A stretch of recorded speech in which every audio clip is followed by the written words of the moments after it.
Thank you. Thank you. What a great group of people. We're excited to be here today. A great crowd here. I hope we can all squeeze in. If you need an extra chair, there are extra chairs, Katie. All right. But we're gonna go ahead and get started. First, we're going to introduce ourselves, and then we'll have a welcome from NSAA, and we will have some. Katie will come up and talk about the NSAA convention. So first, we'll go ahead and our team will introduce themselves. I am AJ Johnson. I'm entering my 23rd year at Hartington, Newcastle. So I'm currently the superintendent. But I wasn't always that dumb. I used to be an English teacher. So now I've regressed, and I coach one act, and I also coach speech. I'm Amy Hostetler, and will be starting my 24th year at Loop City. I coach speech, or I teach English speech theater. I no longer coach speech, but I do a lot of speech judging. And I just have to say this. There are so many new faces here today, which I think is really awesome, and I want you new people to know I never did speech with one act in high school. So when I went to that first year coaching, I took everything in that I could possibly take in from just opportunities like this and colleagues. And I know there's somebody in the audience that says, yeah, that's me, and I've been there. So there's welcome to this community, and anybody in the room would be more than happy to answer any question. There are no silly questions, and I have a passion for it, and I've enjoyed it, and I've grown to just really love it. So welcome. I guess I'm next. Sorry, I don't know. I guess we'll just follow the order on the slide. So I'm Kyle Vincent. I'm starting my 15th year in COSAD, where I teach history and theater there. And short and sweet, that's what I got. I'm Mercedes Guerra, and this will be my 11th year doing play production at COSAD. I'm Cheryl Aubrey O'Curran. I am starting my 6th year of retirement. After 32 years of teaching, I also now own a costume shop, and that is what I bring. So thank you all for being here.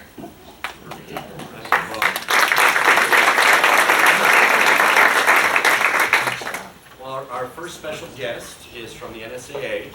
As many of you know, Deb Belder retired in July, and so we were sad to see her go. She did a lot for the speech and one act community. I did, just in how much it's grown in the 23 years that I've been coaching and then competing and judging before that. She oversaw a lot of changes and saw a lot of growth. So we will definitely miss her. But we do have someone here from NSA, Jeff Staus. He will be taking over play production and speech responsibilities, so please welcome him.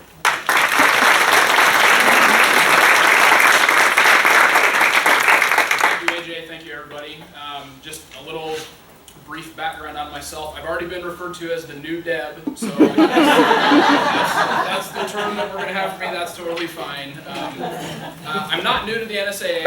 I'm starting my 9th school year actually here at the NSAA. I started out in 2011 as the tech guy here at the office. That's kind of molded into a little bit of a different job. I'm an assistant director now. Previously to this year, I've oversaw our media operations, technology, and swimming and diving. I'm going to keep swimming and diving, I'm going to keep media, and then also add speech and plays. So I am a product of Bobette Tolson. She was my high school speech coach, an English teacher, and my mother, Patty Olson, or Patty Staus, was a speech coach and theater director for a long time too. So I'm not new to the activities, but I will be new to administering them. So very excited for the opportunity, very excited to be able to help our young people in our state with what I think are some pretty valuable activities that we have here in Nebraska. So from me and from the rest of our staff, thank you for everything that you guys do to help our young people in this state become better people through our activities. And I know that everyone has a great day planned for you today, so take in as much as you can, and please know that I am always open. Give me a call, give me an email. Be happy to answer any questions, help you with whatever you need. I may not know the answer right away, but I will find it for you. So thank you for being here today, and have a great day.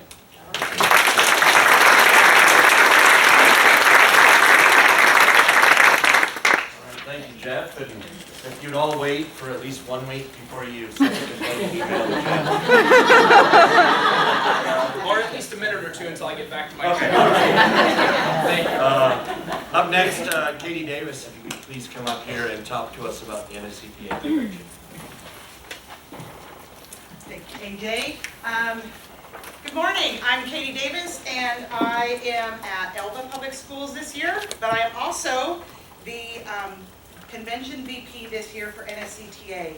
NSCTA, if you are unaware of it, is the Nebraska Speech, Communications, and Theater Association. It is the association that we have here in the state of the theater and speech coaches and judges, and anybody who's part of that world in the state are fully welcome to join, and we really do want you to be part of the NSCTA. The reason I'm talking today is that we've had some abrupt changes this summer because of the flooding in Kearney, where we were supposed to be having our convention this year. We've had to move it just in the last week to Grand Island. And because of that move, we've had to move the dates. Normally we have it in the end of September. This year we're having it September 5th, 6th, and 7th. That's a Thursday, Friday, and Saturday.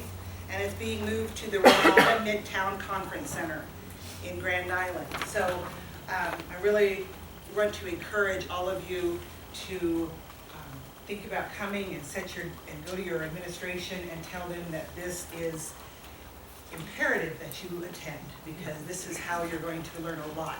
Between this today and tomorrow and NSCTA convention, I think we will be ready to get you ready for a new school year and fresh and excited. We have lots of breakout sessions in curriculum, theater, and speech, and we have advocacy groups that go out to the NSAA through after convention, so you're always going to get something. This year's theme is I Am. We are all so many things, so be prepared to come and learn about all the things that you are, and we're really going to focus on self-care this year. So, because that is so important, and you guys all need to make sure you take care of yourselves as coaches and mentors and judges and parents and teachers and all the things that you guys do. So we really want to encourage you guys to come, and if you didn't get one of these flyers, please pick one up, because this has where the hotel and the numbers to get a hold of for that.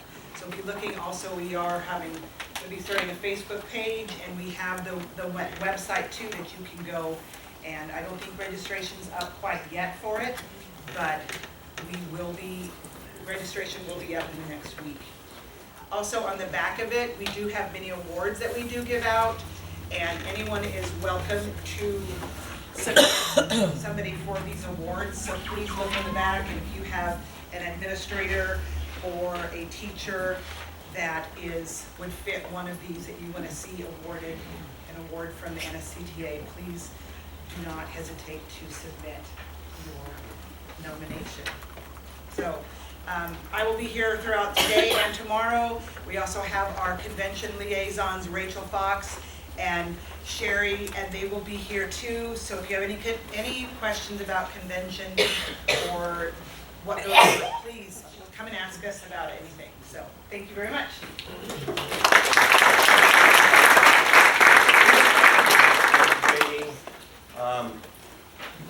It's exciting to be here today. This signals that school is about to start. I told someone the other day, I'm like, school starts less than 4 weeks now. And they said, oh, that sounds so terrible. I said, well, then it's more than 3 weeks. School starts in more than 3 weeks. So if you like to look at it that way, school starts in more than 3 weeks. For us, anyway. Some of you it might be less than 3 weeks. But we're very excited to be here today. Jenna Mentic, Jenna is our videographer today, and she'll also be doing that tomorrow. So please thank her for that. Thanks, AJ. She's knows, after today, you might want to go back and watch some of this again. No, I'm just kidding. We've got a great day planned. Oh, and here's our contact information for our team up here. We will put this up again at the end of the day, and we will also share with all of you the slides. So if we have your email address, we will share with you that information. We'll get it to NSAA, they'll share it with you. So feel free to take notes as you're going along, but if you miss something or want to look at something again, there's also, video clip, those kind of things in there. So you'll be able to catch that again. That's all of our information. Our agenda for the day. Well, we did our first, which is the NSAA welcome. We're going to do a quick digital share here quickly. So if you have your smartphones, or you can use your laptops. Many of you have laptops. You'll want to get those up. We're going to have some questions for you to start off the day. Then we'll talk about building and maintaining your program, script choice, and writing a script, staging, rehearsal. We will have lunch. Now, lunch will be at 11:30 no matter where we are in that agenda. We will not let you just smell the lunch outside the door and then just make you wait for an extra hour. We have told lunch will be here at 11:30. So we'll have lunch wherever we are on that agenda. Then we'll talk about acting, stage pictures, obligations of team and judges, costuming, and then we'll have some time for some questions and answers perhaps at the end of the day. And then we'll be done. Our goal is to be done about 3 o'clock.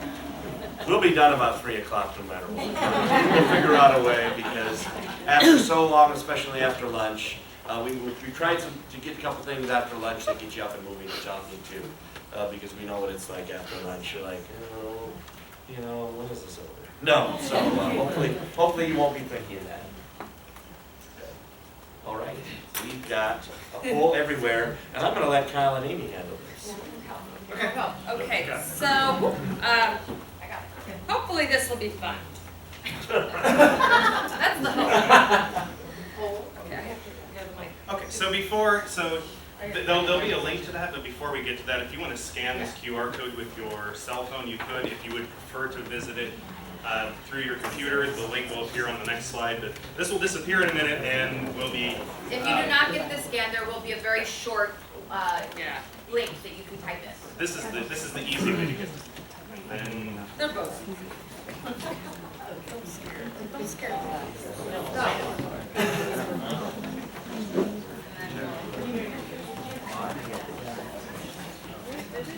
And then it might take just a minute while they get the question to go live.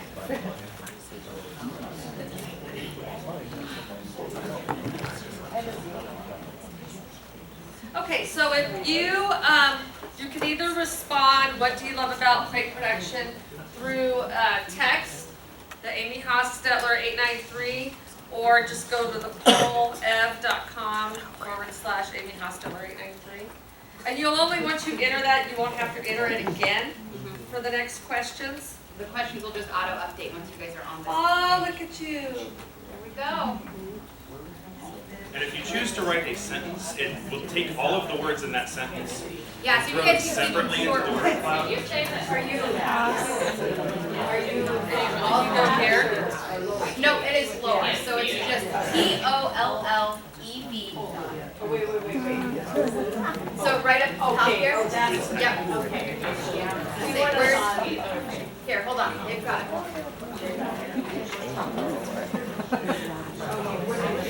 So right here is where your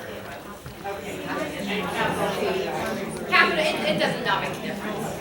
No, P and the E do not make a difference.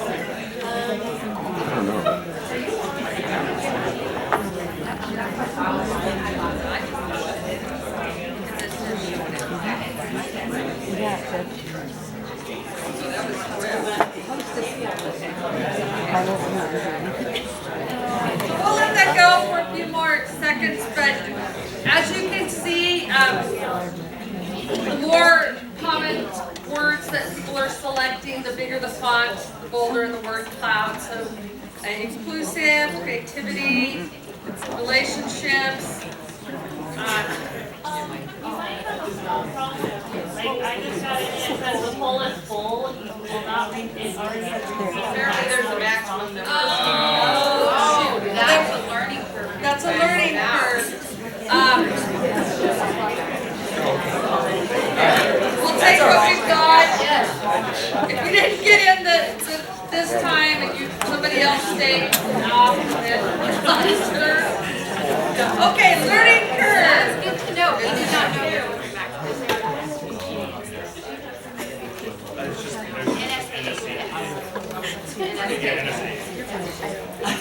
So we're going to go ahead and keep going just to keep things moving. We don't want to spend a lot of time on it, but as you can see, there's a lot of common themes there that we all can relate to. Okay, we're going to go to the next one.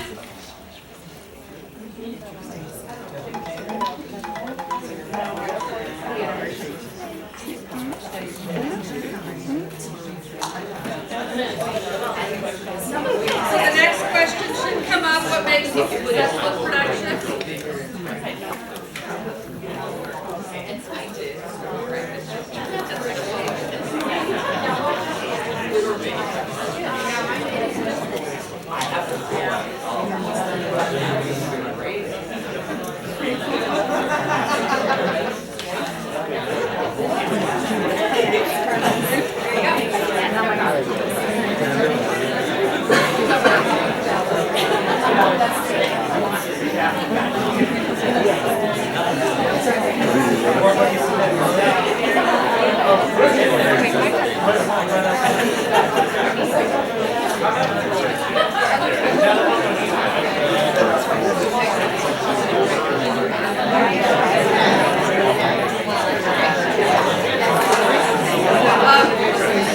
Hey, ladies and gentlemen, just so that you do know, there is water right outside here in a big cooler. There's a pot of coffee right down the hall in the fridge that does not say coaches.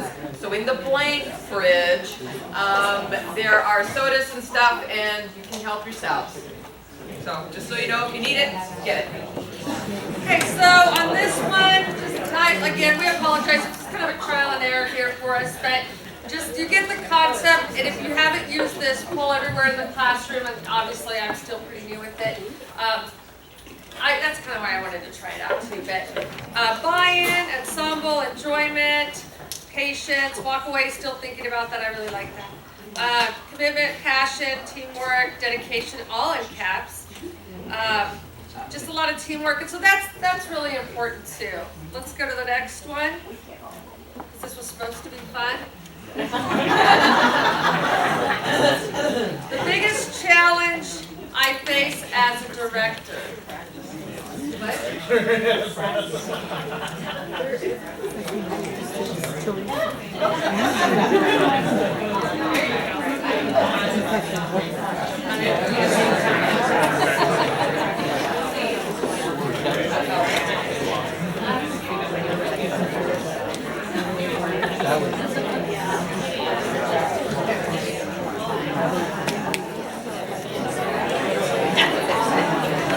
go a little bit longer.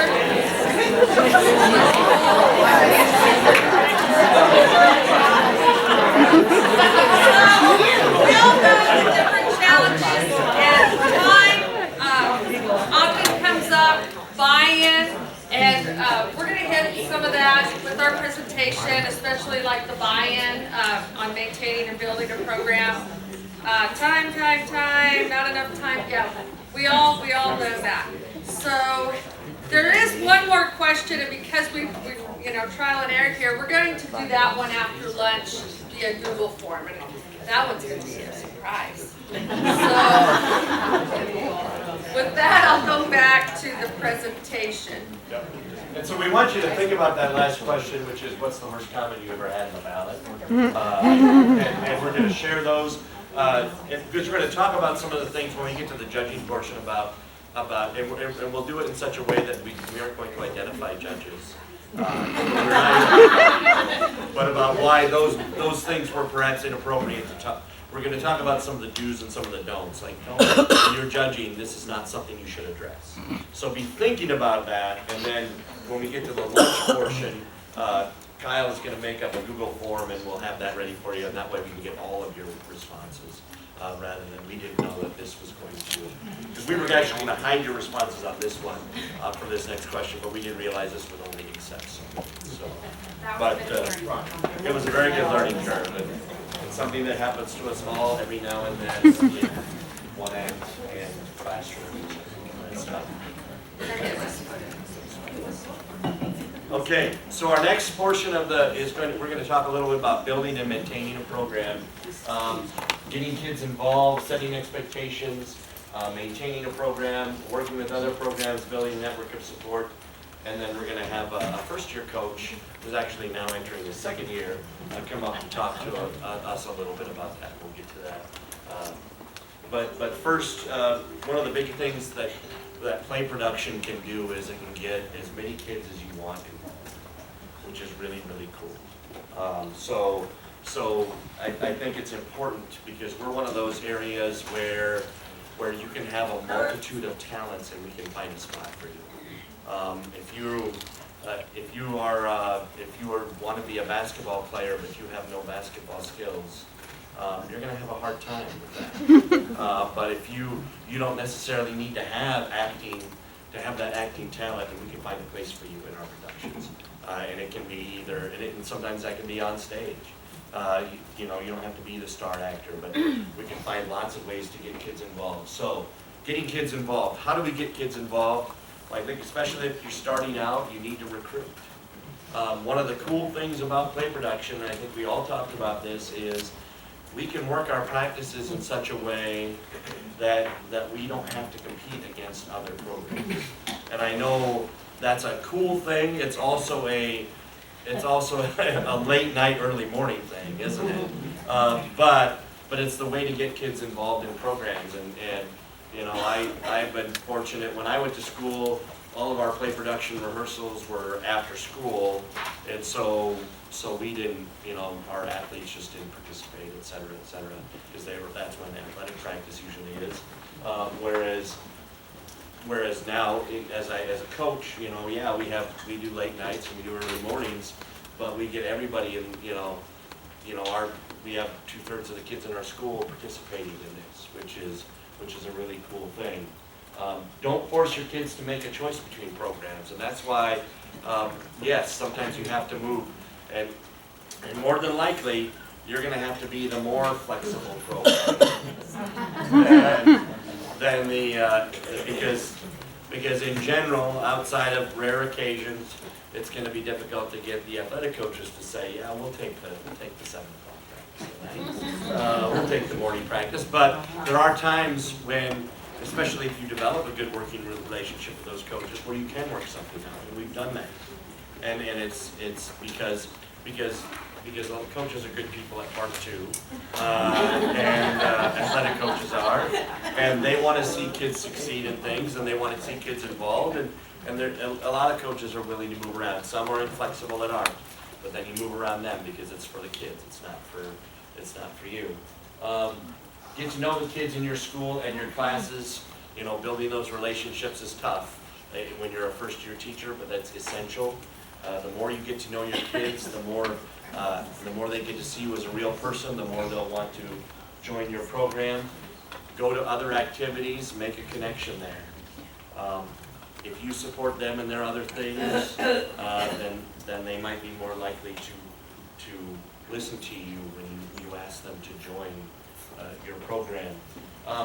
One of the things I like to do, and maybe it's just me, I like to chaperone school dances, partly because I'm weird, but I tell you what, you get to find things out about kids there that you otherwise wouldn't find out. Junior high dances, you'll be like, I've seen kids and I'm like, you see these kids and they're meek and they're mild, and you walk down the hall and like, if they go out, that'll be great. And then you see them on the dance floor and you're like, okay, that kid is not afraid to make a fool of himself.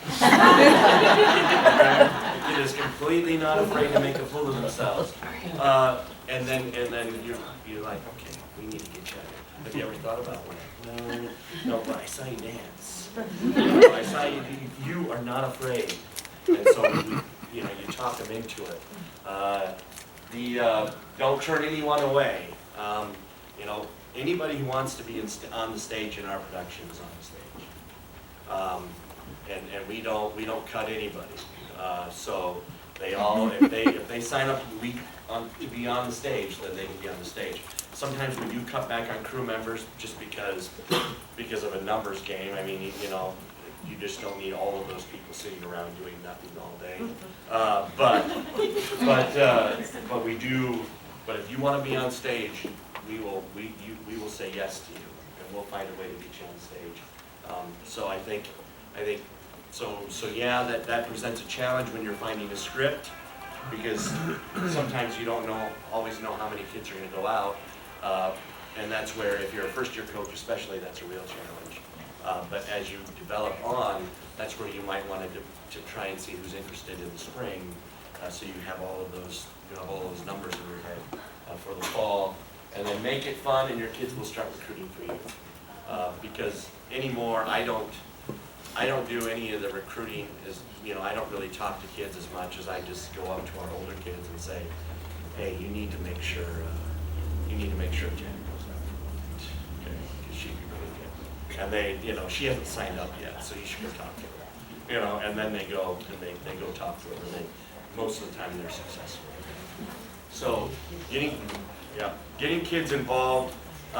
That is one of the most beautiful things about our programs, is that we have the opportunity to get more kids involved in almost any other activity, because because we don't have to cut if we don't want to. So now, once you've got all those kids involved, you need to set some expectations. Okay, and all of our expectations in our program are about practice. I mean, yeah, we talk some about performance days, but the big ones are about practice. Things like showing up on time, working as hard as you can, and staying focused on practice. Also, it's the seniors show, and some of you have captains, and it's the captain's show. You've got to make sure that it's the kids' show. It's got to be theirs, because you can't motivate all the time. I usually meet with our seniors before we start, and I did that after 1 year. We had a year where we had a group of juniors that was really strong, and they had almost all the lead parts, and we worked really hard, and we had amazing practices. And then the next year as seniors, we started out. I didn't talk to them, I didn't say anything, and we started out practicing, and it was not so good. And so that I decided, I met with the seniors and said, this has to be yours, we have to practice better. If you want to be successful, you guys have to work harder, and you have to be the leaders. And so now we have those meetings ahead of time. Captains, Mercedes and Kyle can talk a little about, they have team captains. Finishing that form. Well, so there's a number of different ways that you can run it in. I think some people they like the seniors to run that. We try to balance that a little bit. So our seniors play a role in that, but we also take representatives from our junior, sophomore, and freshman classes, and they're part of our leadership team. So those seniors kind of have a little more weight, but we also have all of those others that are coming in. So we also want to make sure that our freshmen feel like they're valued, and it's not just all about seniors all the time. It's also a really great way to get a good feel for what's going on behind the scenes with your kids during rehearsal. You can check in with those freshmen and sophomores, and they'll let you know, from a director's point of view, you think things are going fine, and then you realize there's this whole big issue happening backstage, and that's what's killing your focus, but you're unaware because you're not back there with them. And so you can kind of get a handle on those issues before they get too big if you're aware of them. You want, and not only, you want some of those kids to be kids that are respected by their classmates, but you also like to have some narcs in that group. Yes. Yeah. Every team needs like 4 informants. Know who your narcs are. They will be rewarded.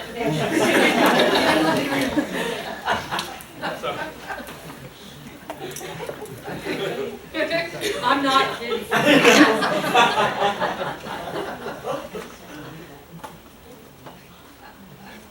Okay, next thing, So it's that, let the kids have to lead, they have to lead from that motivational standpoint, because you can't be doing that every practice. And plus, you'll find that when it gets to be, we found with our seniors, or if you elect captains, those people start to take more ownership of it, and it becomes more important to them. And then they take on those roles. If you let kids lead in that way, like the old saying goes, kids will do what you expect of them. And if you expect kids to lead, you'll get good leadership. Right? If they expect you always to lead, you're not going to get good leadership, and your practices aren't going to be as strong. The first performance is the most important one to start. We don't talk about ending goals, and when we talk about, our goal is always, when we talk about our goals at the beginning of at the beginning of rehearsal, in September, or some of you start in August, when we talk about what's our primary goal, and some kids might say make it to state. No, our primary goal is that our first performance that we put on in public is presentable, and it is something that people will want to watch. That's our primary goal. So we're always working towards that first. We're working towards the next performance. Always working towards the next performance. Not thinking about, obviously in your mind you're thinking about what can we do to be competitive, but we're always thinking about the next performance, because every performance has to be the most important performance. That's the way you get better. Getting better every practice is the most important expectation, and then obviously when we go on the road, then you represent our school at all times. You guys talked about this next one. Well, this is just great advice that I think we heard over and over and over from Patsy, is that some of our students, they might be good enough. I'm going to tip this cake. They might be talented enough, they might be good enough to make theater, to make performance a career, but that's a really small number. That's the exception. But all of our students have the ability to be patrons of the arts, to be great audience members, to be supporters. And so the number one thing that we really try to instill in those kids is to be good audience members, and to just be, learn to be a lifetime supporter of the arts. And that's one of the best things that I think we can do goal-wise. Find an aspect in every show. We challenge our kids, every show, find multiple things that you appreciated from that show. Regardless of how you thought of the overall performance, tell me something good that show did. And then Amy's Your the rule of 55. A lot of you have heard this from me before, but it's just an easy, simple way to tell your kids if they have any kind of comments, unless they're like glowing, really Completely sincere. positive. That's fine to speak out that publicly, but kids a lot of times will say negative things about other shows, and we have to teach them how to behave and handle that. I can recall times where I was in a restroom at a speech meet, and the kids were bashing a judge, and I would then go in, and I was that next judge for that round. Or I've been, in line at a concession stand, and you hear kids behind you. And so I've taught my kids Rule 55. AJ's goes a little faster, so his is 65. But I'm always behind him, so that. But anyway, it's an easy way for kids. If you teach your upperclassmen, they'll keep your underclassmen in check. And so I've even had other kids like, hey, so and so just broke Rule 55, and so that they don't have to give me the details. But I know my informant told me that I need to deal with that issue later. So it's just a quick way without having to identify what happened. Just say Rule 55. Wait till we're on the bus going 55, and then vent whatever you need to vent, where it's a safe place with us. And still be constructive. Don't get me wrong, I don't want to bash in people. But there's a time and place to have that constructive criticism, and you never want it to come back and reflect on your program. So. I think Haas is like Rule 80. And probably on a different road that you should be on. Okay.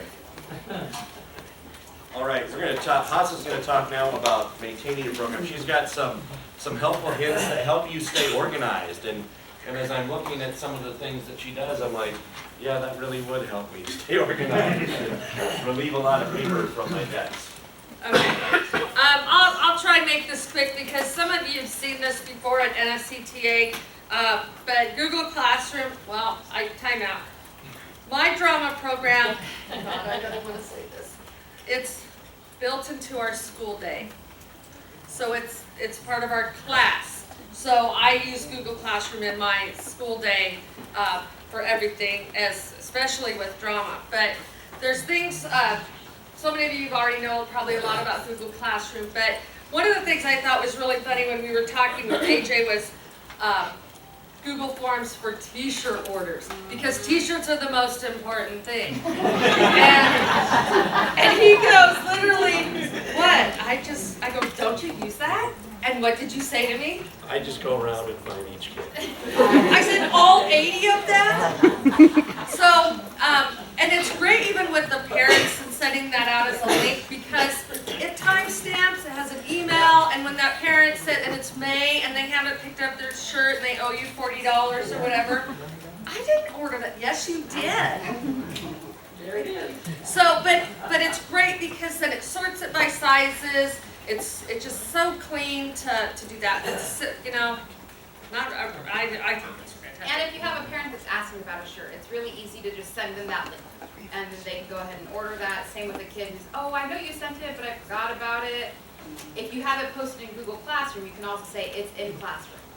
So, some of these things I'm going to show you really quick, but character profiles and through a doc or a form, I used a form, and just different things that, questions to help build the character. And I had read one from one of my shows, one of the kids wrote for when I did Charlie and the Chocolate Factory.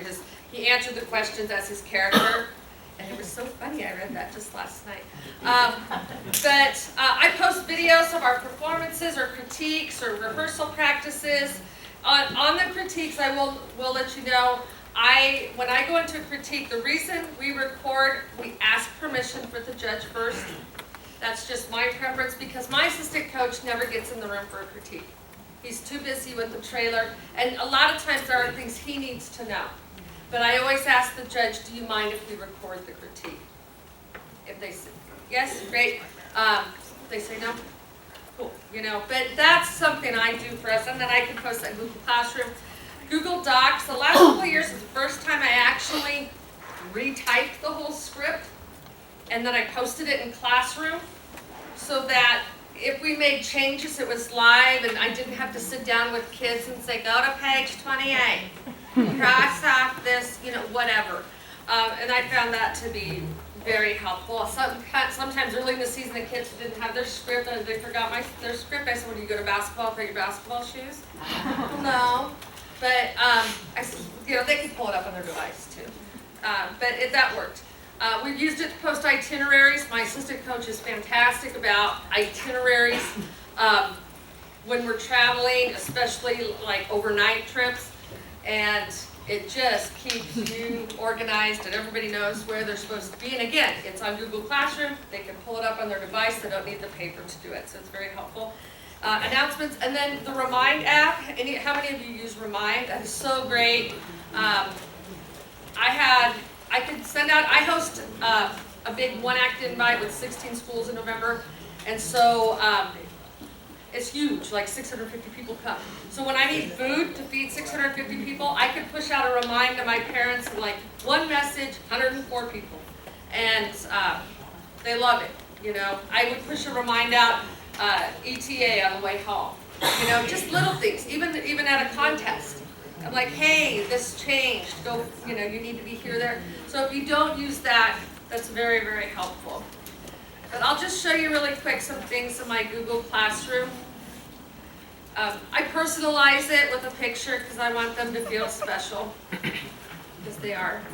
And plan book, my lesson plans are there, it's always at the top. And so when I do my rehearsals, it's in my lesson plans. We're working on this scene today, this scene, in segments and chunks, so everybody knows what's going on. This iMovie trailer, I did not do this until after the season. I am a person who I do not post pictures on my social media of my shows or anything, because I don't want my potential judges to possibly see that and spoil the magic of the theater.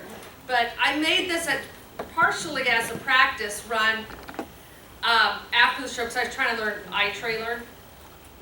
And, oh, I don't have sound on probably. That's okay. I'll just show a little blurb of it anyway.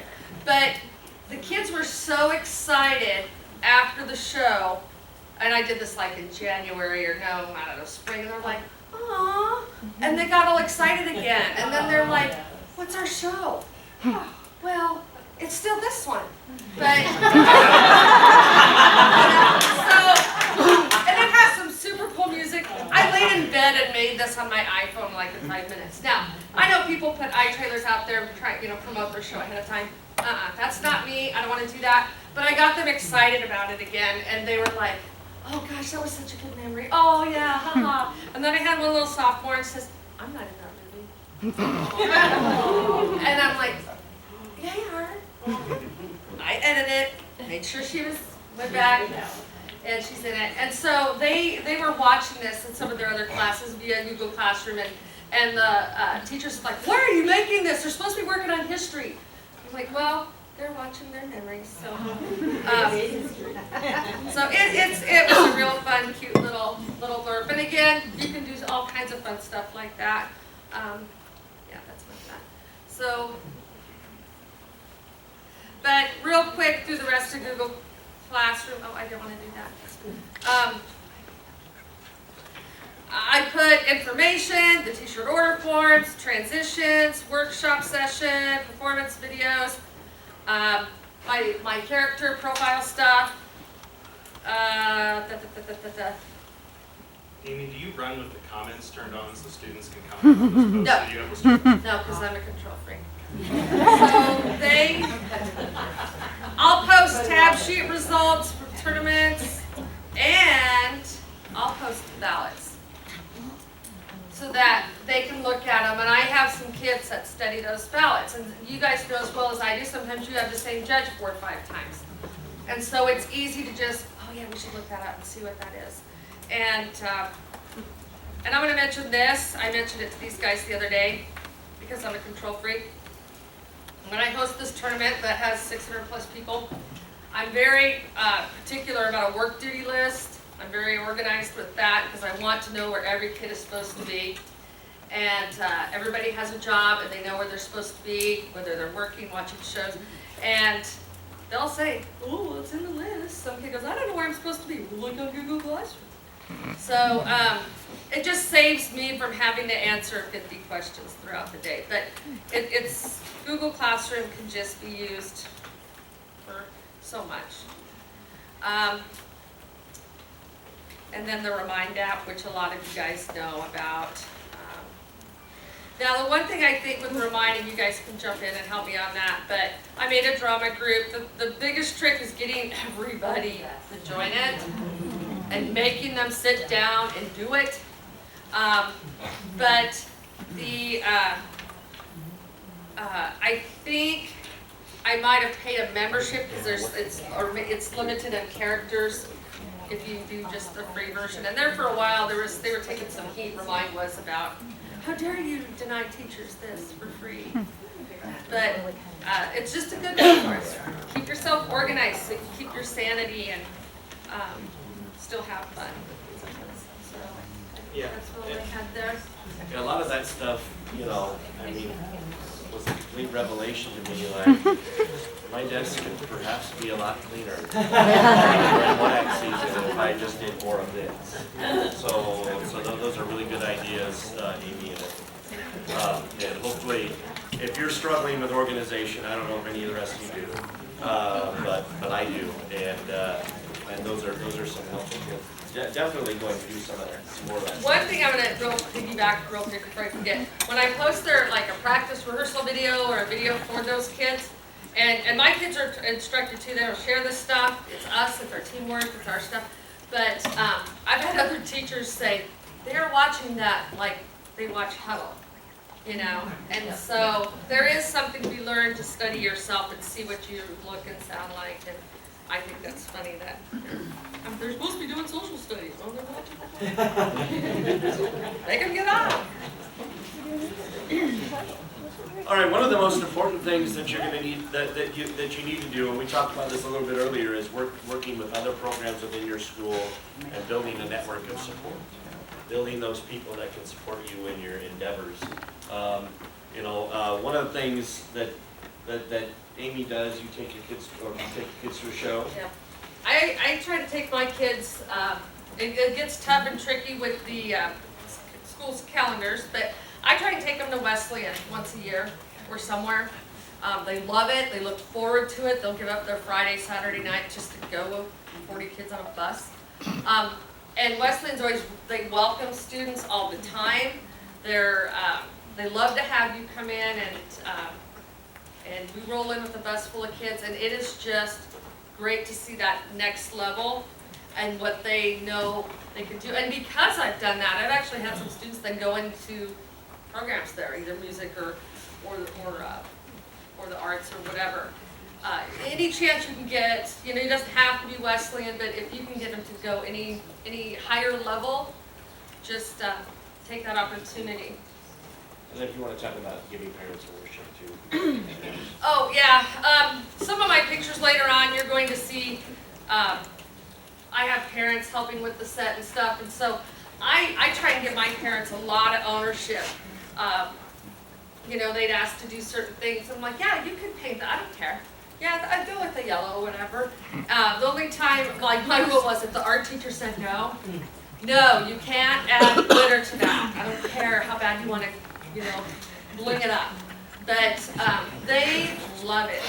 I had a work night one night, and I had paint clothes on, and I never lifted a paintbrush. And I didn't do that strategically. It was just, I'm here, what can I do? I'm like, okay, so I'd go set somebody in motion, and then the next person, I thought, gosh, how lucky that I had all these people come in. I used to, it's gotten kind of expensive, so I might have to change how I do that. But my reward was I'd buy them a t-shirt. So they would come in, and then other parents like, how'd you get that shirt? Well, you have to come work for her. So this last year I just let everybody buy a shirt, but I still gave some for these extra workers, and they it's so funny, the t-shirt, they're like, oh, I get this shirt for working for us. But I give a lot of ownership and let them, they're the backbone. I rely on my parents a lot when I host districts, and I think this year I have 3 contests between conference districts and my invite. I'm asking a lot of them for food and things like that because we run our own concessions. So local contractors, I'm fortunate enough that some of my local electricians, if you've seen some of my shows, I've had strip lighting and things like that in there, are carpenters. They're either an alumni student or their kids are in the program, and they bought into it too. And so that's been very helpful. And I think a lot of people, you guys all use that resource too. You can go ahead with the. Well, I think we've got to remember no one owns the kids. We must share them because they're very busy, and that's where working with other programs. We've got art, music, construction programs. That's where developing those relationships, and maybe your music programs want to practice at this. Developing that relationship where it's like, how can we work together to make our practices happen? So then, when you need help on a musical number, they'll come in and help you because you've shown that willingness that we're going to work together to make our practices happen, rather than I'm going to be firm here and you're going to be firm there, and we're never going to agree.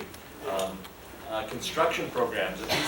We're lucky enough to have an industrial tech teacher in our school, and we have a construction class, and they're looking for challenging things to do. So you can sometimes challenge them with a project. Could you do this for us? And they're looking for things to do, and because that teacher's looking for things that will help teach, help teach their kids. And then also another thing is we're one of those programs that needs to push ourselves more in PR. We need to be our own PR, because a lot of times, the athletic programs, they're by nature, they're going to get a lot of PR in the school. So you have to push out your own PR. You have to make sure that your program, local papers, I found that a lot of local papers are willing to print anything, but they're gonna cover the basketball game. You might have to cover the one-act competition for them. But if you give them pictures and you give them articles, they will put them in the paper. So the more you get your program visible, the more, and visible within the school too, and the announcements, making sure people know what you're doing, how other kids know how you're doing. Make sure you try to get a school performance so kids can come see what you do. Those are ways that you get that PR going, so you can help build a program, build interest, because we have to create our own PR. And on that, like with the local newspaper, and I get razzed this by some that know me real well, but when I do a thank you after my contest, I put every parent's name in it. I do, because I could not do what we do without them. And then there's the blanket statement, but there's some that they have give. And then at the honors night, I really make sure to recognize, before I give any awards, my art teacher, my shop teacher, my, whoever, and just do a quick blurb, because that's all they need. They want to be appreciated, and they have that ownership too. PR.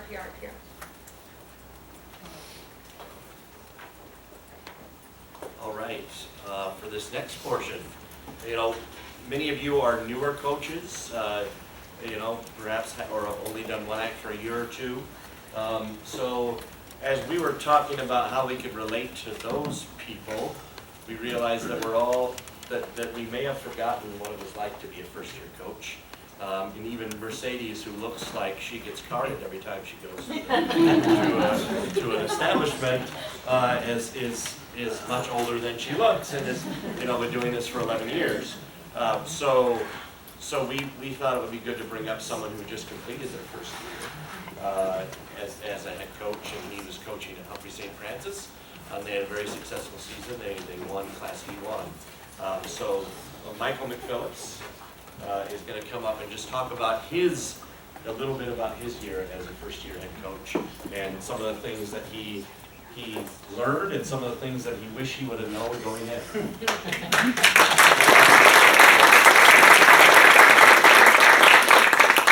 All right. So when I signed my contract to teach at St. Francis, I was just going to be the speech coach, and that's all I was planning on doing. And then I stopped by, and I was like, well, if you want help with the 1X stuff, I'll jump in and help out with the 1X stuff. And I stepped in one practice, and then sooner or later, I was like, hey, you want to help direct? And then you just want to direct, and so then we so I kind of jumped into a program that was already started. I didn't actually build it from scratch or anything like that, like some of you guys had to do. So I already had a program that was already established, and I just jumped in, and then I started to basically, so it's not like a very typical maybe first year director story, but I'm going to try to kind of relate as well as I can.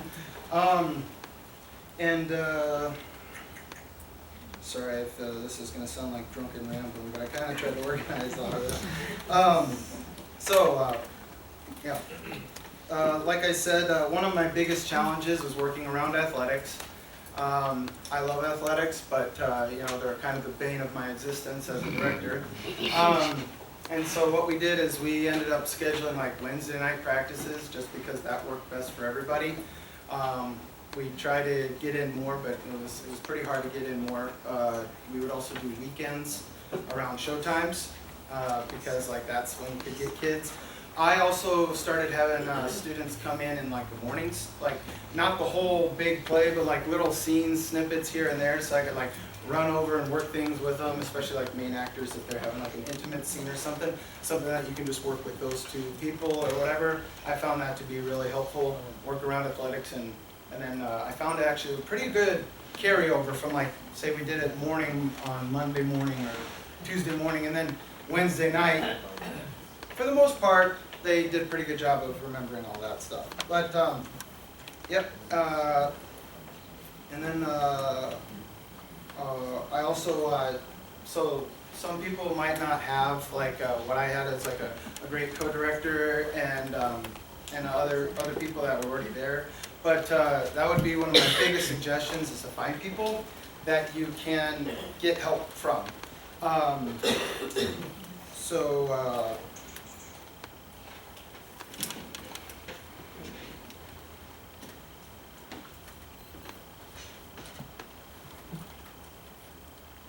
already said all this stuff, sorry. Yeah, so going to things like this is great, because you can get people, if you're new to it, get numbers, get people that, if they're open to it, you can call them and pick their brain. You know, I did that with AJ in speech, because last year was my first year of speech, and that one was all by myself, so I was like really trying to figure out how the heck this even works. And so I was talking to people, calling people all the time. I was bringing in people, because I was like, you know, you can put on a good show by yourself, but it's never going to be as good as if you include other people. And so I would bring in friends, people that opinions I valued, and just run them through the gamut of like, you know, tear it apart. I don't want to hear what it's good about it. I want you to tear it apart so that we can really make it better.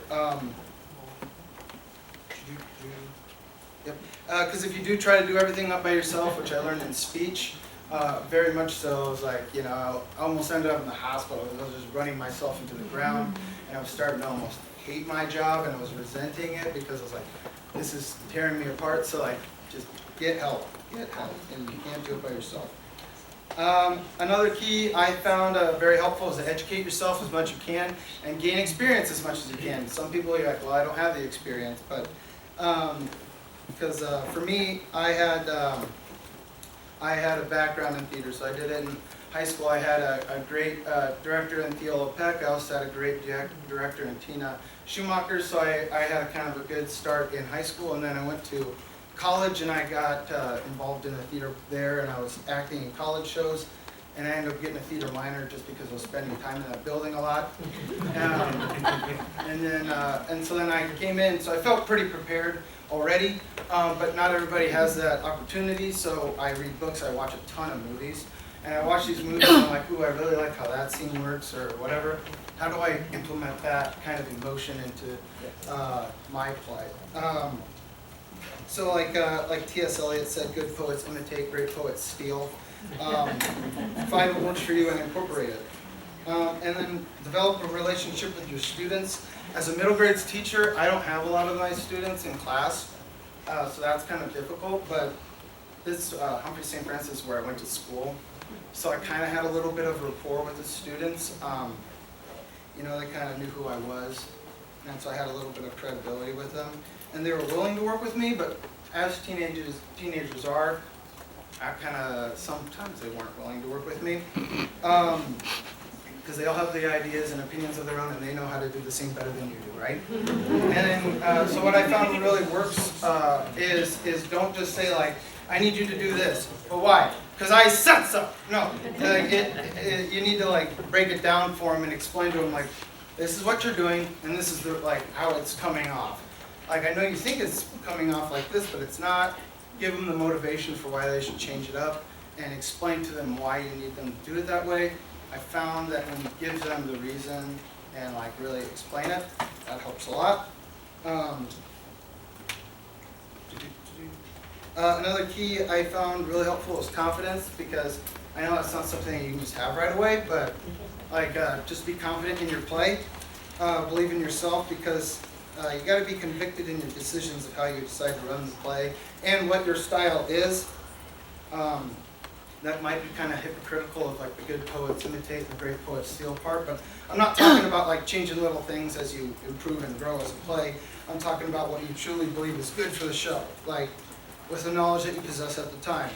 Because if you're constantly watching other people and like changing your identity as a director, you're going to change the identity of your show, and your kids are going to kind of be confused about like, you know, what it is that our goal is. And your show won't necessarily stand out because then it loses its identity.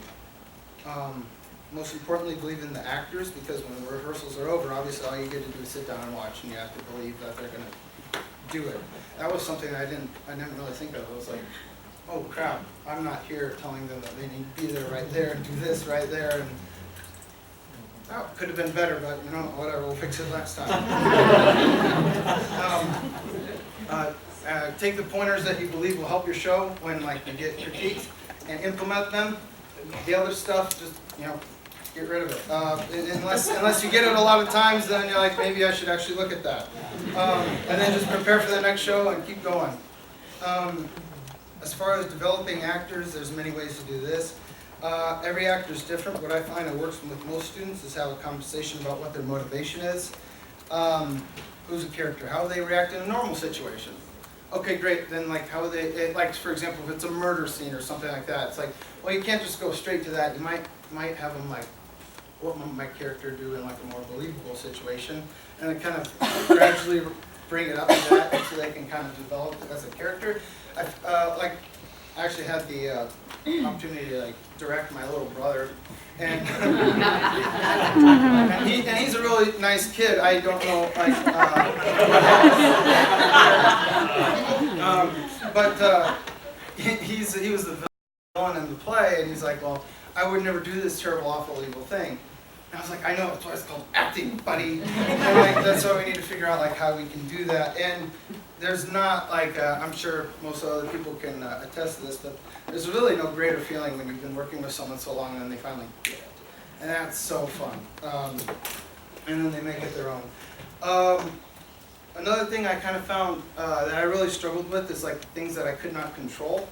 Like all students are different, directors are different, judges are different, all plays are different. And that's why it can be difficult to be like, well, what makes one better than the other? Like what makes an actor better than another, a play better than the other? Because you know, as much as you try to make it objective, it is difficult to do so, and it's going to end up being subjective at some point, you think. And so, control what you can control then. And what can you control, and that's the work ethic and the attitude that you put into it. You work hard, you have a great attitude, and it'll be a success. And on that note, I don't judge this. Yes, we won the state championship, that was awesome, but you can't judge the success on the season with the championship, because that means that everyone else's play was a fail. Absolutely not. Because I like to think of John Candy and Cool Runnings. A gold medal is a wonderful thing, but if you're not enough without it, then you're never going to be enough with it. You judge the success on the process, on the growth of your students, on the effort, and putting on a show that you're proud of. And if you win, that's awesome, but I like to think of it as a representation and recognition of the hard work and great attitude that went into achieving the goal. It's really just it's just following along with the process and yeah.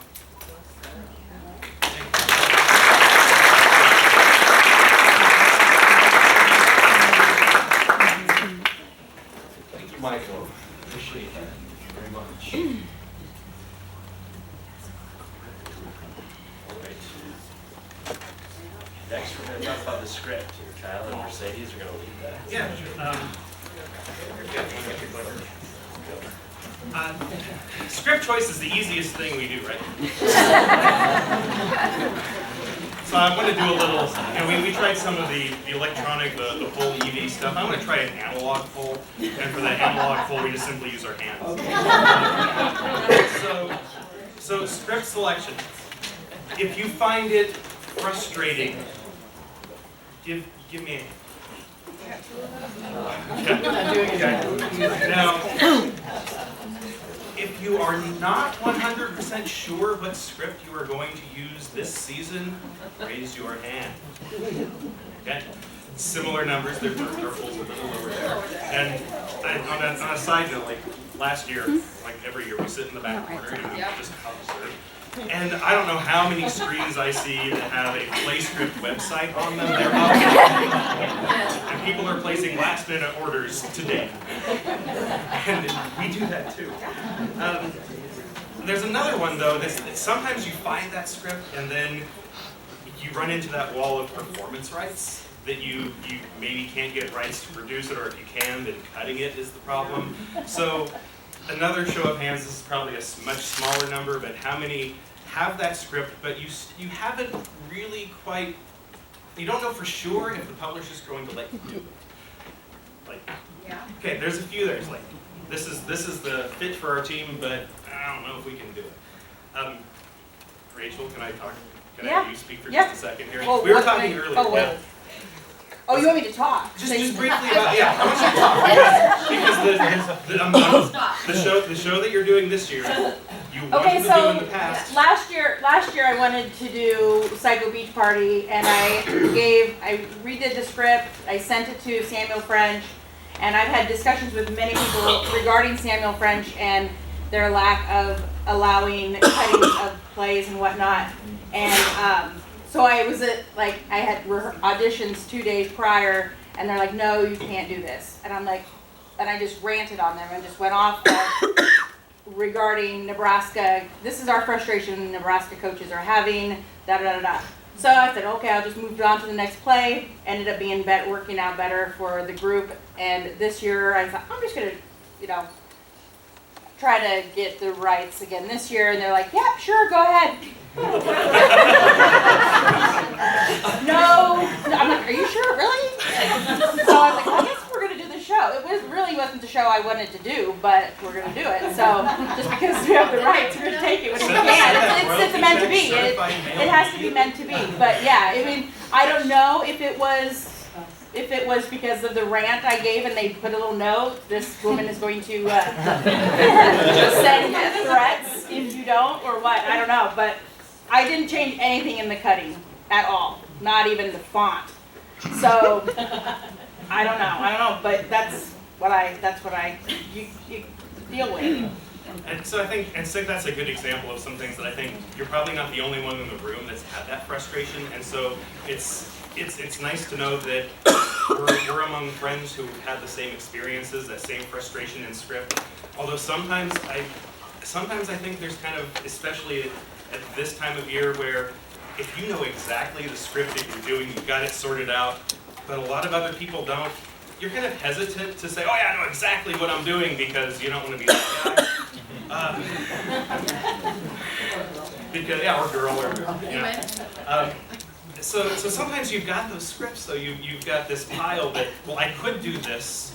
I don't really want to, but it would work in a pinch if I had to. You have your fallback. And we were talking, AJ, we were talking about that the other day, or it was just yesterday, right? Yesterday. About finding the right fit. So the script really doesn't matter, I think, as much as I think it does, with the exception that it has to fit the kids. And it doesn't matter how great the story is, how much you love the story, if the casting doesn't work out. And you go ahead and I found a play that we may do some year, but it's where the main character has to be a sort of an apprentice, and a 6'7" senior really just isn't going to fit that role the way that we there might be some sight gags maybe you can do with it, but I don't think it would be a believable fit for the kids that we have. So I filed that in the maybe pile, and something we might even do next year, because it might fit our kids better, looking at the kids we'll have back the year after that. But make sure that the play you're choosing, think about that.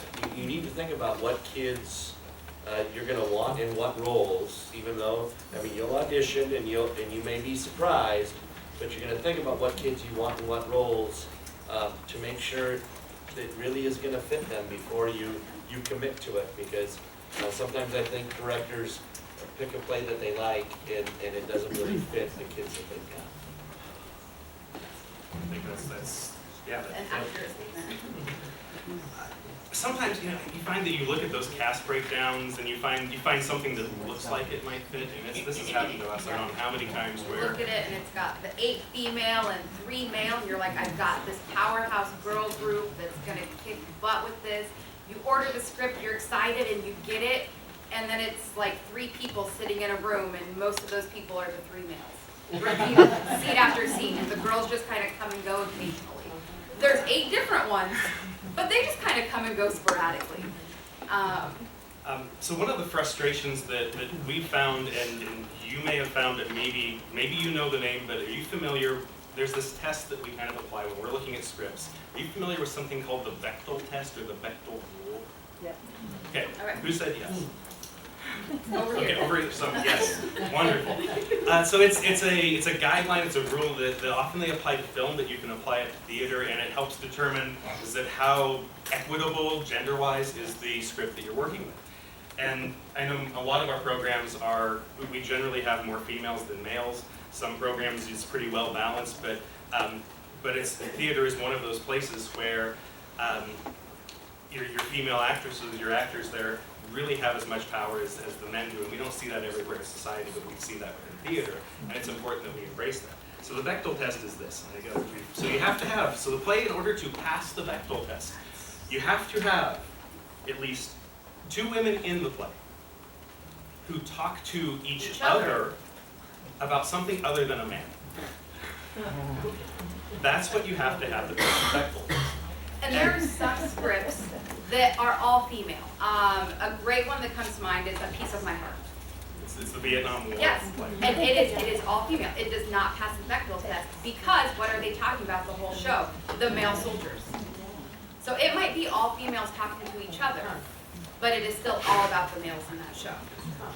So it doesn't necessarily mean it's a bad thing if No. the play doesn't pass that. There's lots of great shows, lots of great stories that don't. But just, we like to be aware of what those characters are actually doing, and when you're looking at script selection, trying to find those is difficult. There's a couple of little tools that I hope we can provide you with here. Real quick. So some of the issues is that we've got so much choice. And you have that decision paralysis, or it's called paradox of choice. I've seen it there too. This is just a very small list of a number of publishers, and if you look at that list, you're like, well, I don't know half of those. You type them, write them down, and hit those. And they all have their own little search features. There's one thing, Sam French, if you are not utilizing the refined searches on that, you're missing out just a bit. You can mark how many females you would like, how many males you would like, you can pick a genre, you can go down to like, you want like a historic base, a melodrama. And then you know, if you refine it too much, you end up with 2 shows. Okay, gotta back off a little bit, but it really reduces your And choices. Sam French is really easy to work with for rights, right, Rachel? They just say yes. But then just down the street You have here, to yell at you them. know, no, she had no luck. To add to that, Becky did the same thing. I said, hey, I did this, you do it again. So she did it, and they said no to her. Exactly the same year, I wanted to do Chicago a couple of years ago, and they love that show. And they don't allow you evidently to do anything with that show, and they just came out with the high school version of Chicago this year. So I put in my same cutting I submitted a couple years ago, and they just said no. So, I mean, it works both ways. Yeah. And sometimes we've gotten around that once or twice in the past by getting kind of creepy and contacting the playwright Yes. directly, and they gave permission to where the publisher kind of had this set of guidelines where they could and they couldn't. And sometimes if you can get through directly to that playwright, you can get a yes that used to be a no. You can get that in reverse. It is rare, but sometimes it does happen. We have had that happen twice. One of the resources that we use, and maybe you do too, and if you don't, sometimes we do what's called going to Texas. Yes. So the Texas NSAA, it's called the UIL. It stands for the University Interscholastic or Intercollegiate League. And the thing about Texas is that they have a requirement that plays have to be approved by the state. If you're going to produce a play for the Texas Play Production Competition, that's a short 30-minute show, very similar to ours, but it's a much grander scale. But it has to be approved. Once those plays are approved, they go on this list. And they have those lists in 2 places. And you can just, if you just search UIL short plays, you'll come up with them. The short plays are usually, they are short enough that a little bit of cutting is necessary and you can get it done for Nebraska Play Production. The long ones, you've got to do cuttings, but getting rights to do those cuttings Because it's in the approved list, you're not going to have an issue getting rights for them. And their spreadsheets, not only do they break down the number of, the character breakdown, your males and your females or your extras or your either, they have the title, the author, and they also have the publisher. so you know where to go find it. So instead of I'm looking at one publisher's website, now I have another, so I've got 12 tabs open with all of the different publishers. You have them all there so you can find, okay, here's where the publisher is, here's where I go. Generally, it's not going to be the absolute newest shows because it takes a little time for that approval process to happen. So they usually are a little older. Some of them are even public domain. But we have spent a lot of time in the past when we're looking for shows, combing through these lists and using them for ideas and using that to help order scripts. I guess one little note about I lost my train of thought. I was talking about Finding scripts, we've used this in the past. Yeah, it's too far. Okay, okay. Moving on? Questions about that or thoughts about the fact that Texas has done some work for us that we can just kind of steal? So it's that great poet thing. And everything dealing with their play production, everything down to even their guidelines for judges Yeah, and they've staging. got like a 4-page down. It's piles and piles of PDFs, and you can get lost in that Texas site finding all sorts of great ideas that you can use, not only in script selection, but in staging and other methods. So add that to your bookmarks and keep it if you haven't used it. Oh, Yeah, we're jumping in. crap, this one. Okay. So sometimes there's another option that you can do instead of play script selection, and we joke that this is kind of the easiest, hardest thing. It's really easy to make the choice to write the script, and then the work begins. And I know that in this room there are people who have written their own shows, whether that be for one-act play production, whether that be written duets or OIDs. And there are probably people that have but don't want to admit it, and others that would freely admit it, and others that are thinking about it but don't think that they necessarily could. Or you don't know how to begin. And so I think what we're going to do in this little section is we are not the experts on the script writing stuff. There, again, others that I think have a little more experience, but what we would like to share is just kind of our process and our experience, and hopefully you can learn something from it. But anybody can write their own show. If we can do it, you can do it. And I guess the background there is that we're currently you can. We're currently writing our fourth show. And so we're not that deep into it. We're still in our infancy. We don't have 20 shows behind us. We're number 4. We've kind of made this commitment that that's the direction that we want to go. And it was in 2014. It's the first time we decided, we can't find a script, but there's this story. We like this story and we think we can do something with it. And we ended up pulling a bunch of news articles and ended up just removing stuff and keeping the dialogue from it. So we called that an adaptation. We did not add much to that story. So there was not a lot of originality from us there. So we just called that an adaptation, but we do consider that our first kind of dive into this. And so you can find historical stories that haven't, stories that are great, that are almost too fantastic to believe that they're real. And you can convert them into drama by simply taking the story that occurred, taking the real life events, and just taking Giving it a little extra theatrics. Yeah, taking narration and turning it into dialogue. Yeah. To piggyback off that, my 14-year-old daughter did that. She wrote and produced a historical drama based on, she called it Showman's Rest, if you've ever heard of the train crash where all the circus performers. Last summer at this time we were producing that. I mean, she got her theater friends to come audition at our house. We had it in our church basement. Yeah, so my 14-year-old daughter can do it. You just have to find that idea. You have to find that moment. And it's exactly it. She found an interest in that one little thing, and she just took that as the overriding event. That she imagined what conversations these people were having on the train, and boom. And for I'll us, have to write me one. and so after we did that first adaptation in 2014, we kind of took a break. We're going to do it again. And that was a drama. It was a heavy drama. I mean, it was an insane asylum, and it was rough. It took a lot out of us. It took a lot out of the kids. And we joked that the show, it didn't ever end, it stopped. The show stopped. It There was didn't no really end. ending to that show. We couldn't figure out how There is to end it. still not an ending to that show. It just stops. Yeah. So a good piece of advice is know where it stops Yes. before you start. Know your beginning and know where it's ending. Have a clear idea of what the final moment is, and imagine that blackout. Be like, Yeah. okay, I can see this now. I think I can write this. And so we took a couple years off, and then But 2 years, yeah, 2017, we painted ourselves into a corner. We were doing the whole script selection process like we always did, and we had, we'd order a pile of scripts, we'd read through them all, and they'd go into a pile. It's like, oh, this is a great OID, this is a serious prose, and the pile got big, so many and speech things. the like speech that. coach got all sorts of Yeah. great stuff. And when I was coaching speech, it was great, but I'm not coaching speech anymore. It was about a week ago this time of year, and we were at Google Summit, and one of the coaches that works with us, Nick Howarda, He's kind of our set guy. he's famous for backing trailers. But Jeff knows. Jeff saw it on the side of the road. Anyhow, he's a big part of this process too. So what we do, we don't go into it, and this is not a single solitary person sitting in a room and being a genius. This is the power of collaboration and coaches working together.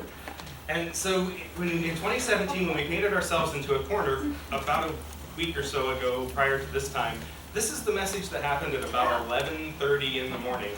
And if you can't read it, we can summarize is that we had read 22 scripts that day between the three of us. Between the three of us, we had read well over 20 scripts.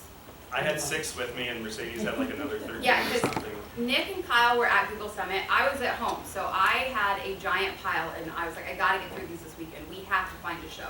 We have auditions in a month. So I posted a link to a story. It's This like, is 11:30 at night, mind you. Him and Nick are sharing a hotel room because they're at Google Summit. and I'm like, yeah, worst idea ever, right? No show at all is probably worse, right?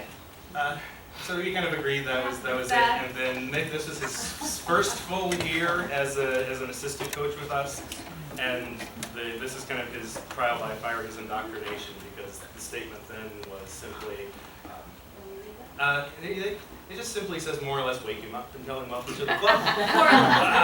And then there's a little bit of blurred profanity back and forth because we realized that the only way we could do this is that at this NSAA workshop trip, that's when we were going to sort it out as coaches. We were going to start writing the show today. And in 4 weeks we did.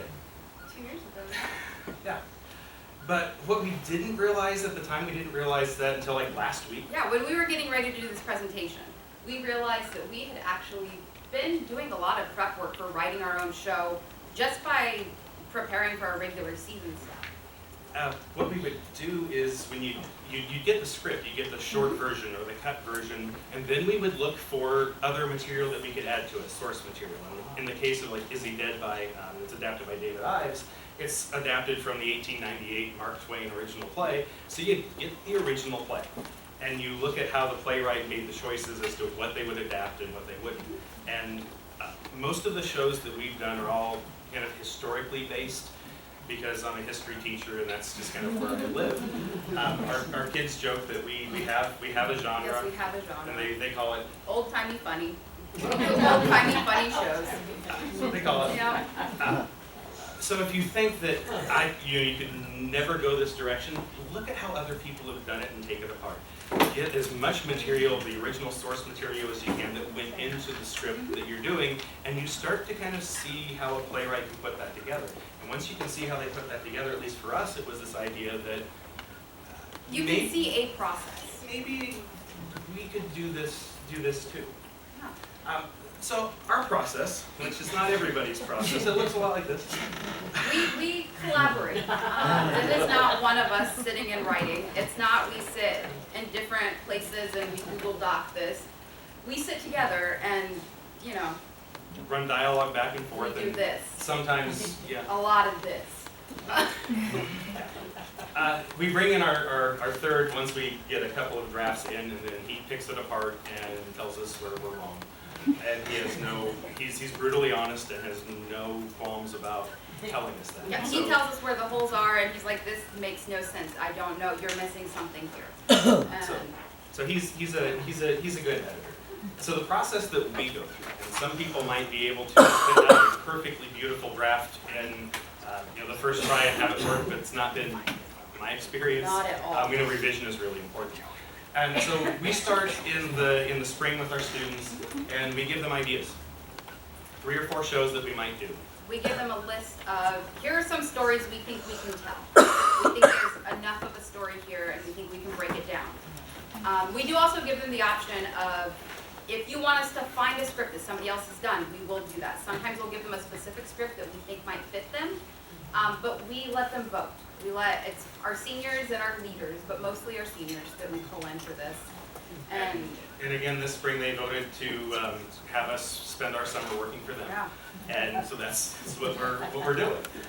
So our first draft is generally that's the rough story. We've outlined it before and we kind of know where it's going, but maybe we don't even know all of the characters' names. You maybe have a couple of characters that were real people that you base the story on, but you've got these other characters that you need to advance the action and to give some of your kids characters to play. That we just name them based on their traits. What do they do, or what's a distinctive feature they have? So that's the character name in all of the early drafts. It's just a kind of a description of the character. So I mean, like last year we had carpenters in our show, and we had one carpenter he was a crab, like he was grumpy all the time. So when we were writing the show, his name ended up being Frank. But as we're writing it, he was just grumpy carpenter. That was his character, so we knew when he needed to speak, we knew which character that was.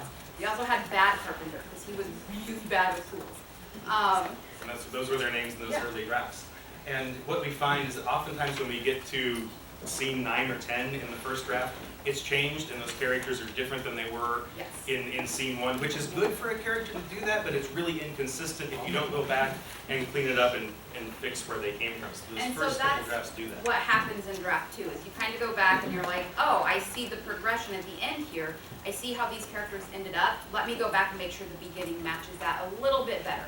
And sometimes there are these massive inconsistencies that an idea strikes in the middle and you just go ahead and you follow that stream and you're like, well, this beginning does not make sense anymore. We have to rewrite that. And when we hold ourselves, we don't go back and revise until you've got the first draft done. Otherwise, you have 2 really well revised scenes and you never finish the show. I guess the exception being last week. Oh, well, we didn't revise. We set it completely on fire. scrapped. Yeah, we were 5 scenes in and we were struggling. We couldn't really see a clear, it was just kind of going. There wasn't a lot of ebb and flow. It was boring, and so we trashed the entire thing. We threw it all out, we re-outlined the entire show, and now we're working again. We did that a week ago, a week today. We trashed everything. Yeah, so I don't know if we'll get it done. Yeah, I mean, we'll get there.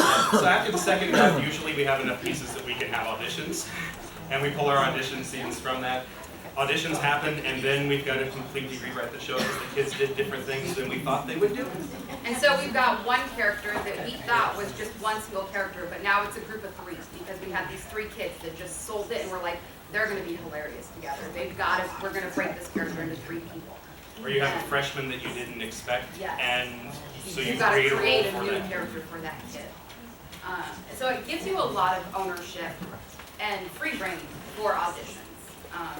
And then in the early part of the rehearsal process, as we're working on that 4th draft, that's where we work individually with students. Yes. And we rewrite the dialogue so it sounds more natural coming from them. And it's not necessarily a case of what would you say, because you're playing a character. How would your character say this in a way that works with your speech patterns? If you have a kid that has difficulty pronouncing certain vowel sounds or consonants, you've got to change the words so they work. And then by the time we get to the end, we might have 11 or 12 drafts. Yeah. And usually there's 3 or 4 scenes that aren't written that the kids write themselves. And that just happens throughout the rehearsal process. And sometimes it happens on stage in the middle of a performance. It's terrifying when that happens. But that's the beauty of... AJ would murder his kids if they did I that? think maybe, yeah. Oh my gosh. Yeah.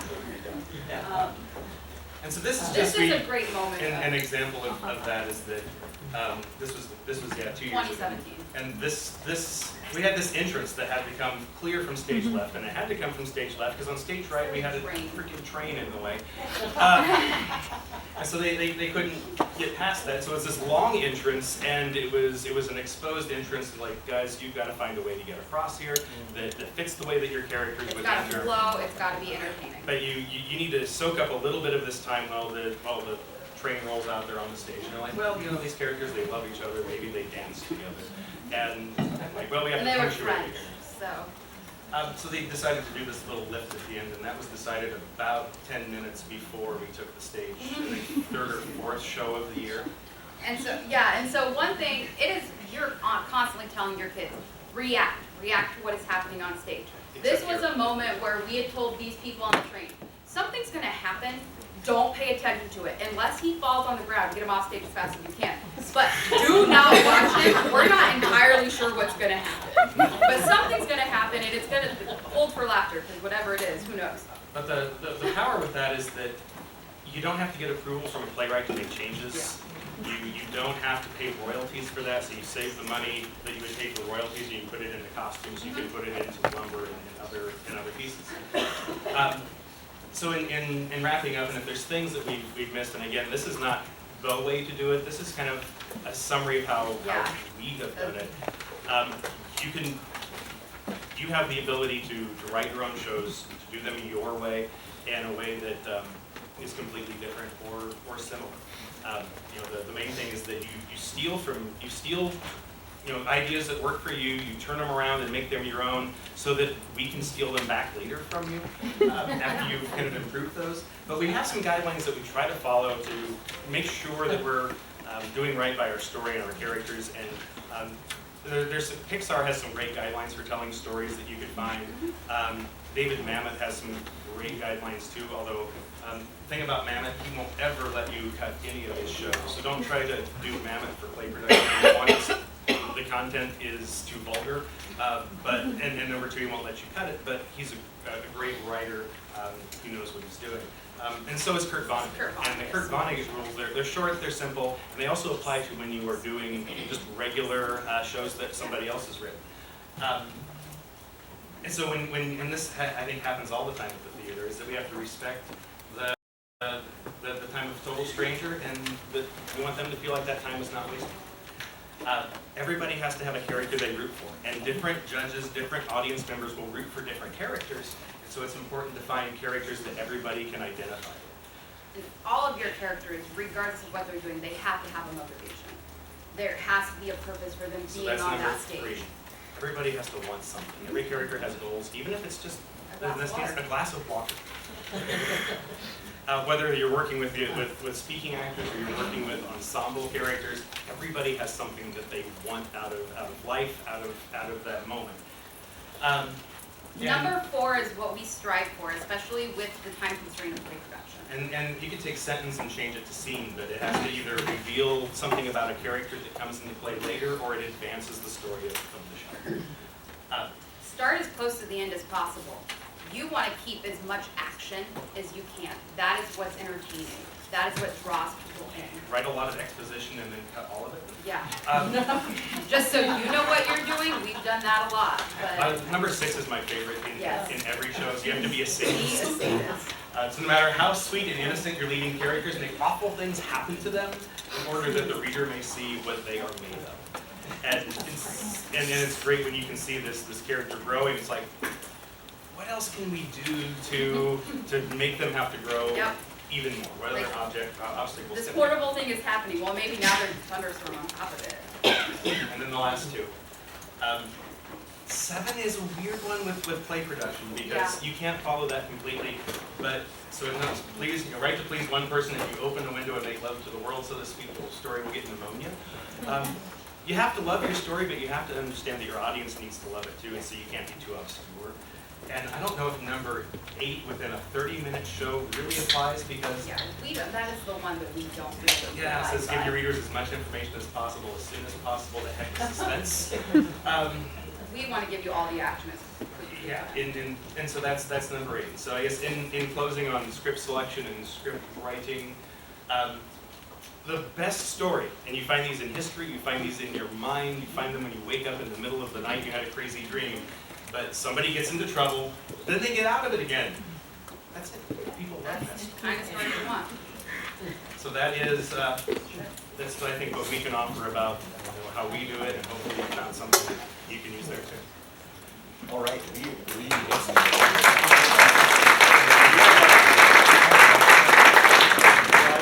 so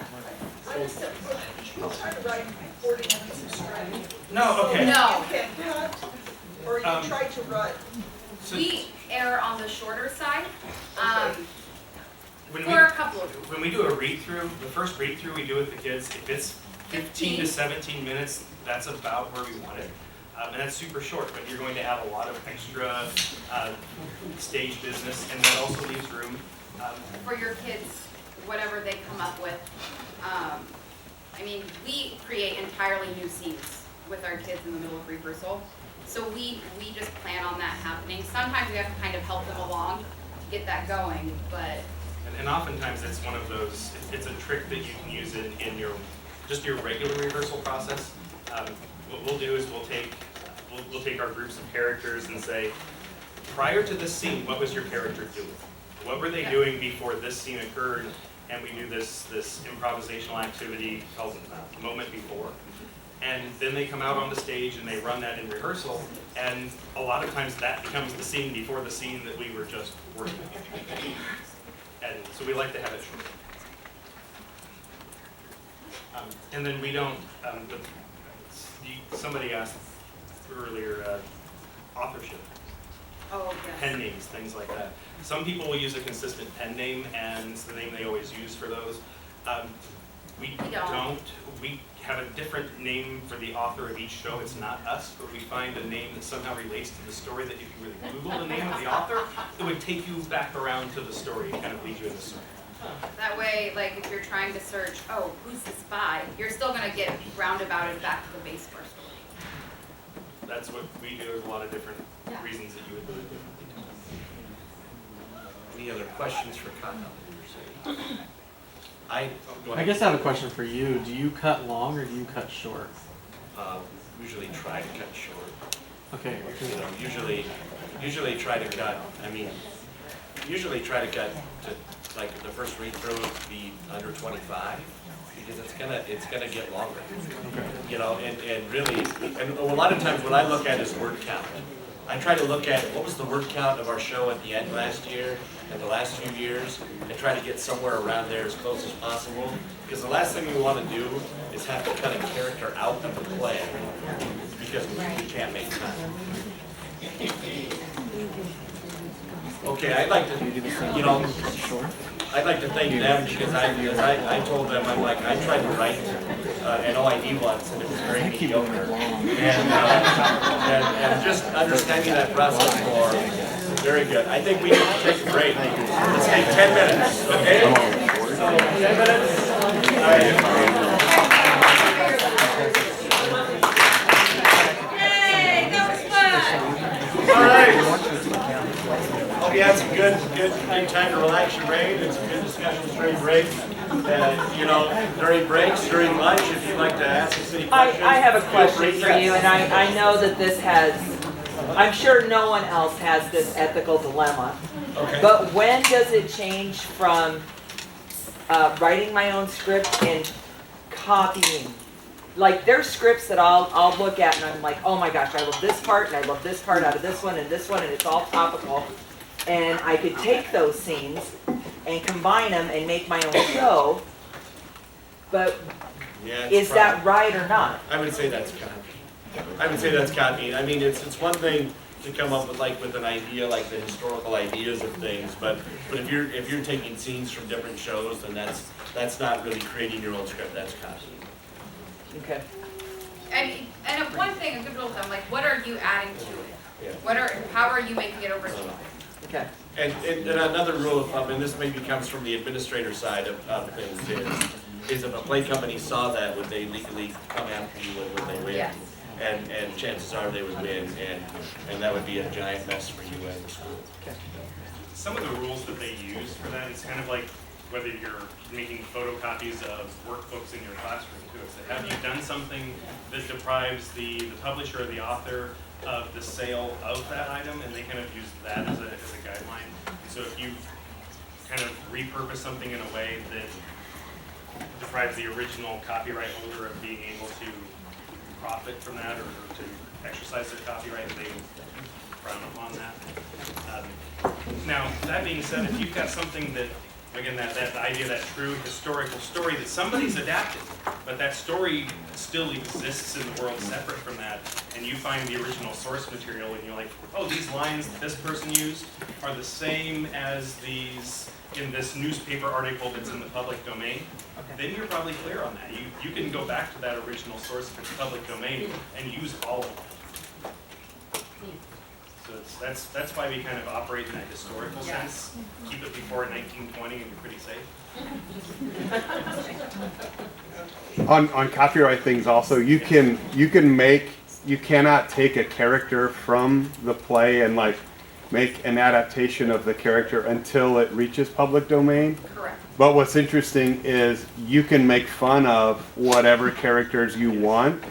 And so you could do a spoof of whatever, if you did a spoof of whatever the Handmaid's Tale or whatever, you could do a spoof of that and make fun of it all you want using those characters or likenesses of those characters. But you cannot actually, you cannot make, the reason why Peter and the Starcatcher you can do now is because that's reached public domain now. You could not have done that 30 years ago because J.M. Barrie, they've taken that character and made a new thing. The same thing with Wicked, where you couldn't have done that until that time period reached, where now it's fair game. Now everybody has access to it or whatever. So that's kind of an interesting copyright thing too. Project Gutenberg, which is full of public domain books and stories and things, there's a treasure trove of those things that are public domain that you can pull ideas that are inspired from there. But that's a good note to make.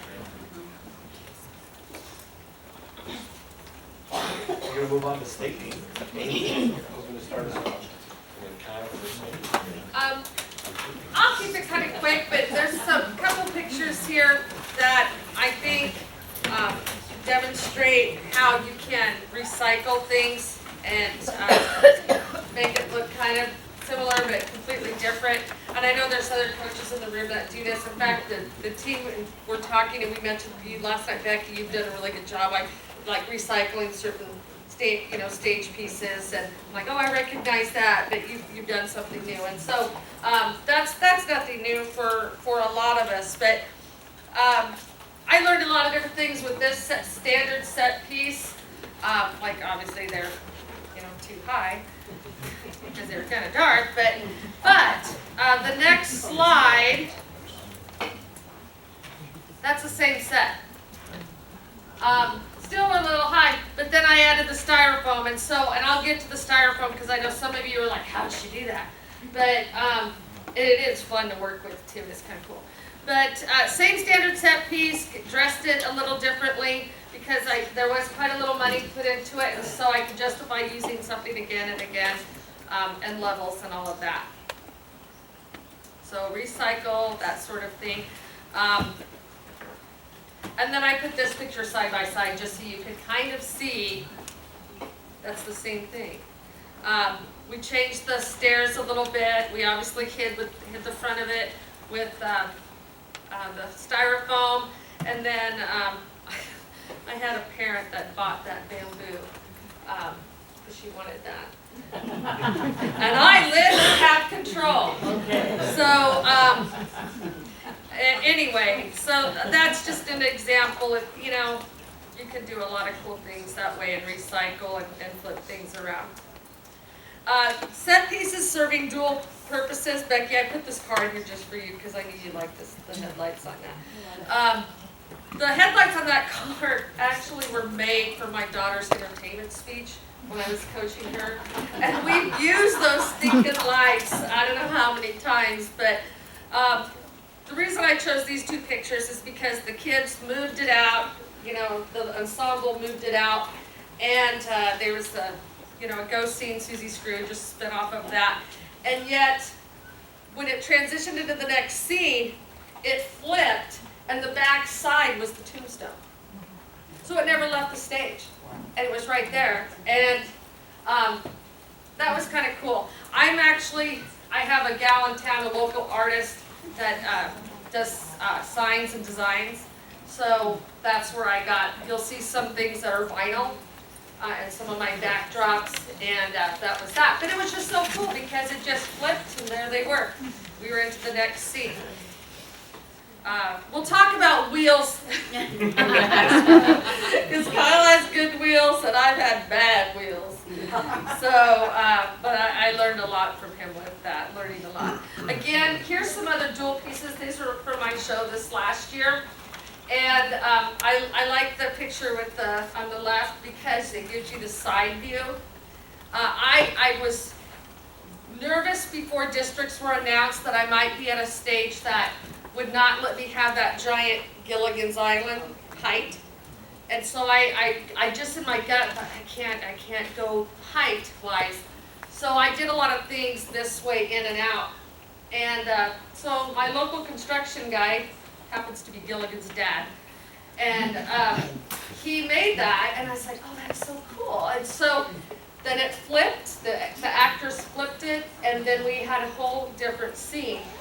And those were a couple of different stage pieces. And so then when we changed location, it was just a movable set piece. And you could see the boxes on it and where kids could sit and stand and that kind of thing.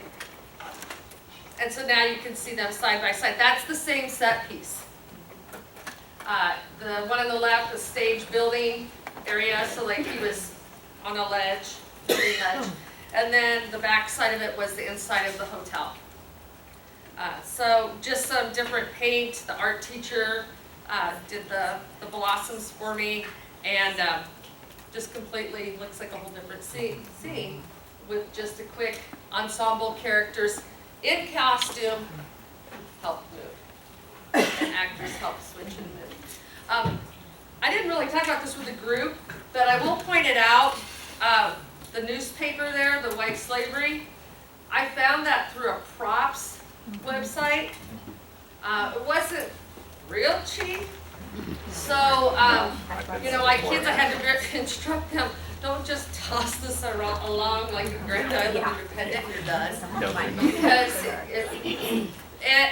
when I ordered it, I did order 2 and kept the nice one aside just for that. Oh, we left that at Gothenburg, or somebody tore it in half, or whatever. But that was cool for the timepiece that we wanted to have that in there. I just wanted to point that out. Strip lighting, I mentioned this earlier.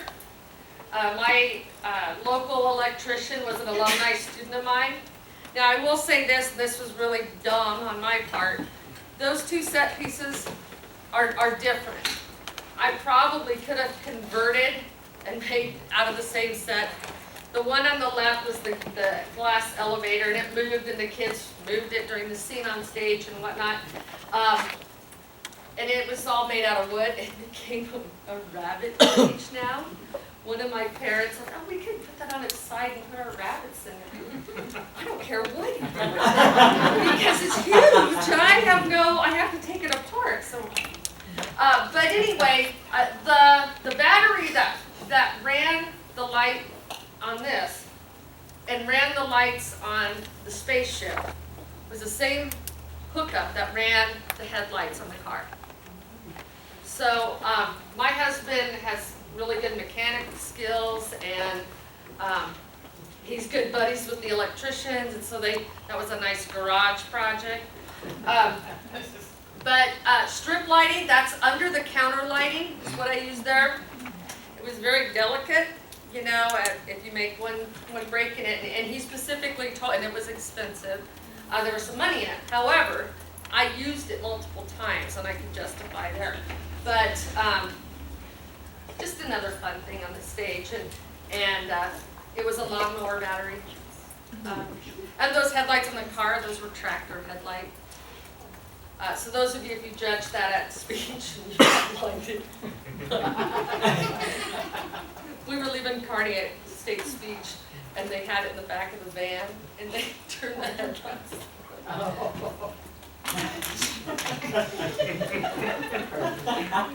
It was funny. All right, get creative, think outside of the box. The picture on the left was a jail scene, and I didn't really want it to be just flat jail come in front of you. And so it's kind of hard to tell there in the picture, but we played around with it. It almost really kind of happened by accident, but we ended up making those when the actors brought those in with their, you know, on their wheels, their noisy wheels. They came in and they arranged it together at angles, you know, not just a box. So it kind of had some different dimension to it. The Easter Island mask on the right, our art teacher made that. That's just cardboard. And that was in our Gilligan show. And cardboard with some styrofoam pieces. And when we were talking costumes and I was talking to Cheryl, and Cheryl's like, I'm not making those. And I'm like, oh no, I won't want you to do that. But it was a costume to get a set piece. And the kids wore it. And I didn't realize how difficult, you know, on that big giant Gilligan thing. And I'm like, move, you gotta get there, you gotta get up those steps. I'm like, I can't see, I'm in a box. And I shouldn't say this story, but I'm gonna say it.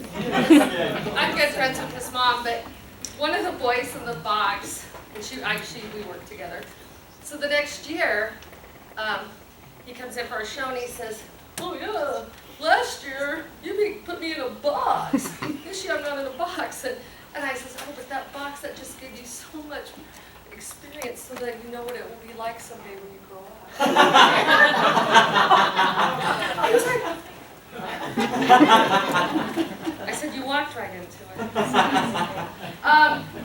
And I love it, and his mom, so I felt safe saying that. I would never say that to somebody else. But okay, these are some of my older shows.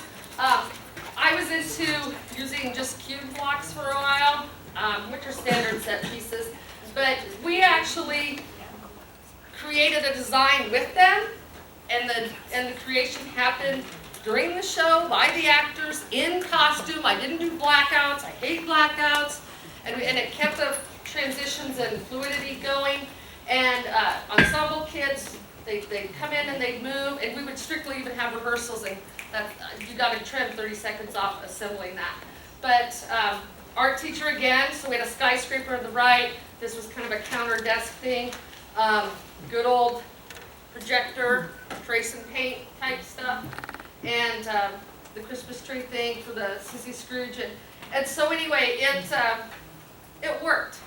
And we didn't need, because you're not always sure where you're going to be, where you're hosting, and those were just simple things. And they had, you know, things on both sides. Okay, block manipulatives.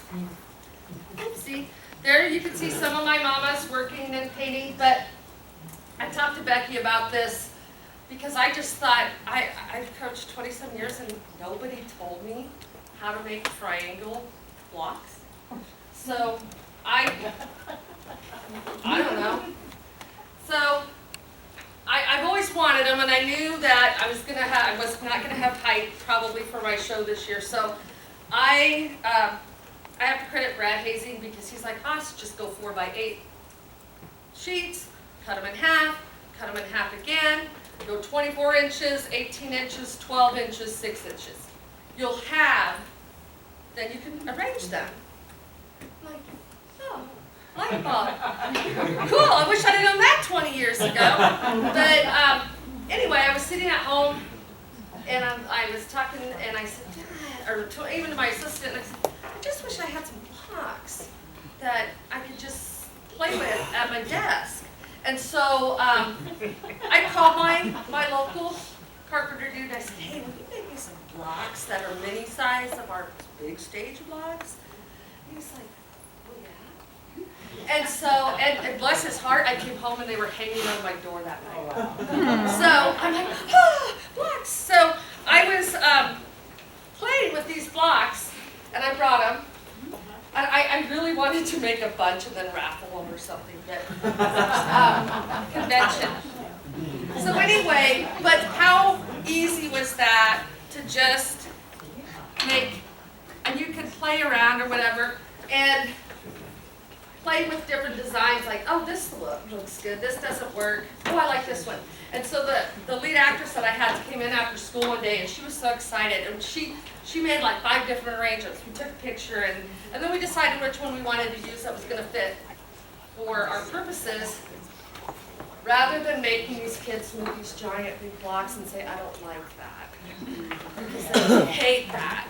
And so something so simple, and I mean, this isn't, I mean, I'm sure some of you are going, yeah, I've done this for 15 years now, still.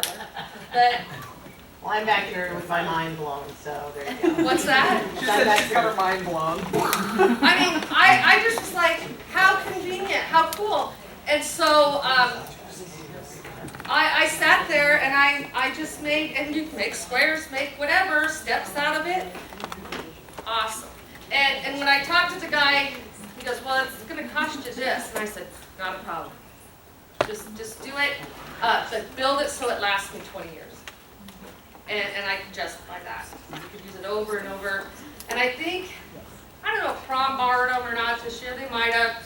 And then the prime and painting and all of that. That mom, her son's the electrician. So here's what a lot of you are like, oh, the styrofoam. So the styrofoam, I actually got a lot of insight from Carol Carraher on how to make styrofoam. And she says, oh, even your stones are way better than mine. But my art teacher got really involved with that. And so styrofoam is, you have to use a hot wire to cut it, and it cuts like butter. It's really slick. You can make your own hot wire, and you'll see a picture. Yeah, on the right, you can, yeah, it looks, I'm just supervising. See, I'm not doing anything. But 2 people on each end, and you hold it tight, and it just slices. Now these blocks are 4 by 8, 4 feet thick. I'll click on the, we're going to share this slide stuff with you. I was working on it here. But I went to Insulfoam. It's in Meade, Nebraska. And little town of Meade, Nebraska. I did rent a U-Haul because it's huge. And I've been told that I have very good persuasive skills. And so even when I was there, and I had an order, you know, and put some money into it. But before I left, I said, do you have any scrap stuff? And, well, yeah, you know, well, scraps, I was thinking scraps, and his scraps were scraps. And I'm like, oh my gosh, I have to take this. And you can tell that, he was like, I go, well, like, what's that? You guys, can you donate some? He goes, well, it'd be nice if I had lunch. Here's $50. Is that good? Are we good? And so, boom, we loaded it. I came home and my assistant was like, what have you done? Because we don't have room for this. I said, oh, we'll find room. And so, yeah, I have pieces I haven't even used yet. But it's actually what they use when building bridges. Is what I learned from me making friends. Yeah, I thought I was really cool using the reciprocating saw, which is very difficult for me to say with my braces. But and the team thought I should keep that picture. Yeah. Now a reciprocating saw is just like a great big electric knife. It was fun and powerful, but it was very messy. And so the hot wire, you don't have the beads everywhere and that kind of thing. And so anyway, the rest of the stones there's our wonderful art teacher. And again, it helped that her daughters were in the program. I'm a little scared because they graduated now. But we have compensated her too because she goes above and beyond. So to make the color that we did, after we cut and designed, and I think the hot wire is another website where you can order tools. We have booster requests at our programs or our school. So a lot of times I'll put in, I would like this, and then they'll approve it or they're not. But you have to have some good tools, and we had some of these hand tools to get the intricate cuts and things. And one of my students, made an inappropriate cut. He didn't think he did on purpose, but anyway, you look good. Okay, so, but anyway, that was, the kids had fun with that. So we took not spray paint in a can like a sprayer gun, and we put our paint, and of course the art teacher mixed colors and this and that.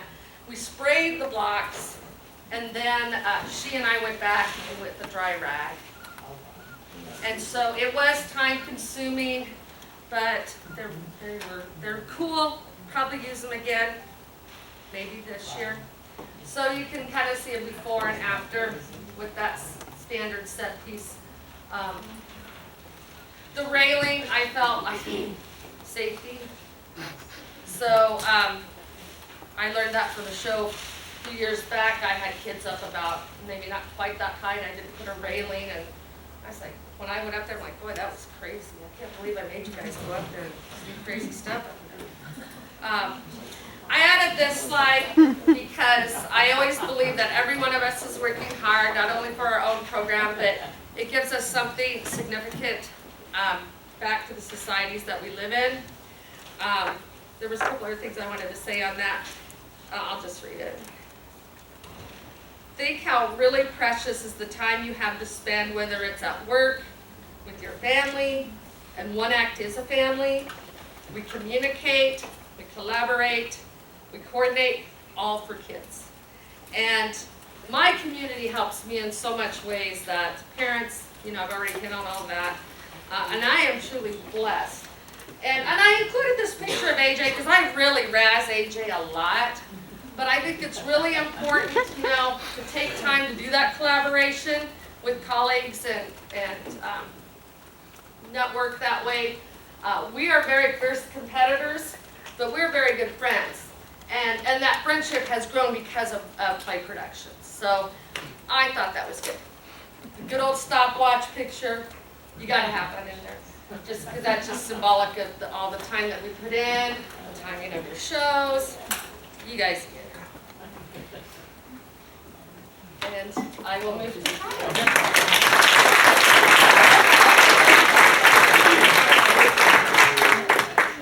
AJ, how long do we have before lunch here? It's not, there's still.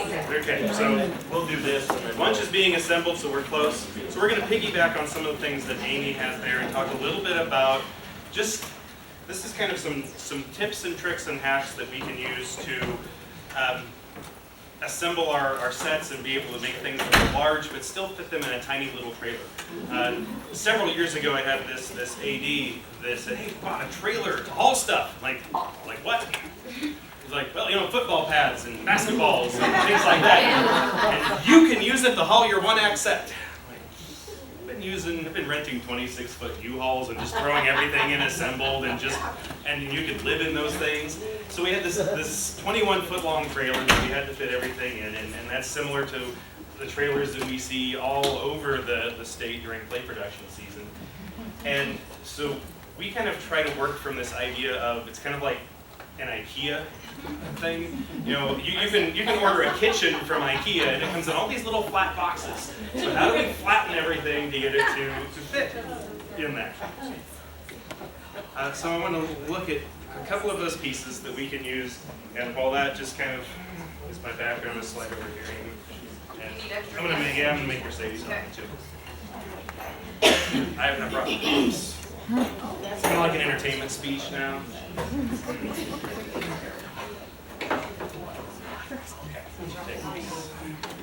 I'll take those. This is just something I always do a time lapse of our loadouts and post that on our social media sites because our crews never get enough recognition, and this is something that allows their parents to see the work that they're doing. And in fact, kind of on a side note to that, when we do our public performance, we start with a blank stage and do the load in with the curtain open, and so a parent who's got a kid who just carries some heavy things, they still get to see their kids do that work and put it together. So we build a lot of things that roll and move, and these two pictures show we've got this little train that actually is running on tracks, and then a ticket booth that's on wheels that runs back and forth. The train was a good example of, we wanted that to be noisy. We wanted you to hear it coming in. So it was metal wheels and metal rails that Sometimes you want noisy. our other coach, Nick Howard, and good luck spelling his name from that pronunciation. Yes. But he's kind of at heart he's an engineer, he's a contractor, and he's an awesome guy to work with. And we were talking about this train. He's like, so you want to train? I'm like, yeah, it'd be nice. And It'd be quick. Show then about traveling. he disappears. I don't know where he went. He'd run the Tractor Supply, came back with all of these chunks of metal and started putting it together and refined it. And so he just kind of disappears and creates magic and then comes back with it. And then our ticket booth. So a lot of the pieces that went into this, and this QR code takes you to a Google Doc that has links to these items and prices, and they are not all cheap, but you buy them once and they will last forever. So I want to just kind of show a couple of these. So these are just casters, right? These are just wheels, but they're different than Amy's wheels. I deserve it. Amy's wheels you cannot cover up with a gentle piece of music. They are just obvious and they're there, which is great if you want that. Yes, sometimes you want that effect. These swivel casters are about $13 a piece. You can't get them at your local hardware store, but they've got a urethane wheel that's got a little give to it. So if they catch a rock or a splinter or something that's on the stage, they won't skid, they'll just roll right over it, and they are dead silent. You cannot hear them move at all. And these particular ones, I think these we've had for 6 years, and they still have plenty of life left in them. Just every season we just purchase more wheels, and we just have a stock of wheels. We have casters like these. We also have the straight ones that don't swivel. These we get through a place called DIY Road Cases. It's an odd place, but it's the cheapest place to get the best wheels. They do have them that have a brake on them. You don't want those. No. Because if a kid puts the brake on it, and if you go ahead and you push the set piece anyway, it'll break the wheel and it'll wreck the brake, and that brake will never work again. For brakes, these are available from Rose Brand. They're just a stage brake. If you've been around the stage long enough, you may have seen these. It goes on the back of a platform, and then you lift that lever. And it's like really that. easy to pop up with the foot too. Yeah, so you once put a you're foot on it, stage. pop that lever down, and it breaks the platform. So backing up on this, so that little ticket booth on the far left has a couple of brakes behind it. It also has a kid It also who's has a hidden behind student it. Yeah. that is manhandling. They- That's they- how that moves. But it did have. Yes, we have some, so we had a curtain behind our little ticket guy, and we had somebody back there, we had carved, so he's on a platform, and we had carved out a spot where she was standing on the ground, and she was the one pushing and pulling it. So there are really two people in there, one behind the curtain. At 1.3. Yeah. And so these again will last forever. They make them with different length bolts depending on the height of your wheels or your platform. They make them with little rubber stoppers. All Those sorts of come off different things you can do. And it's height adjustable, so you don't have to get the height quite right. You can tweak it and then break it. And they're super easy to get them moved, to get those wheel things moving again. And then your wheel stuff isn't drifting all over the stage when it's a kid that's on. And if you've got to quickly move it, again, kids in costumes, they grab it, they kick that up, and you can move and go. Not every box or platform that you need to move has to have wheels. If it's light enough, just glue some old carpet or felt under the bottom, and it slides really easy. It's silent, and it doesn't move at all when somebody's on it. The next thing kind Or if you have loud wheels and the piece is light enough, you tell them to carry it. Yeah, that you're Those desks, carry it off. Okay, this next one, I'm gonna get us out here before long. yeah. So imagine that this is the corner of a platform. And so it's a 4x8 platform with a 4x8 3/4 inch sheet of plywood. And the thing that we always do with our platforms, we glue the skin down on them so it doesn't creak and the platforms stay a little quieter. But this is a bracket that you can get from Rose Brand Theatrical Supply, and it's called a Leg-O-Matic bracket. And so the Leg-O-Matic bolts in there. I got it. And they sell these little hardware packs with them, and you might look at it and say, I'll just use carriage bolts or something. Get the hardware. Get the hardware pack. It's got some great lock nuts and washers, everything you need in there. And so then that bolt's there. And then back that off, back the bolt off. There you go. So then your leg slides into that. Then you use your bolt to tighten it up to hold them in place. Tighten it down with the socket, and then it holds the leg on the platform. And so we keep a selection of That's 2-inch part of our steel, IKEA. and all of those legs in various different heights. And then they're also, we have them in 7-inch increments, Yes. so that they can have the same rise as a standard staircase.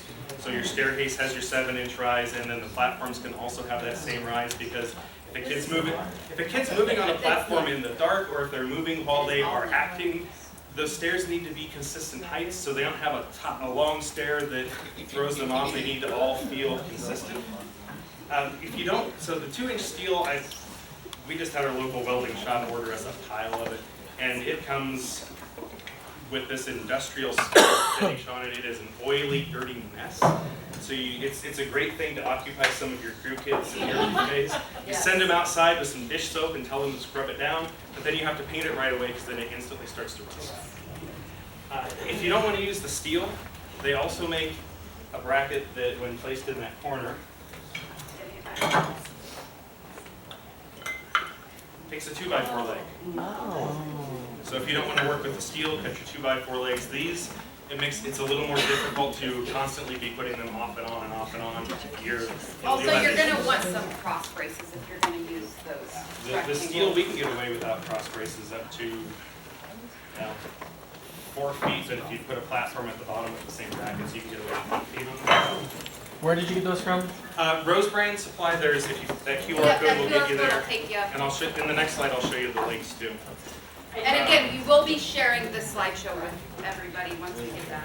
These little hinge brackets have saved our lives. Oh, so many times. You can hook together platforms and flats and keep them from moving. You pop this pin, the platforms separate, There you go. and you just pop them back together.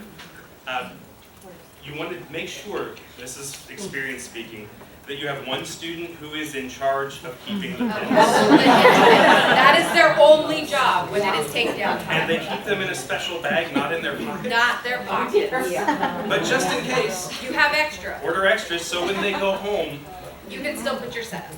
Are these from the hardware store? these are also from Rose These are Brand Rose Theatrical, and they make a lot of different ones like that. But the pins, they have a little point on them, so they're easy to Slide in and slide in there, and then they'll bend. And these are good for flaps or keeping platforms from moving. The last couple of pieces, what else is on there? We use a lot of glow tape, glow dots. Put them on the corners of our platforms, so in the dark, kids can find the corners. On the back side, that's also easy when our crew kids are putting them out. That goes upstage. And then the last little piece on our bolts and things, don't use Phillips head screws. Use either a square drive or use a torque screw. It's got a little star bit on there. Kids can put stuff together without stripping all of the screws. And then when you disassemble them, you throw all of your screws in a bucket, and freshmen get the job of sorting out the screws. Then you can reuse them. So you can reuse them over and over and over until you sort of strip them out. But it's a lot cheaper to get several uses out of your screws that way. And these brackets never, ever have worn out on us. We've had the Legomatics, we've had a couple of bolts stripped, Yeah. but you can replace the bolts on them. It's about 7 years. Every 7 years we have to get a new one. No, it's not bad at all. And it's probably the most expensive item on there is that standard wagon brake at $26 a pop. But you have 4 of those, and you can use those for a lot of things. And we like to use, the way we kind of get around some of the expense of that is that every time there's a musical that's produced, they usually have a little more budget than we have. And so we like to buy extra wheels and brakes as part of the musical set construction, and we just keep them just in our stock. So, and the rigid caster I don't have with me. They are all on platforms right now. It's a little cheaper than the swivel, but it can only, for changing direction, it doesn't work very well. But if you're just rolling, If you're just going straight in, straight off, that's what you want. If you're coming at an angle, you probably want swivels on either the front or the back, because you're not going to be able to turn it if you've got this straight one. So those are some of the little pieces that we found helpful to be able to get everything into a smaller trailer. And they just last forever, and they make our jobs a little bit easier and allow us to be a little more free in how we. I mean, you can build some heavy stuff that one kid can roll out on the stage, so it's super handy. And that's one thing, Amy works a lot with foam, and that foam is, I mean, it's not super light. It's but fairly light, yeah. But it is light. We build heavy sets. Our sets are not light by any means. We use a lot of steel and a lot of beefy wood. But that's why we use a lot of wheels and felt and. The platforms that we're currently using right now, we built 2013 maybe, and they've still got maybe 3-4 years of use in them, and because they're heavy, but they'll crush a kid. Jared. Hey guys, the casters that don't have the brakes on them, then how do you get your set pieces when you move it to the spot? How do you get it stuck in that spot? Do you lock it in? That's or what we use this for. that's your standard wagon brake? Yeah, Yes. so if you've got your platform, and that's attached on the back of that platform or on the side of it, then when that moves into place, the You person lock who it. moved it Yep. puts their foot on that, and that braces it against the floor. And then to move it, instead of having to mess with those little brakes They on the just wheels, kick it back you up. just kick that back up, and it's good to go. And so somebody who's an actor who's in character can walk up to that set piece, kick that brake, and move it without really even having to show that they And- unbraked it. The first couple times you run with them, guaranteed, they're gonna drag it across your stage. They're gonna forget to pick that up, and it's gonna make an awful noise. A lot of them come with rubber on the end of them, that quickly gets ripped off, because that happens so many times, where it's like, this isn't moving. Did you pick up the brake? Oh, it's moving.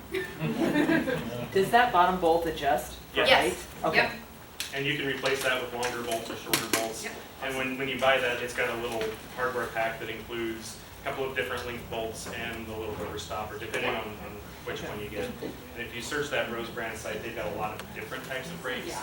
That's a bigger one. They've got some really fancy, expensive ones, like $80 a piece brakes that I would love to play with, but it's too much. That's How long do these last? never replaced one. Yeah. And you've had them for 8 years? We've been buying those for probably 10, 11 years. I say, pretty much since I've been on board. What wears out on them, because the way they design them is pretty brilliant, what'll break is the bolt. The Yes. bolt will get bent if it bumps up against So something. you just, And so you just go to get a the new hardware bolt. store and just get a new bolt. you just get it. But the rest of it, Yeah. and sometimes Sometimes the the rubber piece handles comes will off. come off, but I mean, it's still functional. Sometimes we'll deliberately remove the rubber Because handle. they're red, It's red. yeah, and it's distracting. You don't want people to be staring at that, especially when you're rotating a set piece and they put that brake down, you don't want them staring at a big red handle. But those brakes have saved us a lot of effort in trying to get those pieces to stay stable. Depending on the size of it, you might want 2 or 3. If it's like a 4x8 platform, and the trick there is that you only have that brake lifted just a tiny little bit. If you have the brake adjusted too high, then the platform can Yes. get wobbly because it's just 2 bolts that it's resting on. So if you keep it so it's just enough to get it enough that it's not going to move, it works pretty well. And I mean, and some scenarios we've had where it's just pure manpower breaking something, like we just put a kid behind a set piece and they're holding it, and we're like, you gotta hold that still. Get your foot underneath it and hold that wheel. So, I mean, that's your bailout. Yeah. So they aren't, some of them are cheap little fixes. The loose pin hinges, Which are a about lifesaver. $3 a piece by the time Yeah. you buy them in a box of 10. The thing about ordering from Rose Brand, they hit you hard on shipping. Figure out what you want in all of those pieces, order it once, and because that shipping you need to replace some pins, the shipping is the most expensive piece of that. So order it all at once and do it once or twice a year. I cannot stress enough, if you are thinking about the hinge pins, get more pins. More than you think you need, like extra and then extras of your extras. Because they will go home in kids' pockets. And then they go through the laundry and mom calls. Yeah. So what is your budgets for the foam and for the heavy sets? Like, what would you tell us to budget for? Yeah, Amy's hiding. I'm pretty persuasive. I Sounds like have you a pretty sleep with healthy one of those people as well. I have a pretty healthy budget. I don't know how I got that, but I fight pretty hard for my program. And I can tell you a good way to raise money for your program is host a contest. There's not a lot of contests in the area, and the season is so short. And I always have a waiting list of schools trying to get in. It's a good way to make money for your program. But like you said, you know, I have thrown quite a bit of money out there on some things, but then I've used it, you know. And I guess that's how I try and justify. And I'm nervous because I've had 8 different superintendents in my time at Loop City, and so every time budget comes up, I'm like, ooh, I don't know what they're gonna tell me, you know. So, but they've been supportive of the program. I just ask, and then I aim big, and then if it gets cut, then I'm still okay. And I have some people in the community. Don't kid yourself, like with that Gilligan. When I said that mom bought that bamboo or whatever, she bought it. And when I asked for some receipts, you know, I never got. That was their donation.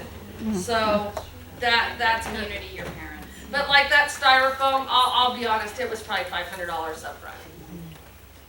I think it was, I want to say it was like $200 for the big block. And then I did ask him to cut something, and you know, I did like whatever dimension size, but it was pretty pricey.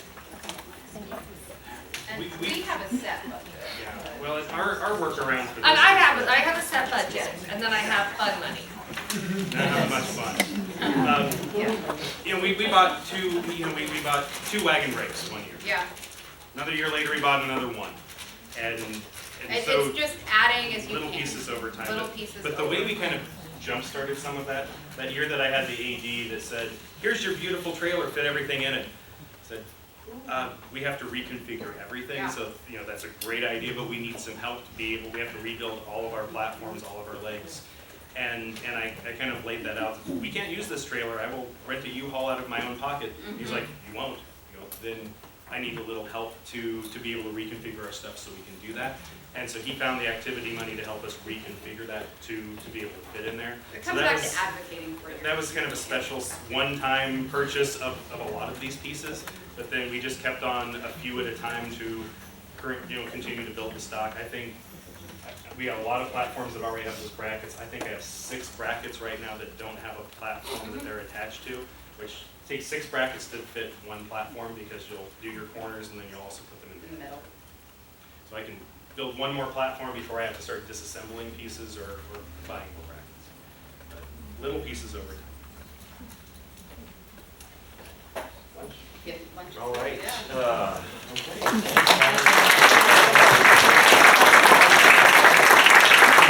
I just like to remind you all, because I know some of this is a lot of stuff, and that's a lot of stuff, again, like, we'll be sharing the PowerPoint with you, plus this presentation will be recorded, so you can go back and if you're like, okay, what did they say about how you put that together, you'll be able to see that. Lunch is now served.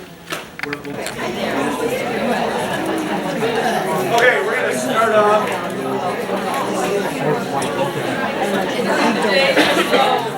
We're going to start off with this area of the meeting here by talking about what's the first comment you've ever received on a ballot. Again, we don't want anything personally identifiable. We are going to, we're doing this now and then we're going to address it later. We're just going to look through these because We're scared. we're scared.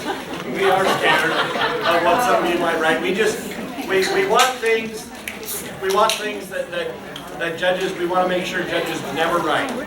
And things that are not addressable because they're not on the ballot. And things that you should never hear, or maybe so feel free to put down your honest answers.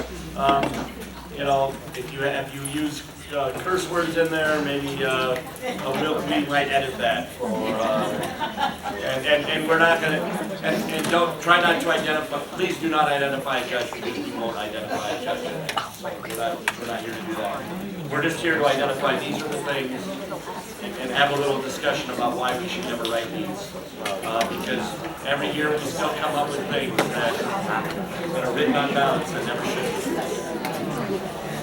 So please take about a minute to do that. We're going to move on to the next thing. Hey Joanne, I'm trying to think of something that you said. What? There has to be something.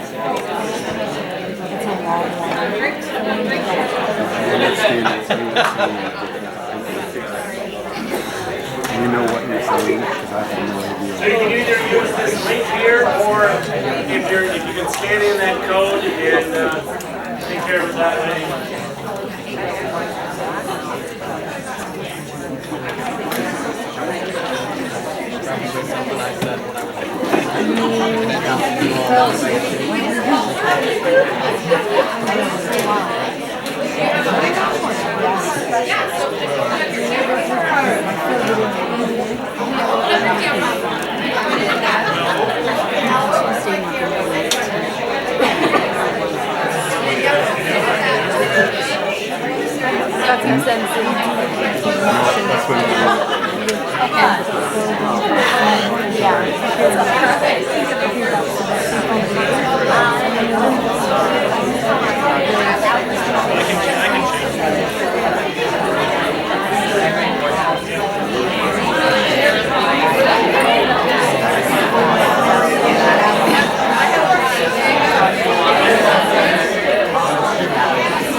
Yes, they do. Because if I was asking some of you your school, it's because the registration form did not have the school on it, and Cindy wanted that so that she could count it as both the coach's requirement for being in the rules meeting and for your requirement as a judge. If I didn't ask you your school, it's because the school was on there. Either Cindy knew, or when you sent it in, maybe a check said it, etc. Yeah. Will we get like a little star next to our name for like judging preference? I do not have that answer, but I can ask Cindy about that. Hey, we did last year. They did last year, Right. but that was Deb, so I don't know. I'll ask Cindy about that. Ask I'll ask you, Deb, about that.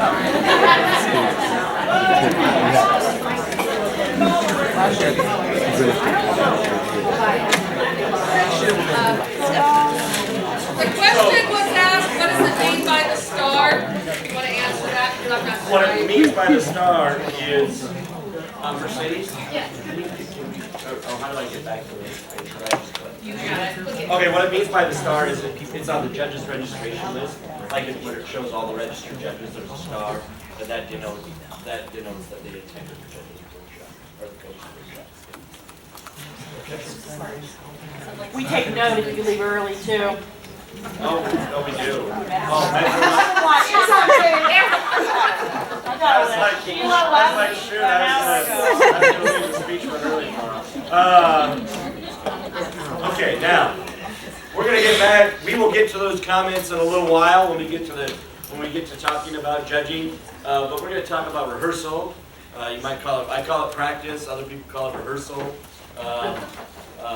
But whatever it is, it's important. And I think it's to me it's the part I love about the activity the most. I love going to practice. I really don't enjoy competition days at all. But I love going to practice because practice is where you see magic happen in kids. Practice is where they take over the show. Practice is where all those things happen. That if the performance is going to be the best as it's going to be, it has to happen at practice first. And so I just love going to practice. That's just, and I really think that if, like, Michael said earlier something about enjoying the process and learning about the process. It's about loving going to practice and loving seeing what can happen there. And if you can get that kind of attitude about practice, then the performances themselves, and you can get kids to enjoy practice. And I know sometimes kids will be like, oh, I have to go practice, but that's partly because they're just busy, and just like we all are, we're all busy. But if you get them to enjoy that part, then the way their performances are enhanced really grows, and that's exciting. So we're going to talk a little bit about warm-ups. We have some warm-up resources there. I think we each talked a little bit yesterday about how we do different warm-ups. Usually what we try to do is early on in our rehearsal, like one of the first few rehearsals, we do something do some sort of choral element that we're most likely going to put in the show that everybody can do together. And that way, that's how we warm up every time. And it's relevant to the show, it gets the energy building. We do things that are both physical but sometimes your show you might not have that as part of your show. So there might be other things you can do to warm up. And I'll let these guys jump in if they have something. I guess that's all I would say is that I don't know if it matters a whole lot what you do, as long as it's something that helps focus your kids, and it's something that you do consistently. I know that sometimes people can have the idea of we've got a lot to do during rehearsal, skip the warm-ups, let's just dive right into the material and let's get our blocking done or get through that. And the times that I found that we try to do that, we always get less done. We end up having to stop and do some sort of focusing warm-up anyway. Your warm-ups take time, but they save you time on the back end just because of the benefit of focusing. And yeah, it's about focus, it's about energy level too. Sometimes these kids, they will have just come from a 2-hour basketball practice, or they will have been at work. Towards the later end of 1-act season, we get into where the weather's not nice outside. So, it just gets colder and sometimes snowy, and so it's a little bit of it's like, they sometimes come with that, and you have to get that out of them. You have to get them focused on what they're doing now. And maybe they had a bad experience at basketball practice, or maybe they ran into some other trouble at home or whatever. You have to get them focused on what you're doing and get their energy level up. So up to the expectation where you want it for the rest of the practice. Well, mine's different because it's in the classroom day, but we'll come in before school. It's first period of the day. So we'll start like 7:15. So then, I'm probably not as good as getting that warm up in, because even though you might probably have every day, in some regards, it's maybe not as good of quality as an evening practice, which I'll throw those in too. But when we travel and compete, we definitely make sure we do our warm-ups and get the energy in. And a lot of times I have to fake it at 7:15 in the morning and do something really silly and crazy, but just to get them going. I like that AJ threw this whistle on here, because we both use whistles in rehearsals, because we have so many kids involved, and I'm getting older and I just don't want to yell over them anymore. So it's a quick way to gain attention and keep them moving, because ultimately you stop to talk to a few kids, and it's human nature that the rest of them are going to talk, and you can yell at them and but it's just they're just being humans. And so you talk to these kids, you fix what you need to fix, and you blow the whistle, and boom, you have them right there.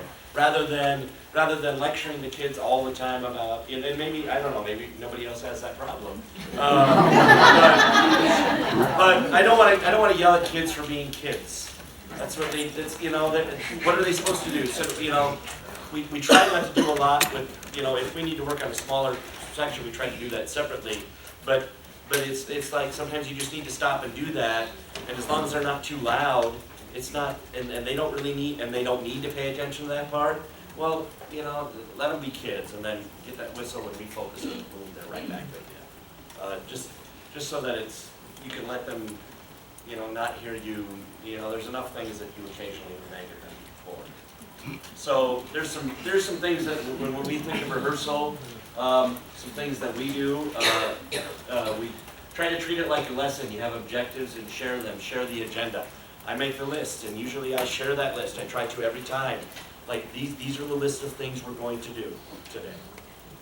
And I show them the list, and I share it with them.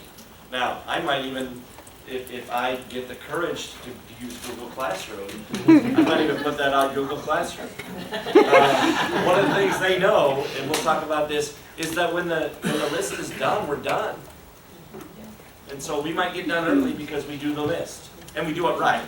We don't just try to speed through the list, but we do it right. Start with something high energy the whole group can do as a warm-up, and that might be something from the player, that might be an individual warm-up. And I really think it's important to build that energy up so that you're not fighting energy as you start your practice. Focus on your objectives, focus on changes. Don't wash a clean shirt. And it's another way to say don't beat a dead horse, but that's cruel to animals. Don't wash a clean shirt. Like, I think sometimes people get in the habit, sometimes newer coaches especially, of they just run everything, and they run everything, and they run everything. Well, if you're not going to change it, the kids, you run the risk of that part becoming flat or that part becoming tired. And so focus on the things you want to change. Make your practices efficient rather than just running everything. Yeah, there's times when you need to run through the whole show because you need to get a time, and kids also need to get used to the experience of running through the whole show before they compete. But I don't think you really, maybe it works for other people to do that all the time, but I've never really found that worked. Keith, yes, go ahead. I was just gonna chime in, he has a list, but I actually put mine in how many of you use plan book when your lesson plans at school. So I put mine in plan book. And because it's a class, I have to attach standards with it and all that. But the other thing I wanted to say, Brad Hazing told me this one time, and it really made a lot of sense. Start your rehearsal with something really strong they're good at. Start on a strong, and make sure you end there too. Yep. Because you want them to come in Yep. feeling good and I thought that was really valuable when Brad told me that. Yep. Start with success and end with success because you want them to feel good at the end. There might be issues on your list you don't fix, you don't get done during rehearsal. Don't leave them with a feeling like they didn't get something done. Keep it moving. Do not have time to lose focus. If you need one-on-one time, find it outside of group rehearsal. Michael brought that up. It's because you don't want to waste the whole group's time. If you're talking about one kid or two kids or three kids, bring them in separately because then you have management issues. And again, you're yelling at kids for being kids. And also you're wasting their time because it might be just their little scene. Or you've got two kids who can't become intimate, who are afraid to touch each other. And oh my gosh, sometimes that takes forever. And we had two kids this last year. I didn't think we were ever going to do it. And they finally did touch each other. We didn't have to, but we, I can't tell you how many days they came in on their own and we worked through it. And we kept, each time we'd add just a little bit more touch. One more kiss up the arm. Okay? It's like, ew. And I'm like, yeah, I wouldn't want to. I understand if I was you, I wouldn't want that kid to kiss me either. But still. We're in the play. But yeah, don't use the whole group's time for something you can do with just a couple kids. Because they'll resent that, and then that leads to management issues and kids being kids, and we don't want to yell at kids for being kids. Our goal for practice, and I don't know what these guys do, is about an hour and a half. We want to be done in an hour and a half. The maximum is 1:45. When the list is done, practice is done, and occasionally we get done early. However, respect their time and understand when it's time to quit. Yes. That's important. Yes. Because sometimes, you've got to have a beat on your kids, and sometimes that's why it's important to go to some of their other activities is because you've got to understand what all goes into your kids' days. And sometimes they get to practice and they are beat, and you might only be able to get a good hour out of them. And you've got to understand, because once they start getting into that mode where they're not getting it right and they're making mistakes that they normally don't make, then it's time to be done. Because if you keep trying to fight that, then the habit starts to become they make mistakes. And you And don't they want start the getting habit. really down on themselves. They do, they do. And that's what you have to avoid, yeah. Yeah, yeah. So have an idea of, you know, have a good feel for your kids. And that might be where you need your leaders to be able to feel comfortable to tell you that, or that might just be a feeling that you have, and sometimes you just need to let them go. And it's hard as a coach because we know how short on time we are. We know Yep. how quick we've got to turn this out. But you also have to think about if your kids are not getting anything out of that rehearsal, you need to call it for that evening. Yeah. We want them to like this activity, and fun. beating them into the ground when it's not going right is not going to help. And on that too, there's been times when you can tell that there's something that's on their mind that is, we try really hard to leave the outside world outside of the theater and let the theater exist in its own space, but you bring that baggage with you. And there's been times when we've had to shut down early and it's then become physics study time. Yeah. If that's what they need, if they've got grade issues that we need to support and understand that, and I think they'll work harder for you if they know that you recognize they've got lives outside of that and you're helping them with those other things too. And sometimes you just gotta call it work online. Sometimes we just have group therapy sitting on the stage because those kids need it.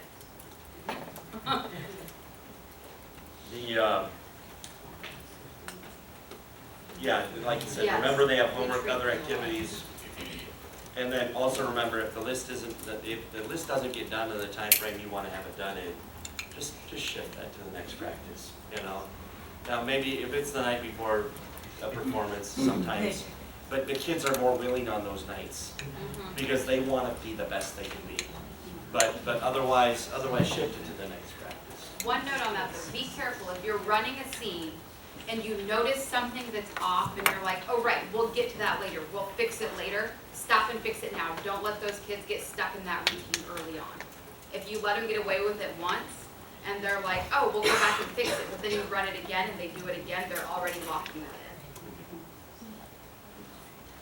in. Any suggestions for memorization? Like, do you guys put a deadline on things and like there's no scripts, or? Oh yeah. Yeah. Cause like I know that when I've done that, then I'm almost reading all the lines to the kids anyway. So I'm like, is this doing us any good? I just was looking for suggestions. Whenever you set that date, you're going to have some prompting, you know, or maybe you have a kid do that. I mean, I don't know. That's the way we do it, but I know our date is probably later than a lot of people want to get them off script right away. That's not the way we've done it, but whatever works for you is fine, but just understand when you hit that date, then when you say no scripts, then no scripts, so that they understand that's serious. But yeah, you're gonna have to And we have a student manager that we will often, we have two of them that sit on either side of our stage, and we were just like, you guys are gonna read these characters, if they need lines, this chunk, they're gonna be over here. And that way, it's not pulling from our distraction as we're trying to direct, but those kids know they don't get script on stage. And if it takes us, 15 minutes to run 5 lines, that's what it takes us. Sometimes what we'll use for motivation is kids love props. Yes. And you don't get a prop until you have room for it in your hand, and you don't have room for it until the script is done. So when you're on the book, you get your props. I use understudies as well to do the prompting. But I don't want prompt because then my notes in the book. And eventually you have to get to the point too where you stop prompting because they need to think it in their head. Yep. Because there's nobody's going to prompt them when they're on performance, and they need to be thinking it as they're performing. So I would say, maybe it's a couple practices where you're doing some prompting, and then after that, it's sink or swim. Get from point A to point B, I don't care how you get there. If a student needs help memorizing, as some students Yes. do, by all means, sit down with them maybe after school or whatever and have them record it. And now with telephones, that is so much easier. And just record the cue lines and leave their space open or whatever. Or even if they need to hear it by learning it. I had a student when I taught in Elgin for a lot of years. He memorized his speeches that way, he memorized his play lines that way. And yes, it took a little more time, but it was so worth it because that kid was good. And I know I'm on stage a lot. I go through and I even teach my students, I help direct a musical. Circle words that are the same within yours or that matches something that comes right before you. I had a line that had a bunch of the words giggle in it, and so it was like giggle, giggle, and going, and I just circled all the G's, knowing once I got there, they had to go in this order. And you can help a kid mark the holy bejeebers out of a script so that he can see it in his head, and that's what he needs. Or she. Oftentimes there's someone on stage, and a lot of times it's someone who doesn't have many lines that knows everybody's lines. And they know what order they come in, and I rely on those kids. I'm like, if you know the line and they're stuck, say it for them. And then they'll repeat right after they do that. So. Just real quick, the slides should be in the play production on NSAA now. Jeff just put Thank you to Jeff. And then at the end of our practices, we review what was learned, and like you said, we end with something that we can do successfully, so that they have, and hopefully it's something that we've added to that day, since it wasn't the third thing we started off with, because we didn't fix anything. We end with success, and then at the end we always review: did we get better today? And then how did we get better today? And they have to give specific answers of things that we did, so that the kids leave knowing that we did something in that hour and a half. That it wasn't just, oh, we had practice. Did we get better? And sometimes they tend to focus on the parts that didn't get fixed, and not focus on the parts that did. And so make sure they know that we're getting things done. Anything else about rehearsal you'd like to add? We do structure, I know you said that you try and aim for like an hour and a half. We do ours in blocks. We bring in our non-speaking ensembles first. And if our leads are available, our speaking are available, they're more than welcome to come. And then we focus more on the dialogue and the main blocking in our second block. So we do about 2 hours. But we break it up by hours. And that's, a lot of that just kind of reflects the number of kids. So we start with the larger group, yeah, and then you can send them home and work with the remaining smaller groups, so that by the end, if you have those 3 kids that you really need to work with, you're working them a little more at the end, and you already have the larger groups in, and we kind of taper that. You could do it differently. That's just the way that we do that. But we also, and this is kind of related to that, and I'm sure everybody does this, but maybe they don't. Is that we cast by, and maybe there's some positive, there's some negatives, but we cast by activities that the kids are in. And because I know that if this group of 6 people are all in the same scenes, and they're in 3 different activities that don't have the same practice schedules, we're never going to have those kids available to practice at the same time. And as tough as that is to tell a kid, these roles are going to be difficult for you to get because of your schedule. If we've got softball kids that are gone every night of the week and they're there late until the season, we know we've got to meet with them early in the morning. Yep. And they can't work at the same time that volleyball kids do, because when they have their practice. Volleyball has morning practice then. So we kind of cast in groups according to what activity they're in, and we do a fun little spreadsheet and color code those, so when we go to do casting, we get groups that we can actually work with at the same time. And usually all those other activities are over by the time we're ready to perform, so we get about 2 weeks at the end to put everything together when everybody's available. Okay. We'd like to do a little bit of sharing. At your table groups, what is the best thing you do in practice or have done in practice? What's one idea you think that that's something that really worked for you, that you can share with others. Let's do about, just at your tables there, at your table group. And let's take about 2 minutes to do that, 3 minutes. Every time we're done with First, you share with everyone. this is what we look forward to, is this thing to wrap up. And then we do like that. We say yeah, so everyone says yeah, and that's how we it's just something that we do as a team. We've never done one before. I'm a speech coach, but I've never done one. It's the first, yeah. And we're, so, yeah, we'll talk about it, so whatever.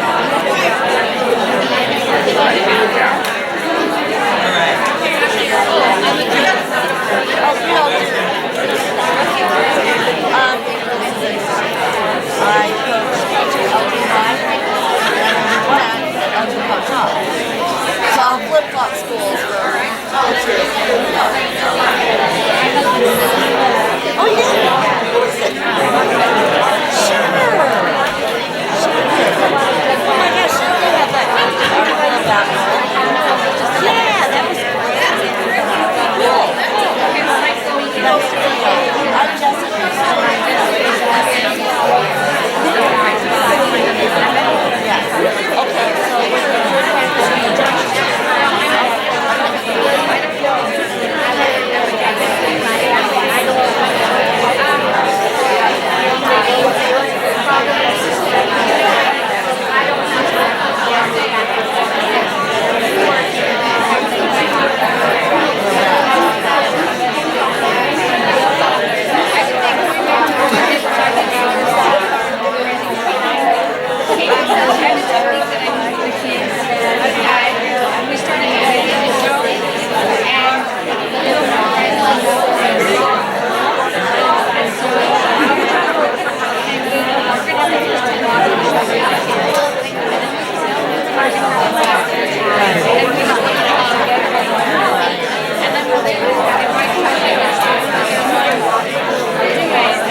Okay, so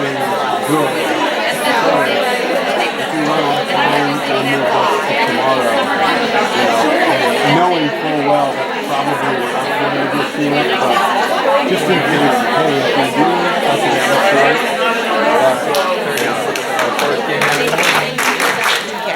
All right.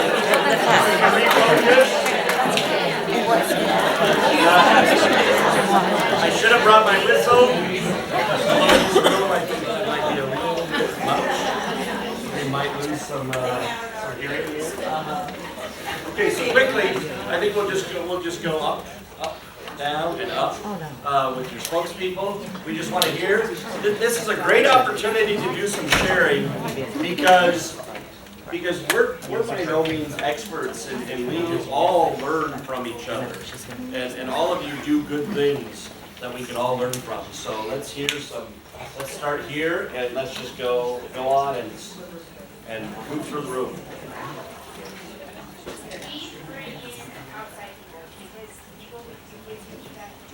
And make sure the back of the corner can hear you. We bring in outside people to come in and critique and watch and give them feedback. A lot of the times it's the same things we tell them, but they hear it completely different. That's true. We can do the one. Very good. Okay, yeah. Let's do the speech card. Right after each. All right, ready? Well, two things that a lot of us do is pre-schedule which scenes you're gonna work on. So kids know exactly, you've already said this, but they know exactly when they're supposed to be there. And they're not just sitting around having nothing to do. The other thing is to absolutely require pencils. I bring a basket for all the phones, and a can of pencils. So there's no excuse to not have a pencil, so, and they require that all the time. That's great. One thing that we talked about was, like you were saying, start with something strong. We start with a reflection of what they did the day before, whether that was a competition or rehearsal, what they did well, what they thought they did well, and then we kind of carry that into the rehearsal. Okay, so nobody over here, we didn't decide who was going to speak up. So one thing we do is spread everybody out throughout the gym, because we're on gym stage, but you can't be by anybody who's in your scene or that you interact with, and then run the play verbally. So we're working on projection of voices because you need to be able to hear the cues that lead up to what you kids think it's fun, they go all over. We talked about how we give the kids a lot of ownership in what we're doing. It's not just us standing there saying, you go there, now you go there. We kind of let it be a lot of student direction so they have ownership of what they're doing in that moment.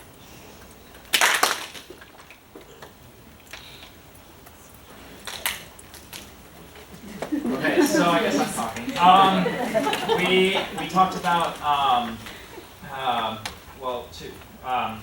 we coached together, and we this last year was our first year doing one act, and we worked really hard on like ensemble. And what we found worked is we kind of like would yell at the kids, but tell them to have a face. Like while you're on stage, you have to be in your character constantly, even when we're rehearsing and working with leads. That's when you are practicing your ensemble bits too. So, and that worked pretty well for our group.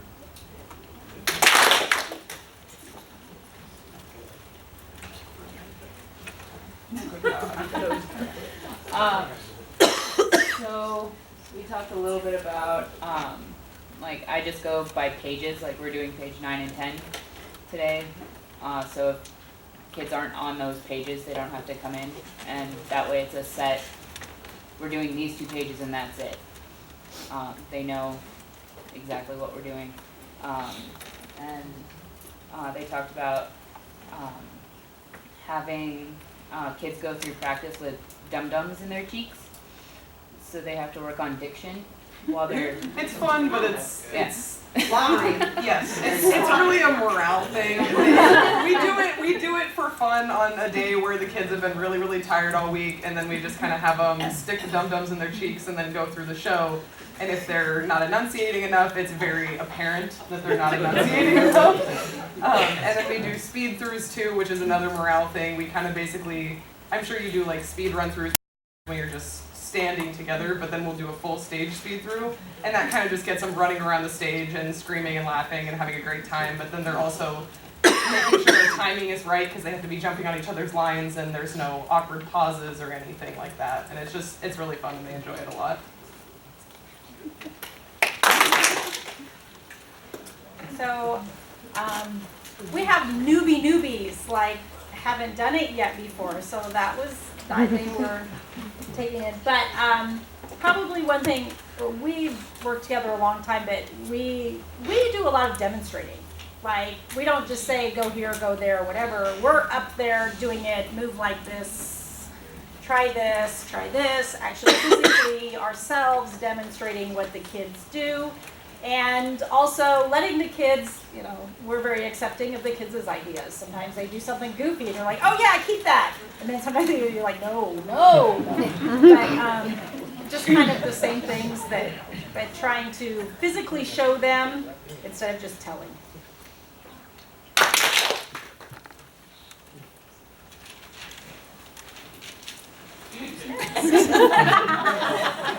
Reloaded.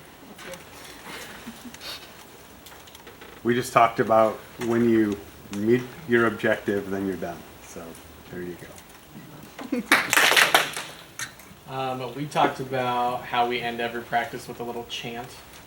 I know that sounds ridiculous, but every practice we end with "not Chavez" on 3, and then we go 1, 2, 3, not Chavez, and then like we disperse. And that's how. I mean, that's the way it is. That's what they love. So that's okay.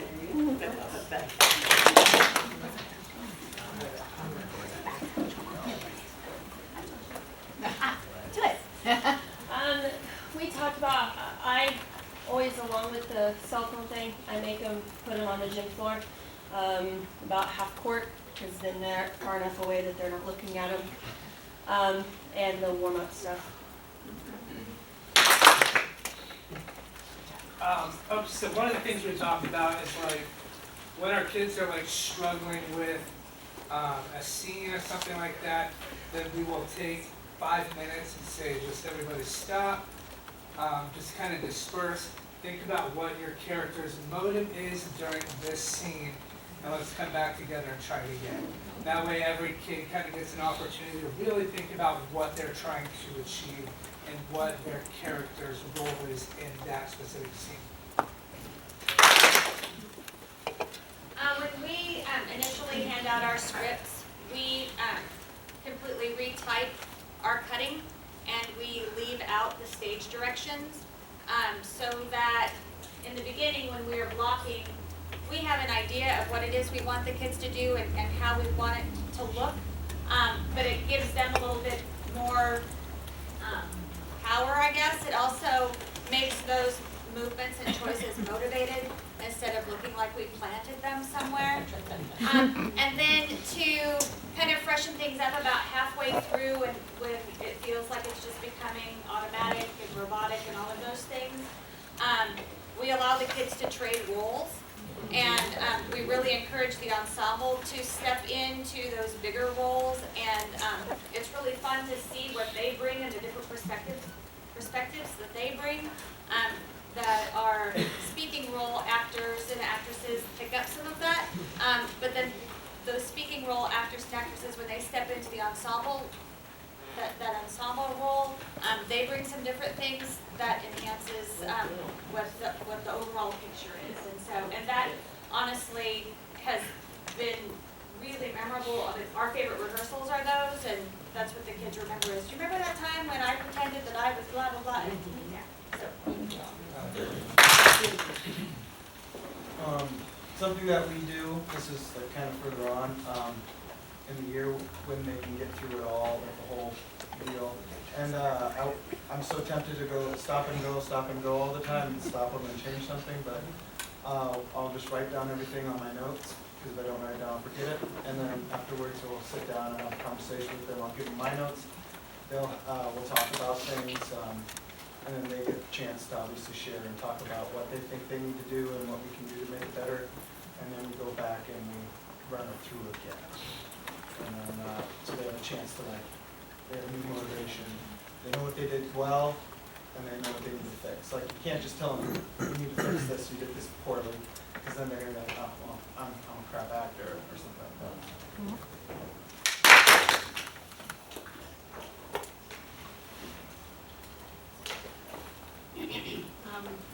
Once lines are pretty well memorized, sometimes we do a dark rehearsal.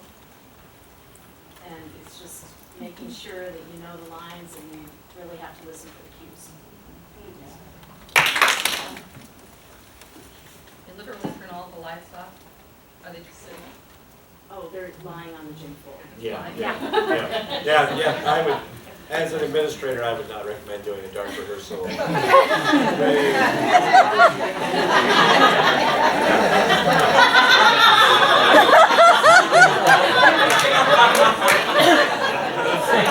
It's also not a good idea to do it in your hotel room the night before state, because sometimes you get a call from the hotel saying that you're being too loud. No, we've done that one. We do that too. Yeah. And the kids look forward to it. They're like, when are we going to practice in the dark? You know, it just gets them listening, really truly listening. Yeah, very good.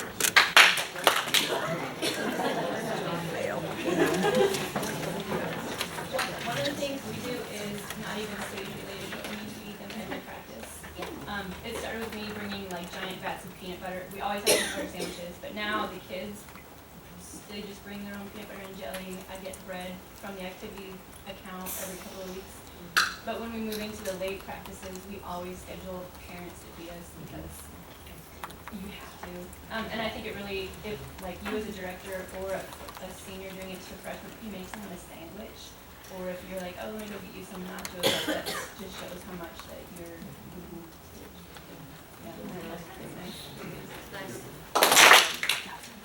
talked about something similar to the dart practices, but for more character building.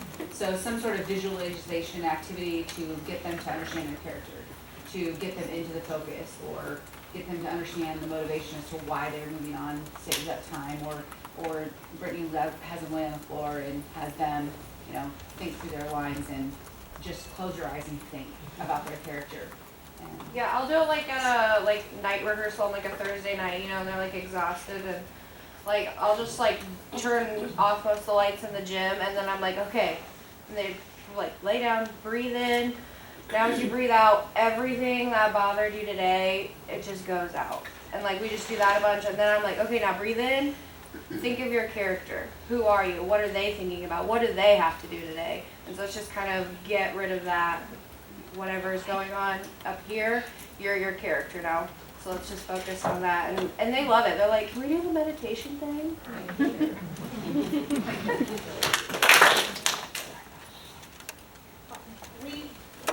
Our table talked about a couple of ideas to build teamwork, and one of them was at the very beginning of a rehearsal to celebrate their successes outside of play production.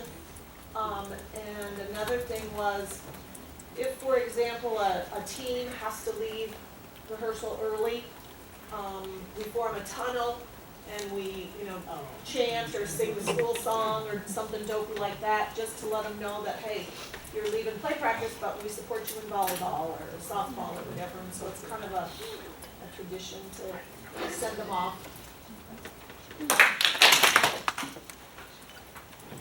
I have one thing to add regarding the phones in a bucket. We do that as well, but we put it all the way in the foyer because then their watches don't pick it up as well. So you have to put it far enough. I learned the hard way, but that's what we do.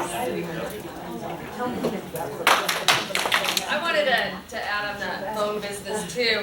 I put mine in a locked cart on wheels or whatever, and out of sight, kind of like Rachel said.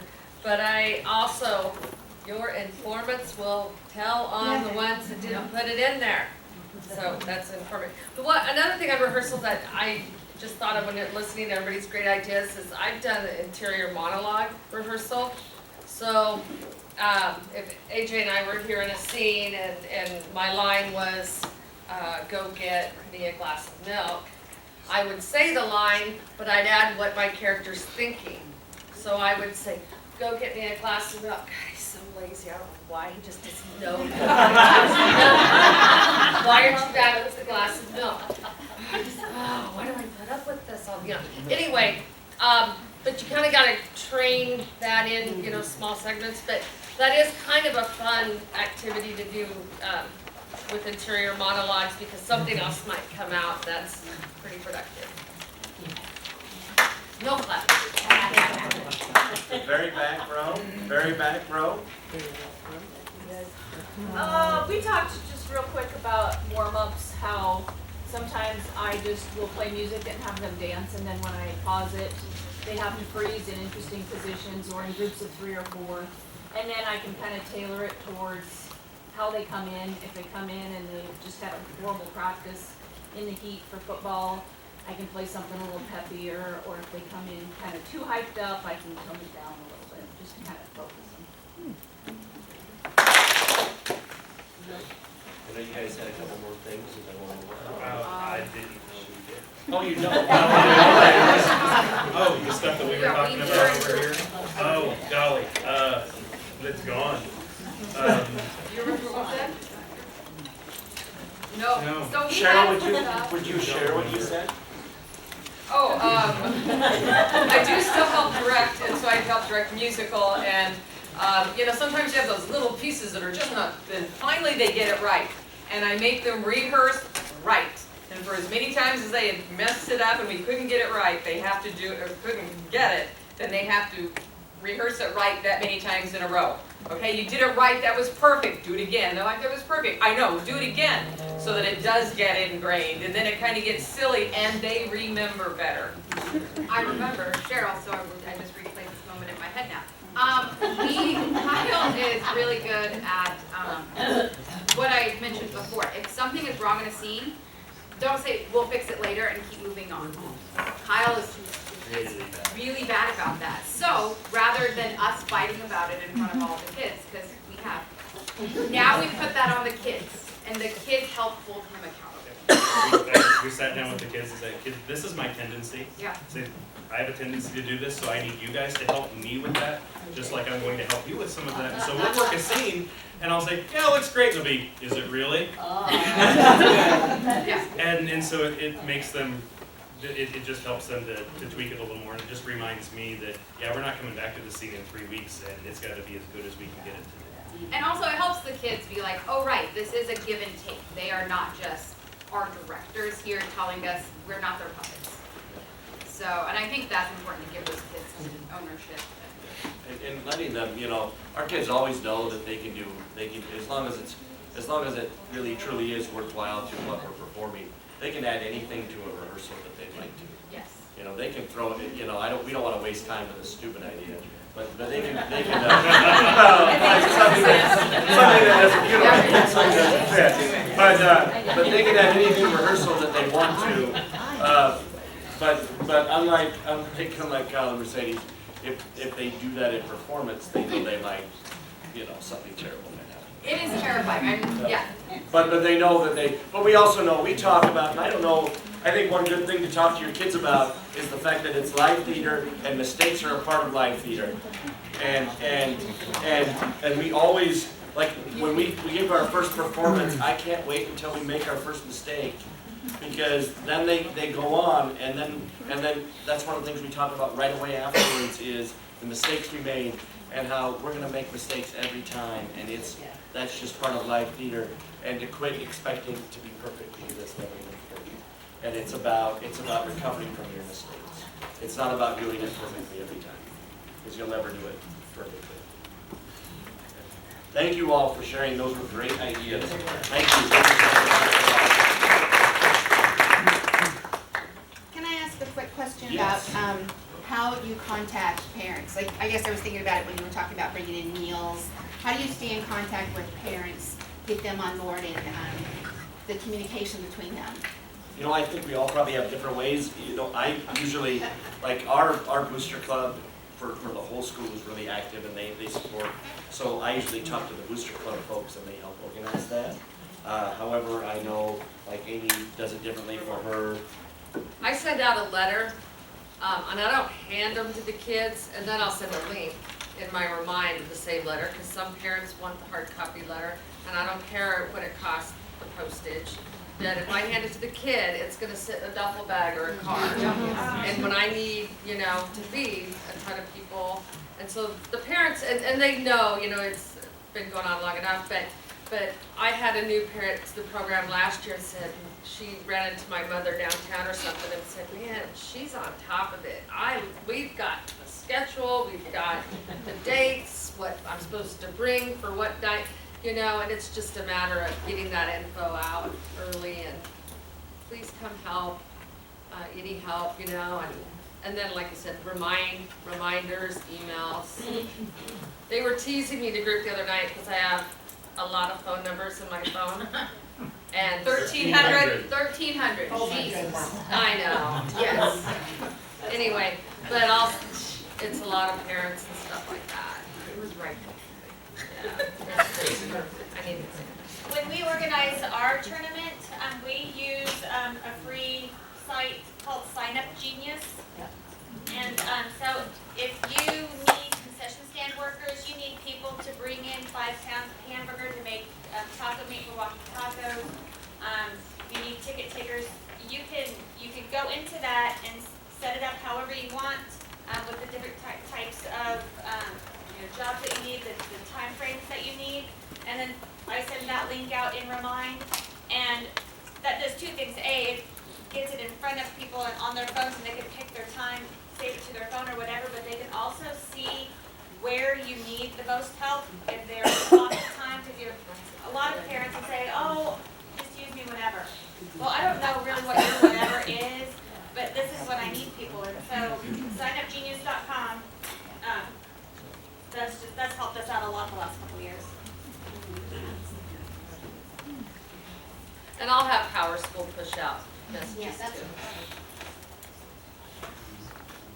Anybody else have any different ways of contacting parents? I guess we got a couple different ones that we use for our district. We have Parent Square to push out mass messages. We also use Team app for all of our activities, so it's very similar to Remind, but allows you to do some more stuff. So it's like combining Classroom and Remind together. And it's free and it's really nice. What was that name of that again? It's called Team app. And then similar to the Sign Up Genie, we use Thing to Bring. Does the exact same thing. You just put in what you need, like for concessions, and then they can go in and say, yep, I'm gonna bring 500 bowls for the soup supper tonight.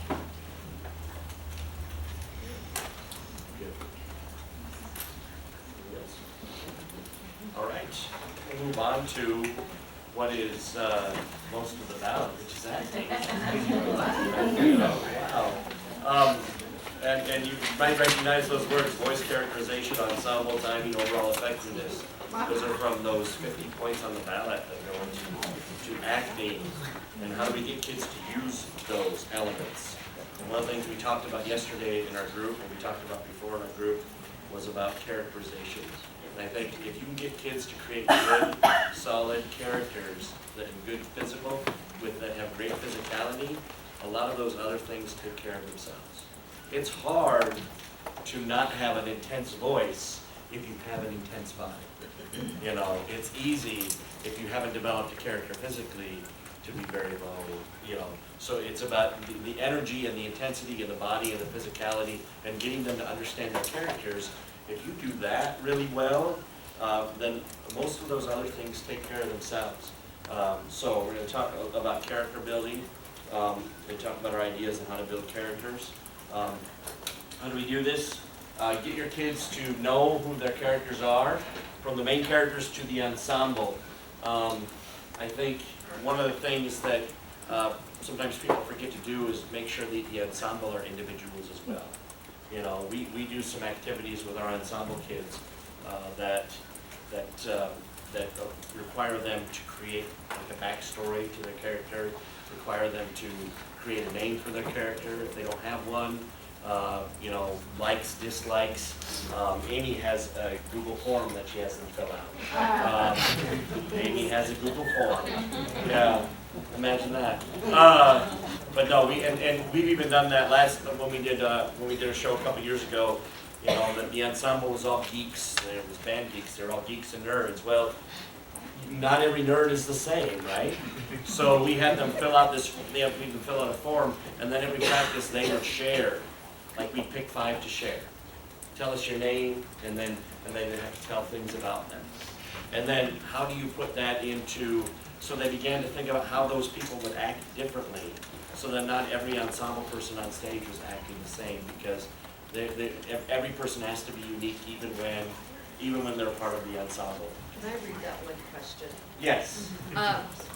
So I was off my folders and say folders. So when I did Charlie and the Chocolate Factory, and I didn't even realize I still had this response from the student, but the question was describe, and he was Grandpa Joe in the show, okay? And the question was, describe your bedroom using the 5 senses. So he had to answer this in his character. It smells like old people. Looks like someone let a 5-year-old with scissors for the first time run through here. Everything feels dirty and gross. Everything tastes like dirt, and I can hear that raccoon in the attic again. I laughed so hard again when I read that. That's good. But you know, it works for the main characters, but it's important for the ensemble characters. It's important for everybody to understand how they're different. I think this is a combination. I think we all do it a little bit differently, but a combination of coach-led and student-led. The kids have to own it, but it also has to fit within the vision of the show. And so I think you have to have some ideas, but you also have to let the kids kind of own their characters some too, and bring something to it. Have them share your vision of the characters, and they can share their vision, create that backstory. And once your kids know their character, voice, and physicality, you can follow. Other ideas about anything else about building character from this group? I had one, when we did our ensembles with I had hurricanes a couple years ago, girls play hurricanes, and I wanted them to amp it up. So I had a rehearsal with just them and put a single chair on the stage, and then I made them fight for the chair. And start stage left and stage right, and he said, "You're gonna let her have that chair? You're gonna get the chair? Go, but don't get hurt." And they got feisty, and it amped their performance up. And that was just a little trick I picked up along the way somewhere for ensemble kids. One thing that I do, and of course this is based on what I do, is I ask them, what is one thing you think your character should wear? I think I should have a bow tie. I really like suspenders. Why do you think your character needs to wear suspenders? Well, I like them. Okay, but does your character like them? And make them justify their choice, and if it works, and it is, add it to their costume.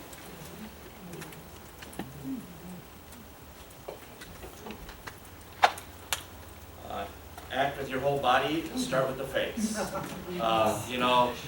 Facials are extremely important. Facial expressions are probably the thing that we work the hardest. And we do a lot of different things for that. One of the things we do, and I've shared this before, is we call it a face-off. And we have the juniors and seniors opposite the freshmen and sophomores. And the goal is for the freshmen and sophomores to get over to the junior and senior line. And so we go through it, and the kids have to, it might be say a phrase from the play, it might be, if there's a song, it might be acting like this last year we were pirates, so it was like, I would say 1, 2, 3, and boom, they would have to be in their pirate phase, and the kids, and then one of the things we also do is have like, the older kids then have to pick the younger kids.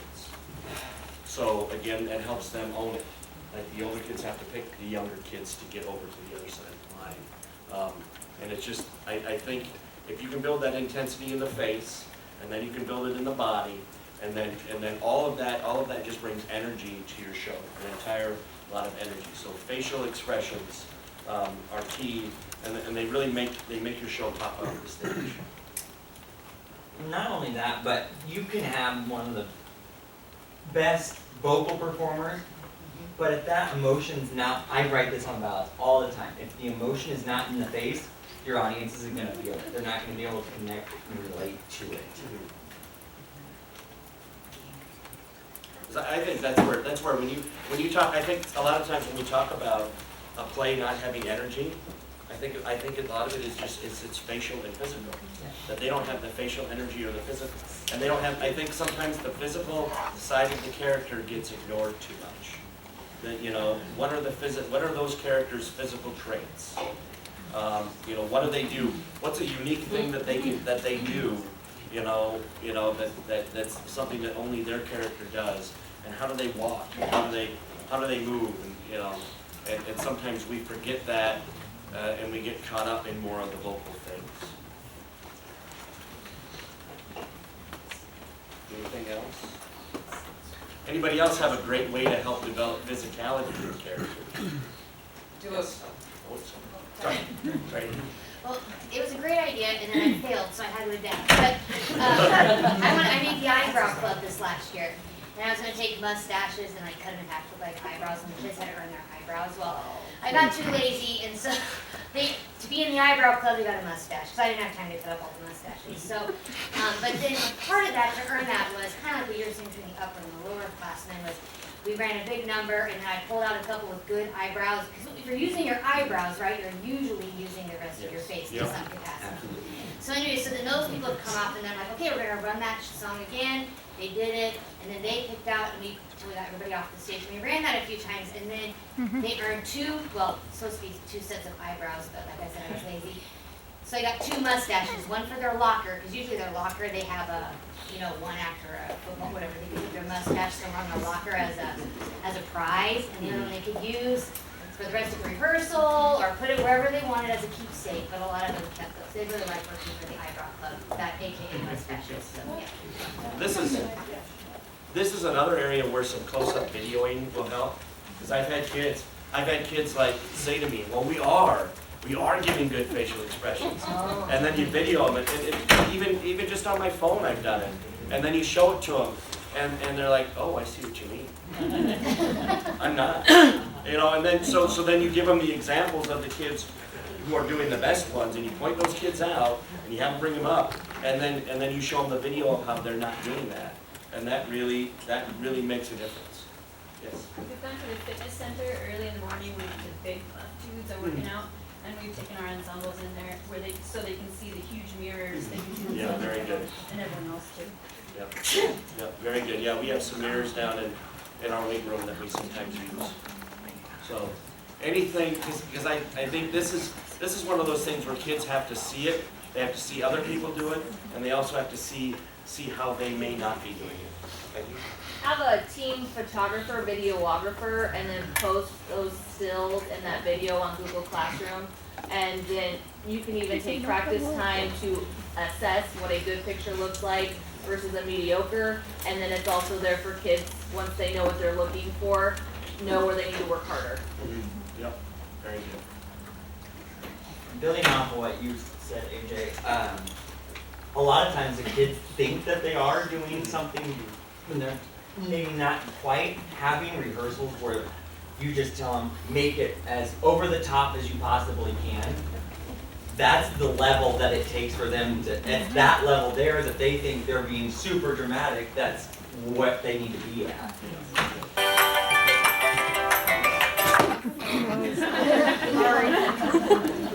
Anybody else? There's a basket in front of us.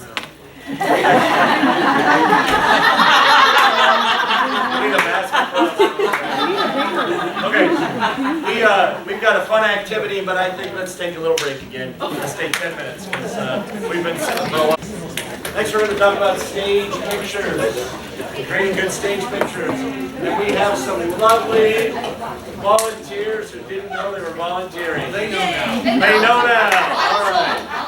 Okay, and Kyle and Mercedes are going to lead this portion through stage pictures. We're going to go really quick, and we know that a lot of people probably have a pretty good idea on great stage pictures, but maybe we need a refresher, and maybe we need to start kind of 101 for some people too. So we're going to try to cover all of it fairly quickly because we've got costuming and judge comments, all the things that we've got to pack in. So here we go. So if our volunteers would please come down to the stage. Yay!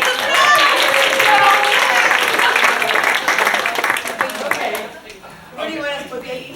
Just generally around here. Okay. So we. Shall I go here? I'll wait a second. Pardon me. Hello. I need to move to the back of the house for this one. Okay, good. Here we are. It's hot up here. It's like being like 10 degrees. I know. We know. So we've got this. This is a family dinner. And this is the most boring staging of a family dinner that we could probably imagine. There's not a lot of dynamic here. So we're going to try to crowdsource this because the smartest person in the room is the room, and of course there's the demotivational that none of us is as dumb as all of us, but we're going to ignore that. Yes. So we've got this family dinner, and right now we know we've got 4 people. And when we're working with kids on stage, we know there's some things that make interesting scenes. So we want to start with one of those first things, and one of those things is levels. So what can we do with this group that uses levels to make the stage picture more visually interesting? Somebody can stand up because they're serving. Okay, so somebody can stand up and be serving dinner. So Zach is going to do that.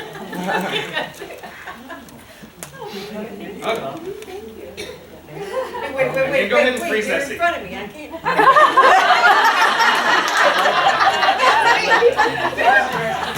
Okay, so now we have a blocking issue. We can't see everybody. So So let's counter Zach back so we've got the levels and we can still see everybody. You're fine. There we go. Now go back through and fill their water glass. But before Zach goes too far, let's pause him because do we have enough levels yet? No. We don't, and we've got an issue with our chairs. How many chairs do we have? 3, 4. We have 4, and we know that there's a magic number. What is the magic number in stage pictures or any pictures? Odds. It's that power of odds. We're also working on making triangles. So let's already modify that. So we know we have to work with levels. We know we have to deal with odd numbers and making triangles. And so how can we make this a little more? Scoot one of them around. Okay, so scoot one of them around to the end here. Okay. However, we have an audience that's out here. How's your sidelines here? What do you see for our actors here? I have totally missing, is it Linda? Okay. So what can we do with Linda that either with our depth or our levels that can make her visible to the entire house? She could dance on the table. The suggestion is that you stand and lean on the table. Okay. There you go. So we've addressed levels, we've addressed odds and triangles. We also, we're working on depth because we know we've got our stages can be, and we put a lot of kids on them, we've got to use the whole space. But the trick with using that depth is that again, we've got people on these ends that we're going to lose sight lines. But we fixed that with Linda. We've got Zach there, and beautiful. Now, I think we all have a pretty good idea of depth and levels and the rule of odds, triangles, those things. I want to add a couple of other things that are also important to it. The idea of power. So who in the scene has the power? Who is the most powerful member of that scene? Linda. So Linda, why is she? Because of her stage. So if we wanted to shift that power dynamic, if we wanted to show that the person in this scene who has the authority within this, if we want to, who do we shift that to, and how can we make that work? Jane. Jane. Shift it to Jane. So how do we shift? How do we show that she's the one who is in control? Everybody. Yeah, there you go. There we go. Look at her and cross her arms while she's down She can do it from sitting. Can you do it from sitting? Do it from sitting. Cross your arms. There you go. But also note what Janet and Linda are doing. Immediately, where does their attention go? Yep. So And so that helps direct where you should be looking. Right. Because your audience, your judges are going to look where your actors are looking. That's right. And so we've got to train our actors to where that scene is and where the audience member should look. And if we've got 3 people on stage, okay, we can maybe sort that out on our own. If you've got 20 people on stage, your audience needs some help as to where the action is and where they're supposed to look. Let's play with a couple of other little things because we've got 4 people. We've got our 3 chairs, but we've got our 4 people. How can we rearrange this to a group of 3 and a group of 1? How can we rearrange this dinner scene to pull one of them out and isolate them just a little bit? Zach, we go to stage left in between. Okay. So who are we turning? Okay. And one of you can go on the other side of her too. Oh, that's true. Oh, there we go. Now do we lose Linda from house right? So what if we swap Linda and Zach? Yes. Oh, that's right. There you go.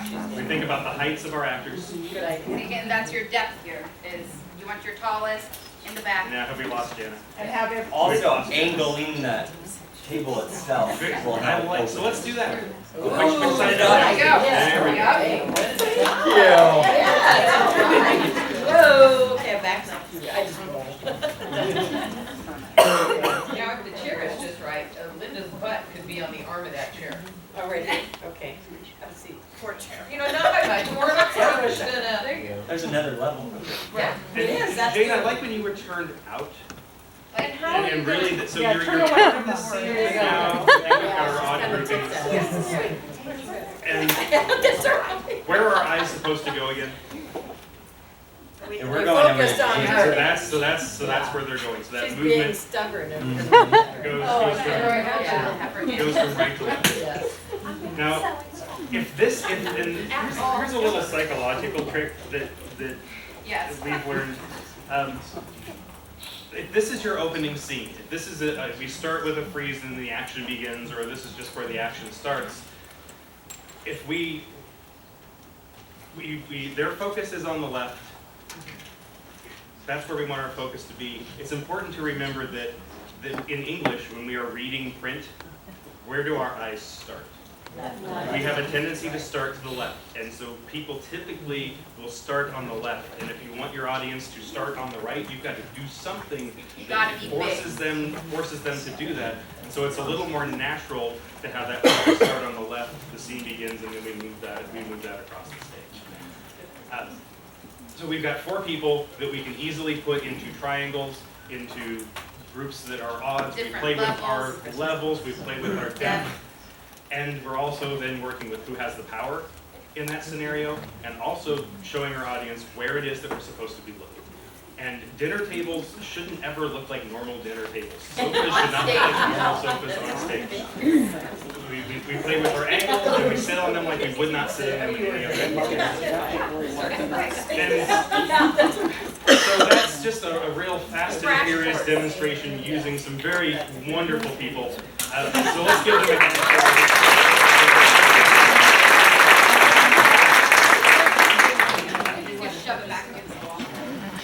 Hopefully we've saved some time to deal with costumes and dress.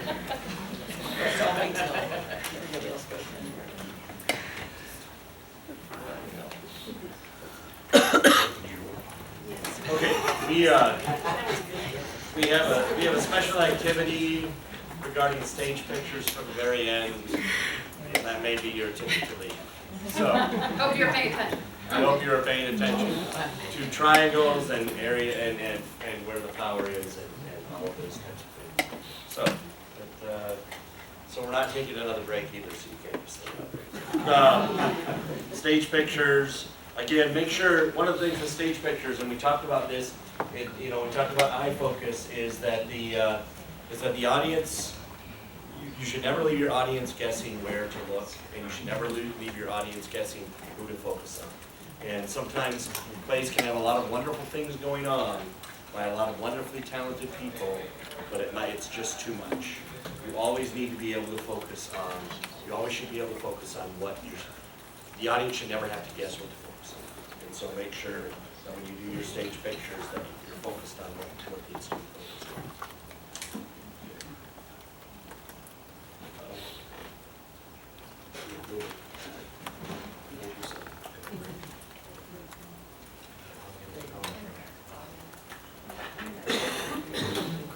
Finding levels physically. Notice the levels physically on those. You know, one of the things that was a hard thing for me to learn as a director was how to. It's easy to use blocks and chairs, but how to get human beings to look like it in a natural picture physically. You just have to play around with it. And the more you do it, the more kids do it, the more natural it becomes. So just, you don't always have to have blocks and tables and chairs and levels to get levels on your stage. You can do that with kids, just on one level. So now we're going to talk about judging. And we're going to talk about what to expect, what we should expect out of our teams, and what judges expect out of our teams, and then what we can expect out of the judges. And then we're going to talk about some of those comments that we had earlier. So first of all, when you go to critique, remember that as a team, as a coach, you are there to learn. That's a learning experience for you. Be quiet, respectful, report promptly. A lot of us, have a seating chart, whether it be formal or informal. Our kids know that the lead characters will sit in the front and the ensemble characters will sit behind, because oftentimes the judge, when they're going to want to look for somebody, most of the time they're going to want to look for a lead character and they're going to find them easily. Another thing is that have them wear the costumes You know, don't have them take off part of their costume, because they might be, the judge might identify them as girl with red hat. And if they're not wearing the red hat, then they're looking around. And sometimes judges will just say, well, who's wearing the red hat? And other times they'll just think, did I imagine a red hat? One of the issues that I have found in the last just few years, and that is that the list of characters in the program is not in the order that they begin speaking. Instead, it's the lead character first and then on down. We need them, so that we don't have to keep going back and scratching out. Yeah. We need them in the, who's the first speaker, who's the second speaker. And that's something maybe we talked to NSAA about, like emphasizing, especially like for districts that entry gets turned in that way, and emphasizing to coaches, because yes, I can say as a judge that is a problem, because especially if characters, if it's ensemble plays, or if characters don't use their names, but you know, and that's a trick too, that you can use as a coach, is to make sure that you use those character names often enough to make sure that the judges know who the characters are. Because even if your play is wonderful, if the judges still aren't quite sure who the character is, you know, if there's like two characters that, you know, which one was which, and you know, which one was Linda and which one was Jane, you know, I don't know. It just becomes a nagging doubt that's in the mind that hurts the effectiveness of your play. So I think a simple technique, and something we try to do, is make sure as characters come on, their names and they're repeated so that we know the judges know instantly if they're paying attention. Another little thing that helps, AJ, is on the program, instead of writing Matilda, you could put Matilda, King's wife, or something to help identify. Explanation of the character. Just for example. Anything. Yes, and sometimes, yeah, and you feel, like, I will say that a judge feels awkward going into a critique and having to ask, okay, which one was Zach? Who was Zach? Raise your hand, you were Zach. Or go up to the opposite and say, you were wonderful, who were you? Yeah. You know? And the kids probably think, well, they were paying attention. And that's exactly what, and sometimes, and that's why, I think really, if you ever see judges, you know, judges aren't supposed to, you know, we don't, and I think judges for the most part respect that they don't talk about the plays. But if I'm talking to a judge at a contest that I'm at, it's another judge when I'm judging, it's because I'm like, who was the girl? What was her name? Because I don't want to walk in that critique because I'm like, God, did I miss that? I swear I was paying attention. I was working my hardest to pay attention. So I think, yeah, anything to help make sure characters are clearly identified in the program, I think is good and helpful for judges.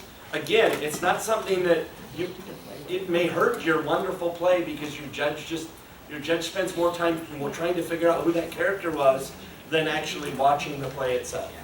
A question that came up over here is, if Barry Martha is playing 3 parts, how should that appear in the program? And we both agreed that Mary Martha, and then whatever character of hers speaks first, / second, / And ideally, those characters would just be listed separately. Right, but you can do it on the district entry, right? You can only put Mary Martha's name in one. You can put the student in one, can't you? I don't think so. I don't. Oh, maybe you can. One time.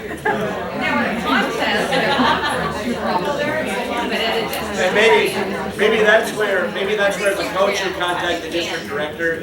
If they're making a separate program, they can do that for you. That's a good idea. Go back. Yep. But then also like you said, if there are 3 different characters, make sure they're in the order that they appear, ///. And then make sure when they get on stage, it's clearly identified.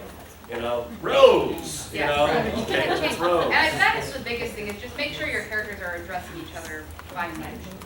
Even if that means putting it into the script. That's what I was just gonna say to you. What you're indicating to do, though, sometimes is against your copyright. I don't think putting, but Yes, I it think, is. well, but It is, sometimes. Sometimes it is.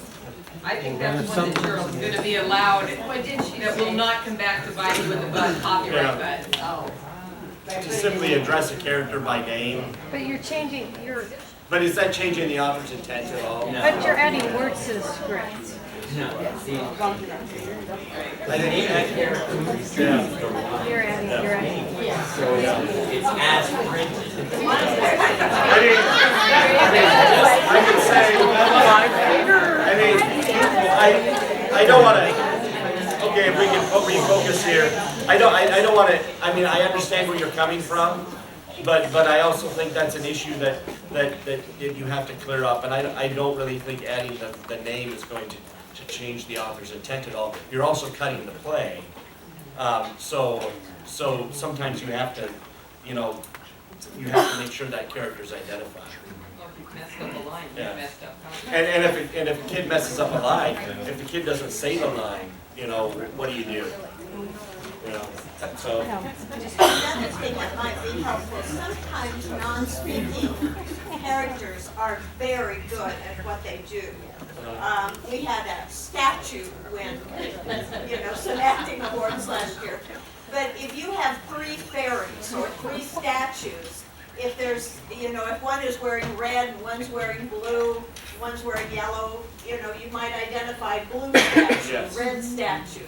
However, one thing I would caution you against is if you have all of these ensemble characters and none of them speak, if you have a bunch of ensemble characters that do not have speaking parts, I would caution against giving them names because when you, or I would put them separately under ensemble, like ensemble and then their name, ensemble and then their name, because the judge, like I judged a play and I'm like, where am I in the list of characters? I have no idea. These were the first ones to appear. Were they the ensemble or was this the main character? Again, it's that confusion.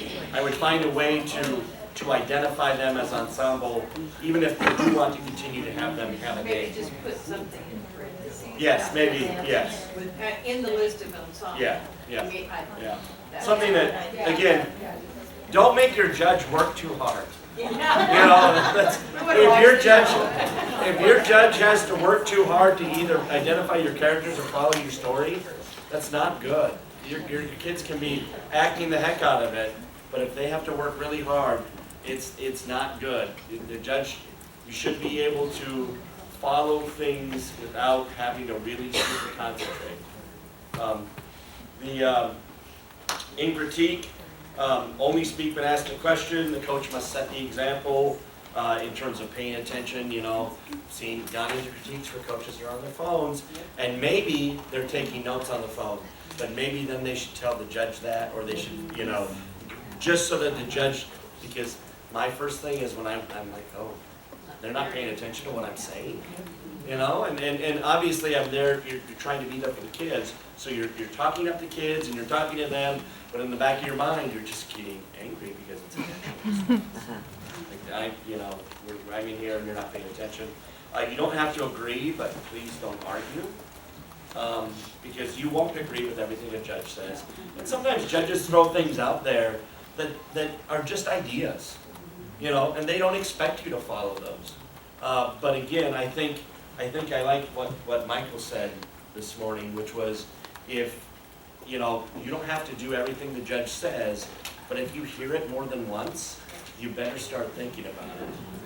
You really better start thinking about it, because that means that it's not just one person who thought that was, you get more than one person thinking that something's wrong with the part, you better start thinking about what to do about it.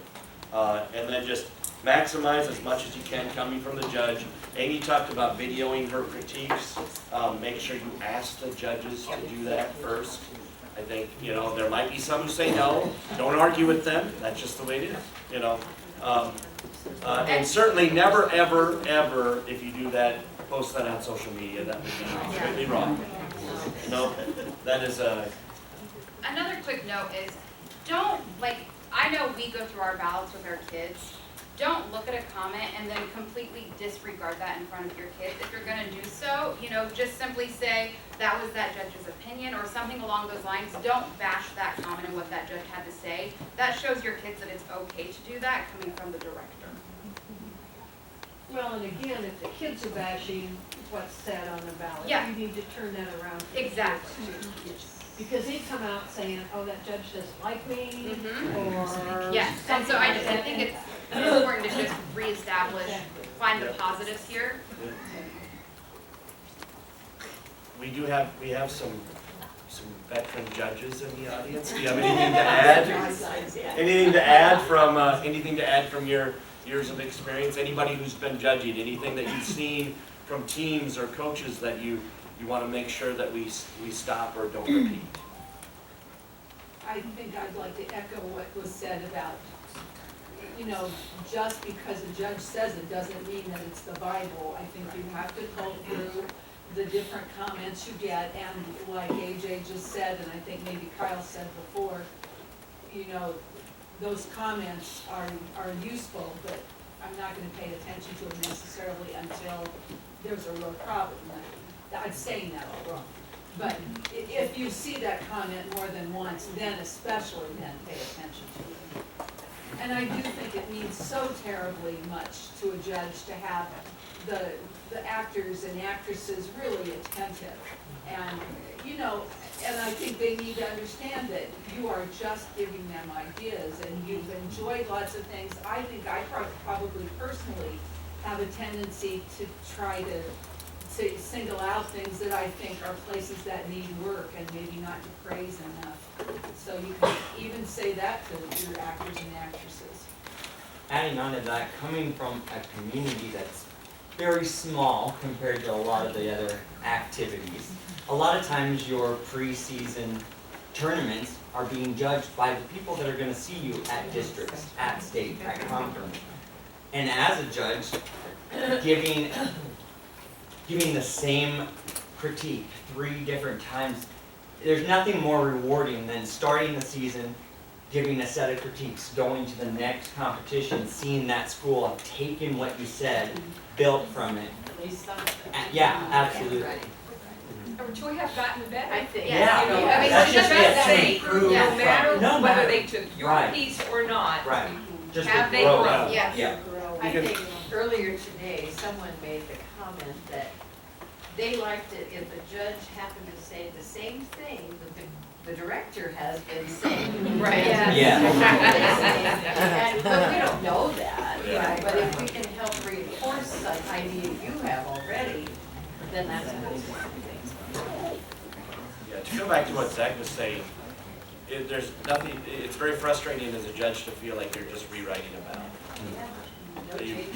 You're rewriting the same ballot you wrote the week before or 2 weeks before, and it's because it is a growth activity, and I certainly don't expect teams to take all of my ideas, but to really feel like those were the major, these are the major concerns and none of them were addressed. So. What about judges? Judges, we'd like judges to make sure their comments are constructive. They're as specific as possible. Sometimes even writing down a time on a ballot is a good thing. So like at this mark, that because coaches will generally know what that mark is. This scene drug or this scene got slow or the energy drop. Don't just write the energy dropped for a while. Okay, but those are things that we see, right? Your characters could be stronger. Well, maybe, perhaps, and I know we get into that area where we don't want to pick on kids, because we don't want to make a kid feel like they've ruined the show. But then a way to do that might be that Amy was the strongest character. The rest of your characters should be as strong as Amy. Okay. Or even to say, Amy was your strongest character, and Michael needs to be just as strong. Okay, for balance. Those kind of things. But be careful of picking on kids. But you also want to have that honest moment where you need to say, you need to be able to say to a kid, your character needs to be stronger. And how do you say that? Do we have any good ideas? I think sometimes if you can think of a specific way that character can be Yes, strong. yep. Give me an example. If you would lean over the table and really project your voice in that dinner scene, Yep, you would be stronger. yes, yep, yeah. Again, specifics. I think specifics often help almost any situation with the judge. Because rather than just say, they were a weak character, you know. But if you give them ideas or spots where they were weak. Focus on the ballot, not on personal preference. You know, I think we've all seen that. We're going to see that in some of the comments we have. And judge the play that is in front of you, not the play you wish you had seen. I think sometimes when we're judges, we've either done the play we're judging, or we've seen the whole play that we're judging, and we're like, why did they leave out that scene? That scene was important. I think you've got to throw that out the window, because you are judging the 30-minute play that's in front of you, and you have to judge whether or not that play from beginning to end makes sense, whether or not it meets the author's intent. You know, so if they completely destroy the author's intent, that's one thing, but that's a tough call to make, because you're not the author. And you know, you have to just focus on that what's in front of you, and not the way you would have done it, or the way you did it. And so when you're judging, really try and get those predispositions out the window. Or if the play is based on a book, you know, why do you include this? Why do you not include this? Okay, all right.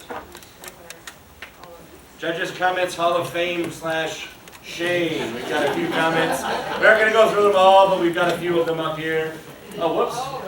It did not sync up. Hit refresh maybe on your. The internet's not really working. Okay. Okay, well, we could just read them. Okay, Mercedes. Okay, so the first comment that we pulled was, room for improvement. I've seen it done much better. Another one was, it doesn't make sense to me your little brown girl is the daughter of that rich white woman. I would recast that role.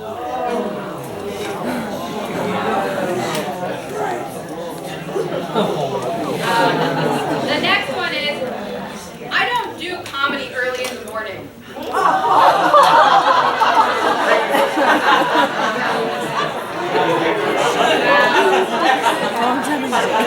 The next one is, Okay, you got it. the judge has seen your show before and compares it to your past performance and makes reference to things that he or she liked in the prior performance rather than judging it right now. This next one, I got a big problem with. To lead actress, your voice kind of makes me sick. If I think of your voice on the way home, I may have to pull off the road. Oh, I think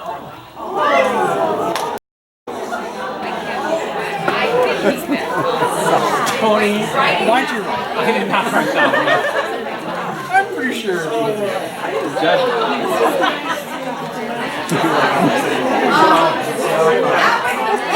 That is something you would say. I would not. Yes, that is hands down would say that. And then the final one, your play is too short, your time is not competitive when it's over the 15-minute mark. Remember, the requirements are the requirements, and that's what you're judging them on. So if a play is 23 minutes, you're judging that play on that 23 minutes that's there. So you know, you can't judge them outside of something that's on the ballot. Those are the highlights. Yeah, Those those are the are the highlights. highlights that was pulled. Thank you for participating. 29 responses. It looks like we've got some problems with internet. Yes. Switch to HOF public. Okay. Switch to HOF public. Yeah, but you want to talk me through it. Yes. Okay, Before we move on, so our next section is on costuming, and we're going to have Cheryl teach us a lot of different things about costuming here. she does have some pictures, hopefully we get up and running, but this beginning bit. That's okay, yes. All right, probably, all right, so, what do I want to say? Newsflash, small, medium, and large are not sizes. They are adjectives. They are descriptors. Another news flash. Well, you know what? There is no such thing as, you know, a regular sized 15-year-old. My name is Cheryl. I own a costume shop. I have directed for a lot of years and I've owned my costume shop for a lot of years. And when people talk to me or they call me on the phone, those are some of the things I get. Well, you know, just a small one. I don't even know what that means. And so, measurements are extremely important. I, for one, first of all, let's talk about some basic tools. You are going to need a tape measure that you can read, and of course I also have my nice little blue ones that have been around for a while. A tape measure, a scale, and 2 yardsticks and a ruler. And then you're going to create 3 stations. Okay, one is going to be for measuring, and that's actually the last one you're going to do. But height and weight, guess what? You're going to use the scale for weight. Now, for one act, a lot of times your students are just coming in off of having sports physicals, so they know their weight. And that, you know, that self-report is fine. And you're certainly not going to sit there and go, oh my God, what did you weigh? No.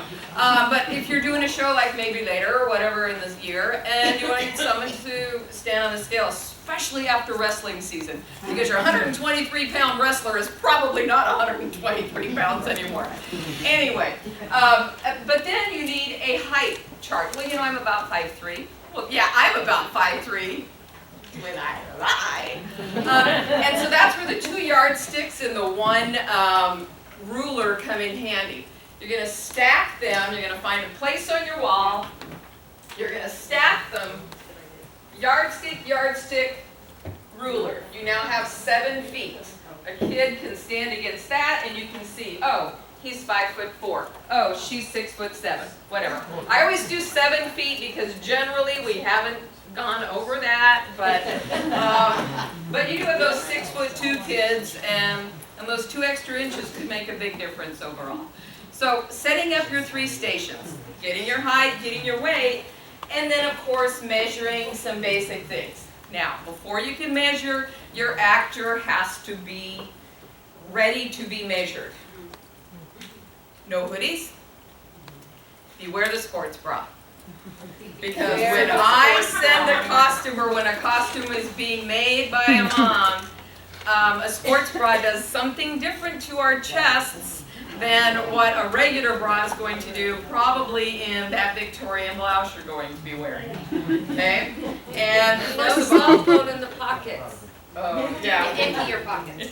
Empty your pockets. Yeah. Be barefoot or soft-footed. Absolutely. Like going through TSA. That's what I tell my kids. That's good. I'm going to remember that one. And then you're going to take basic measurements. And so basic measurements include around the head, and there is a link here. So if you ever need to know how to take basic measurements, you can do that. But around the head, around the neck, the chest, the waist, and the hip all need to be taken from the side, because to get a face full of, you know, young girls don't want you right there, old girls don't want you right there. So taking those measurements from the side is just, you know, so much better. So you take those over off to the side, not a problem. That part I'm pretty much sure you can figure out. It's what do you do with a sleeve length or an arm length, however you want to describe that. Surprise, men's shirts rarely come small, medium, and large. They come with this little tag that says, this one says 16, 34, 35. Now, if you're a man, you know probably what that means. If you're a woman and you've been married for a while, you might know what that means, but not necessarily Amy. She said, I'm trying to buy my husband a shirt and these numbers don't make any sense. He doesn't have a 36-inch chest. No, he doesn't. That first number is neck, the 16-inch neck, a 15-inch neck. And the second number is your total arm length. So, may I borrow you, please? Yay! Face your audience. The way to make sure that you're going to get the right sleeve measurement is to put your arm out and bent. Now if you go straight out, that gives your sleeve no room to give, and more than anything, you want room to give. Okay, now everybody, you're going to hold that for just a sec, so with your other hand, everybody reach back and find that great big lump that's right back here.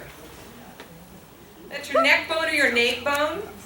That is the center of your back, and that is where your measurement begins.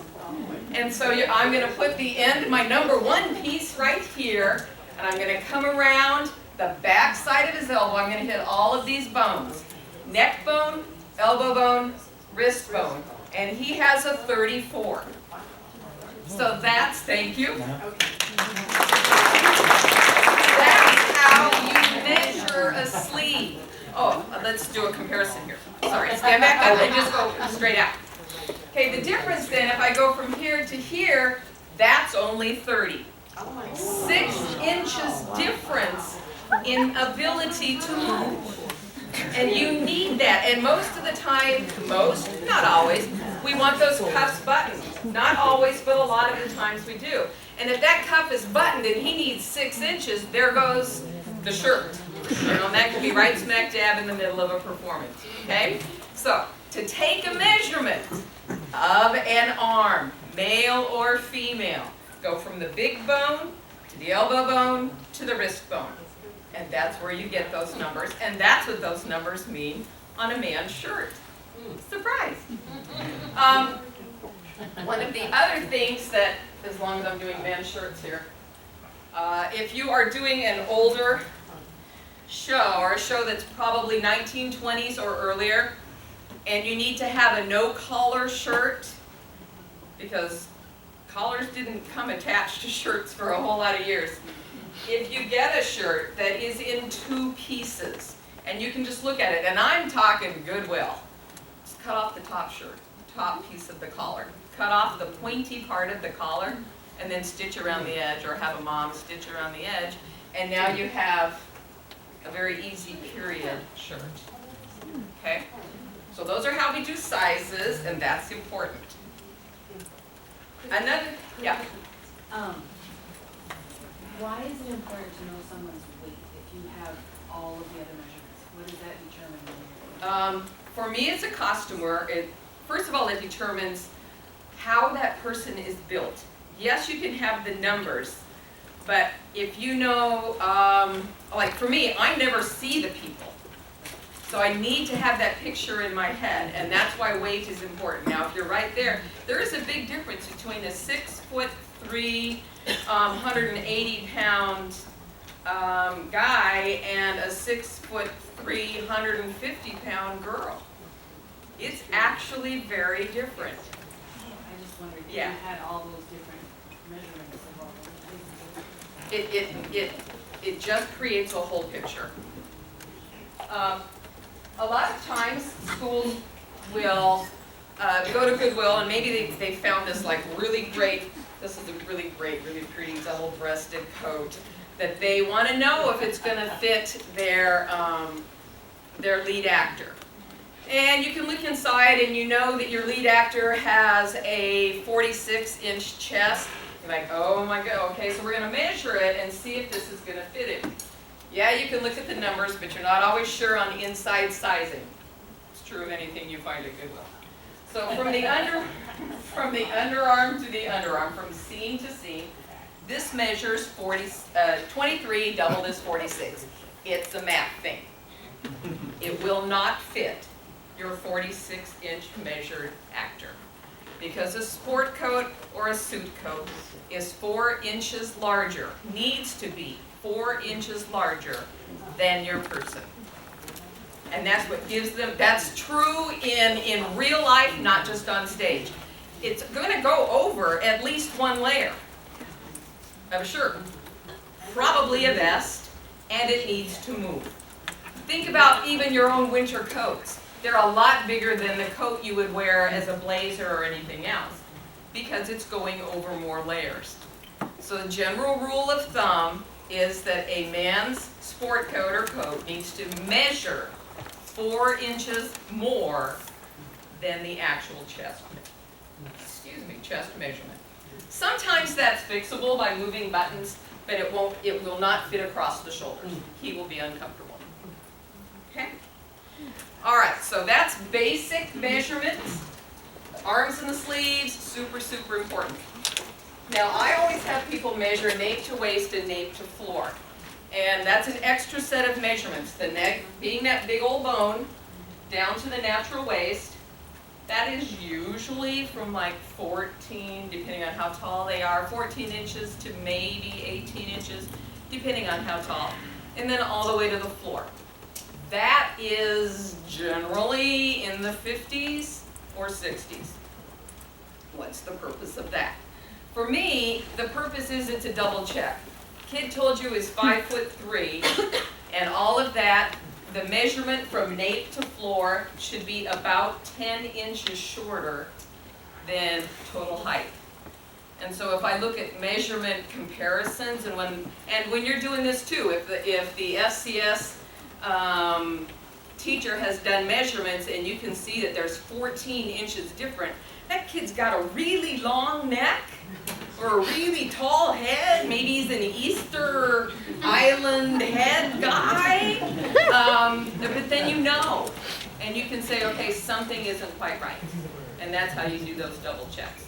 And for me, when I don't see people, and it might be, you're sending these measurements to a mom to make these costumes, or to your assistant to go find these things, you gotta know. You have to know what they are, what the numbers mean.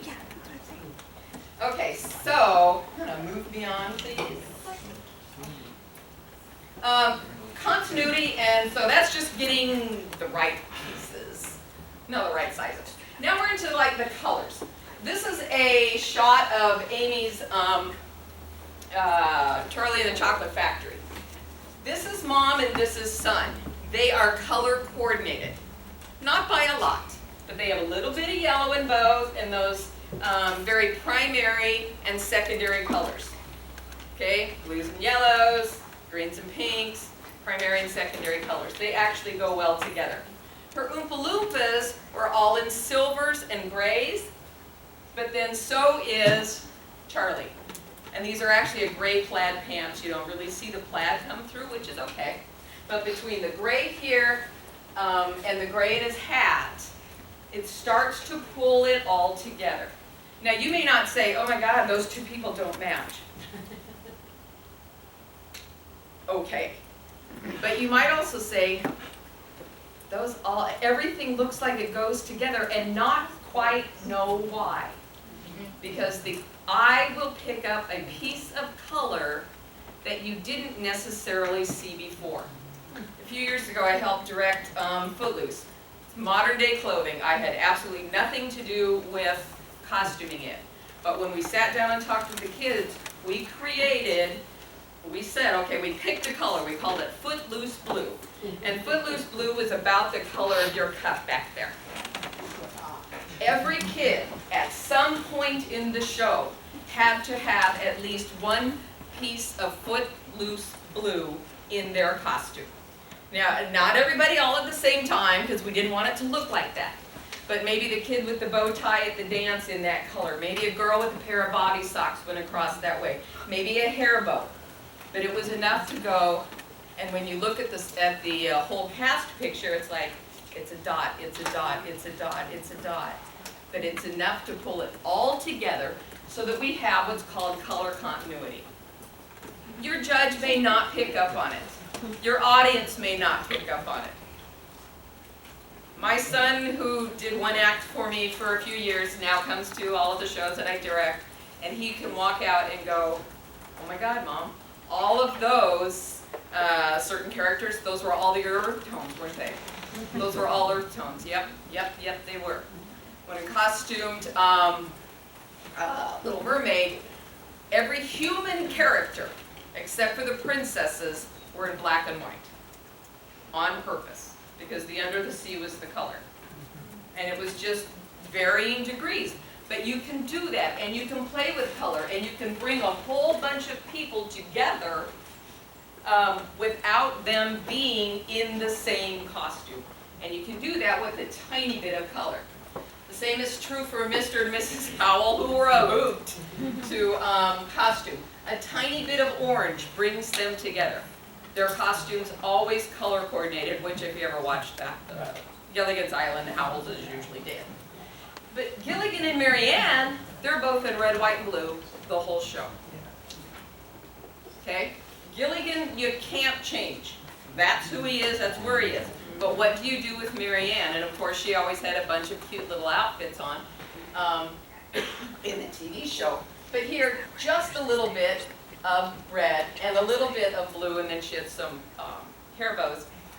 But she still has to look like she's from Kansas, and she still has to look like a sweet, innocent thing without looking like a 5-year-old girl. Okay? And so all of those things can help create a picture and unity between characters because they kind of match. Okay? And it does make a difference. And then we even use the scraps from Marianne's skirt as the curtain ties in the hut. She asked for it. She said, do you have anything left over? But it works. Yeah. But it does work. I'm sure you do. And so I need 3 volunteers here. Dun, dun, dun, dun, dun, dun, dun. So, okay, just hold that in front of you and move on down in front of the table, please. You.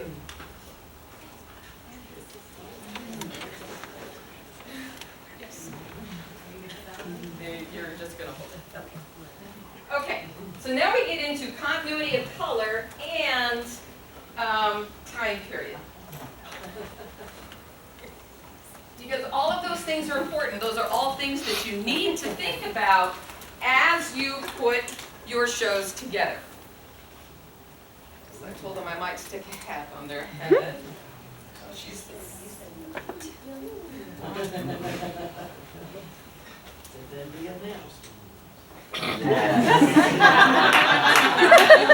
okay, now, do these costumes all belong in the same show by time period? They all look Victorian, they do go in the same, would you agree that the era is pretty much right? Okay, they would all have slips underneath, they would all have appropriate underwear and everything else. Okay. But do they go together on the same stage? Is there color continuity? No. Yes, there is pink in all of them. A tiny little bit of pink. These are all from, yes, and the back of her hat. So when she turns sideways, okay? And yes, these were actually all, oh, you might turn these guys real quick, sorry. These were all in the same, they were in a melodrama. This was the maiden aunt, okay, the black, then everything else she's got, and we'll talk about accessories in a minute, but she's going to have her gloves. The sweet young heroine, she's not really, no, the ingenue, thank you. And she's got her little purse and her pretty little dress, and the villainess is in her red, with a touch of pink because we don't know for sure yet. But she's then tied into the show. Are they all on the stage at the same time? No. How do we then add a villain with one of these colors, maybe a bit of pink, but maybe then a bit of red? But we can do that with a pocket square. We can do it with a bow tie. We can do it with a hat band.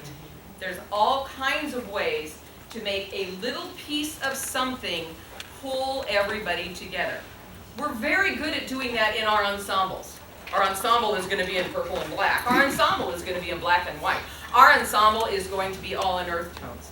But do we always think about it on our lead characters? Oh, that's a great dress. Yes, use that. Use that dress if it makes sense. This dress would never work as an ensemble, a person in the ensemble, in the crowd, because it screams, I'm important.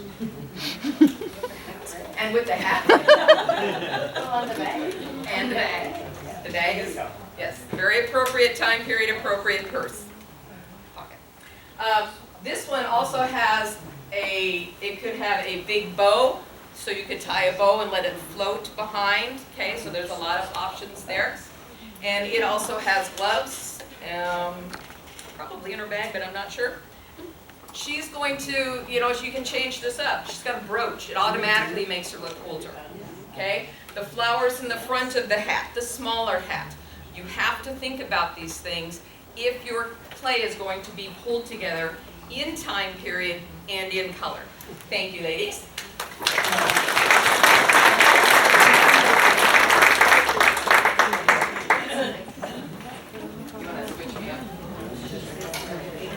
Okay. Yeah, just right in there, fine. Okay, so one of the other things then, as we've talked about, the color and everything else, and the layers are also part of the accessories. We also have to look at socioeconomic status of individuals. Now, do these two costumes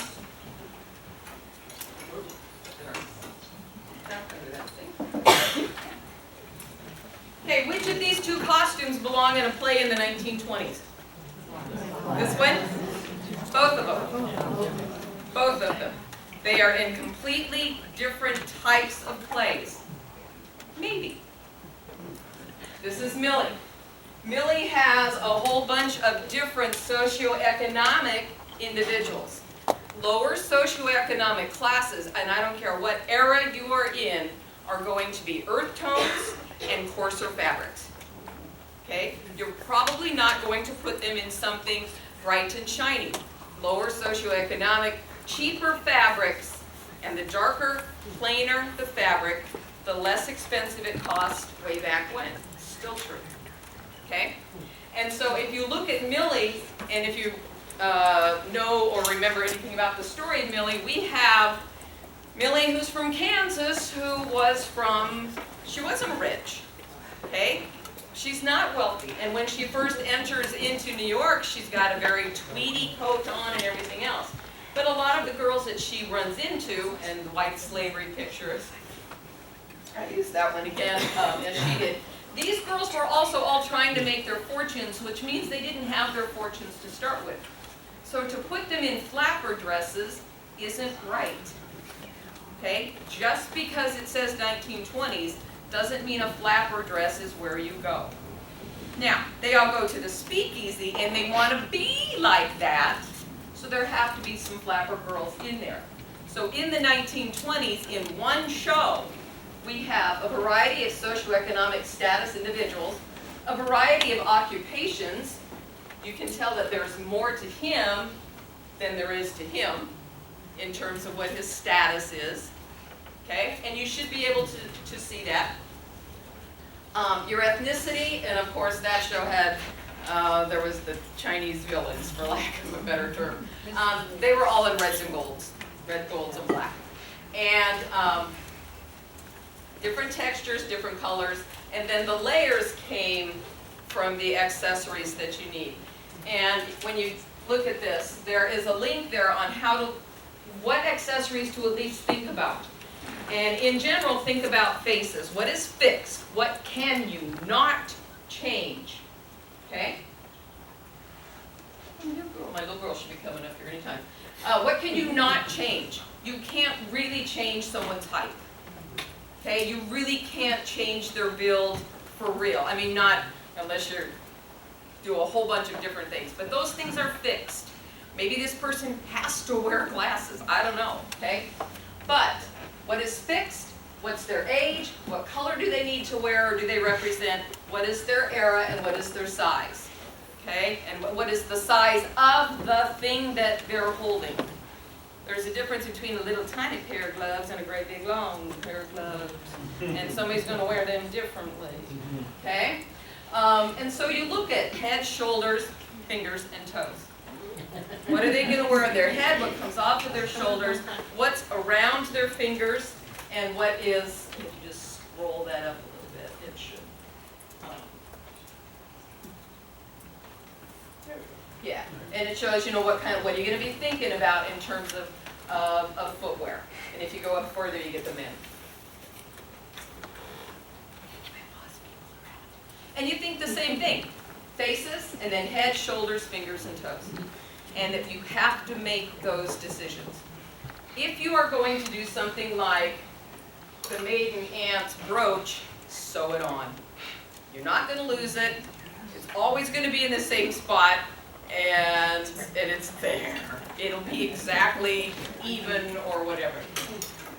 And so you have to make those decisions. And when you make those decisions, your show starts to come together. Okay, next slide, please. Last show I've done, the most recent show, is Fiddler on the Roof. And when you look at family groupings, if you know anything about Fiddler, and these are post-production, obviously, because he changed his shoes. The families sort of have to match. These are poor people. They all the girls wore a kerchief, but none of the pretty little, they all wanted to do those pretty little, that wasn't part of it. They're working, okay? They're a poor family. They're a poor family. These were different occupations. Those accessories make a difference. This guy's a butcher. It shows. He's got a butcher apron on. And in a 30-minute one-act, this was not a 30-minute one-act, but in a 30-minute one-act, you got to be able to tell your audience right away, and they have to look and say, he's the butcher. It also helps on your list of cast of characters. These guys were goofing around, but I put them in on purpose. These ends up being the brothers-in-law. He's purposely missing a button on his vest. That was Perchik. He comes into town, he comes into Anatevka. Okay? And so you can make those choices. And he's the Russian. This was Fedka. This was Fedka at the end of the show. His full Russian outfit was a little bit different, but they were running out for pictures. Okay? So you need to know how to measure. You need to make conscious decisions on color.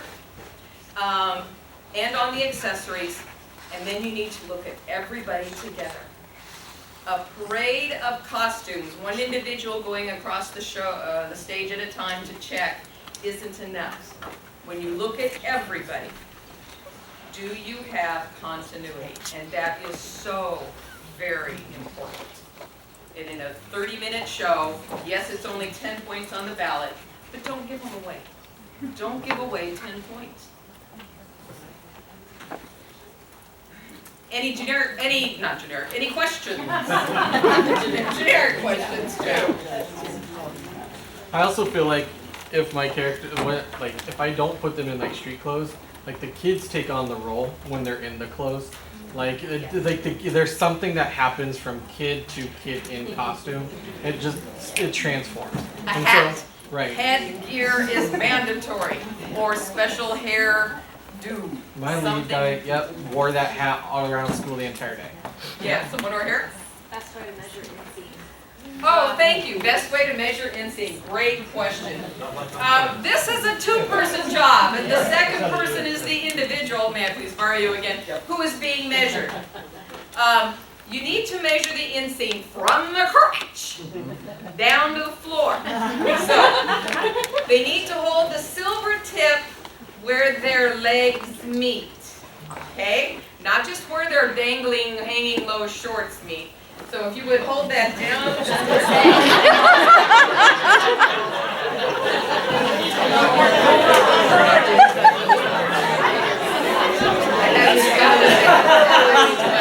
okay, this is a problem then that a lot of people do. They get this part right, and the kids go, okay, and it's true.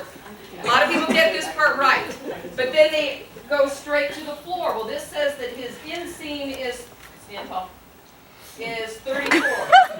But if I move this down to the inside, inseam, it's a whole inch and a half more. It's a 35 and a half or a 36. You have to follow the leg. Thank you. So where do you stop? Where do you stop on the floor? Okay. For me, and if you're sending stuff into me, and to be consistent, go to the floor, and then for yourself, take 2 inches off if you are costuming them yourself. Otherwise, when they come to me and my directions say measure to the floor, if it comes to me at 36, I will know that a pant leg that measures 34 will hit him where I need it to hit him. But for consistency, because somebody might stop at the ankle bone, somebody might stop here, might be the top of the shoe. If you go to the floor, which doesn't move, and then, tell whoever's costuming, I've measured to the floor. And I want his pants to be, and generally 2 inches up is about right. Barefoot? Pardon? Barefoot? Barefoot, yeah, or sock foot. But yeah, again, once you're being measured, you are in barefoot or sock foot. The only time I really need females, or that a female needs to have an inseam measured, is A, if she's going to wear pants, or B, if she's going to wear knickers. Because if she's going to wear knickers of some kind, and if it's going to be knickers, you're going to take off, you're still going to measure to the floor and say this person needs to be in knickers, and then it's going to be minus 10 or minus 12 inches. Usually 10, and then you can always, if it's elastic, you can always pull them up and blossom them a little bit more. But that was a great question. How do you do inseam? They have to do the hard part, because, you know, there are rules. There are boundaries. It's like measuring from the side, okay? Good question. Another, along with that is an out seam. I was just going to ask about shoes. Great question. Characters, if that's going to adjust the length, or do you worry about that? That I would worry about later. I would go ahead and take my see if it's me or you or your SCS person, I'd go ahead and take the 2 inches off, and they can always be hemmed up later or let down later. Because if a girl is going to wear really high heels, it might make difference if she doesn't have inseam. But that could make a difference. That's where out seam comes in. In an out seam, they borrow a lady, please. Get over here.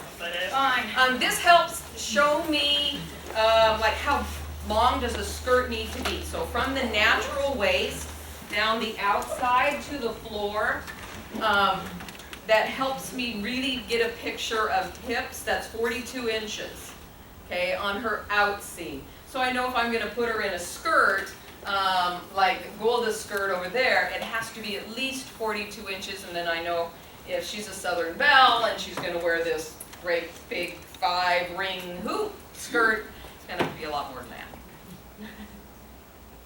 Good questions. Anybody else?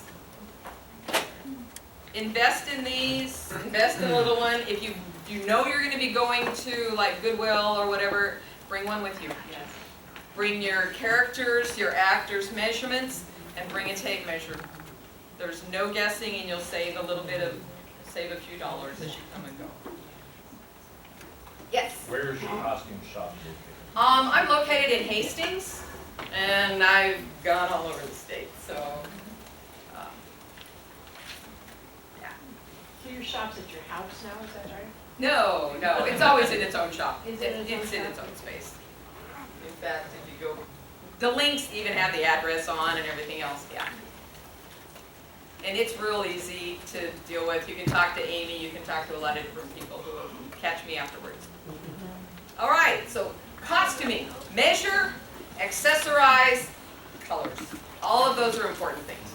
Thank you.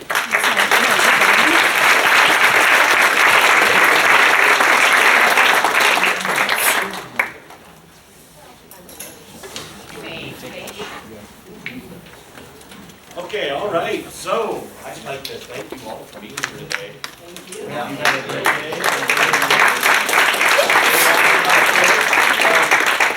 On that is all of our contact information. Feel free to contact us if you have any questions about our presentation. The presentation is on.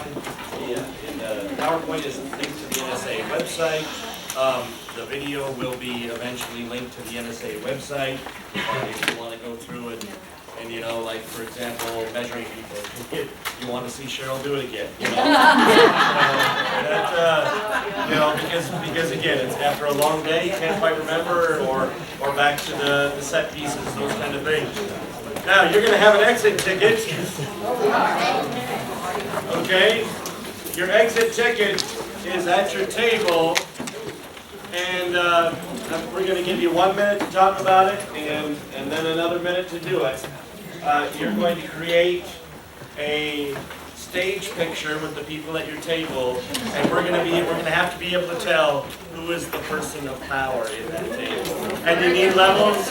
You need some levels as much as possible. Triangles. 1 minute to talk about it. 1 minute to do it.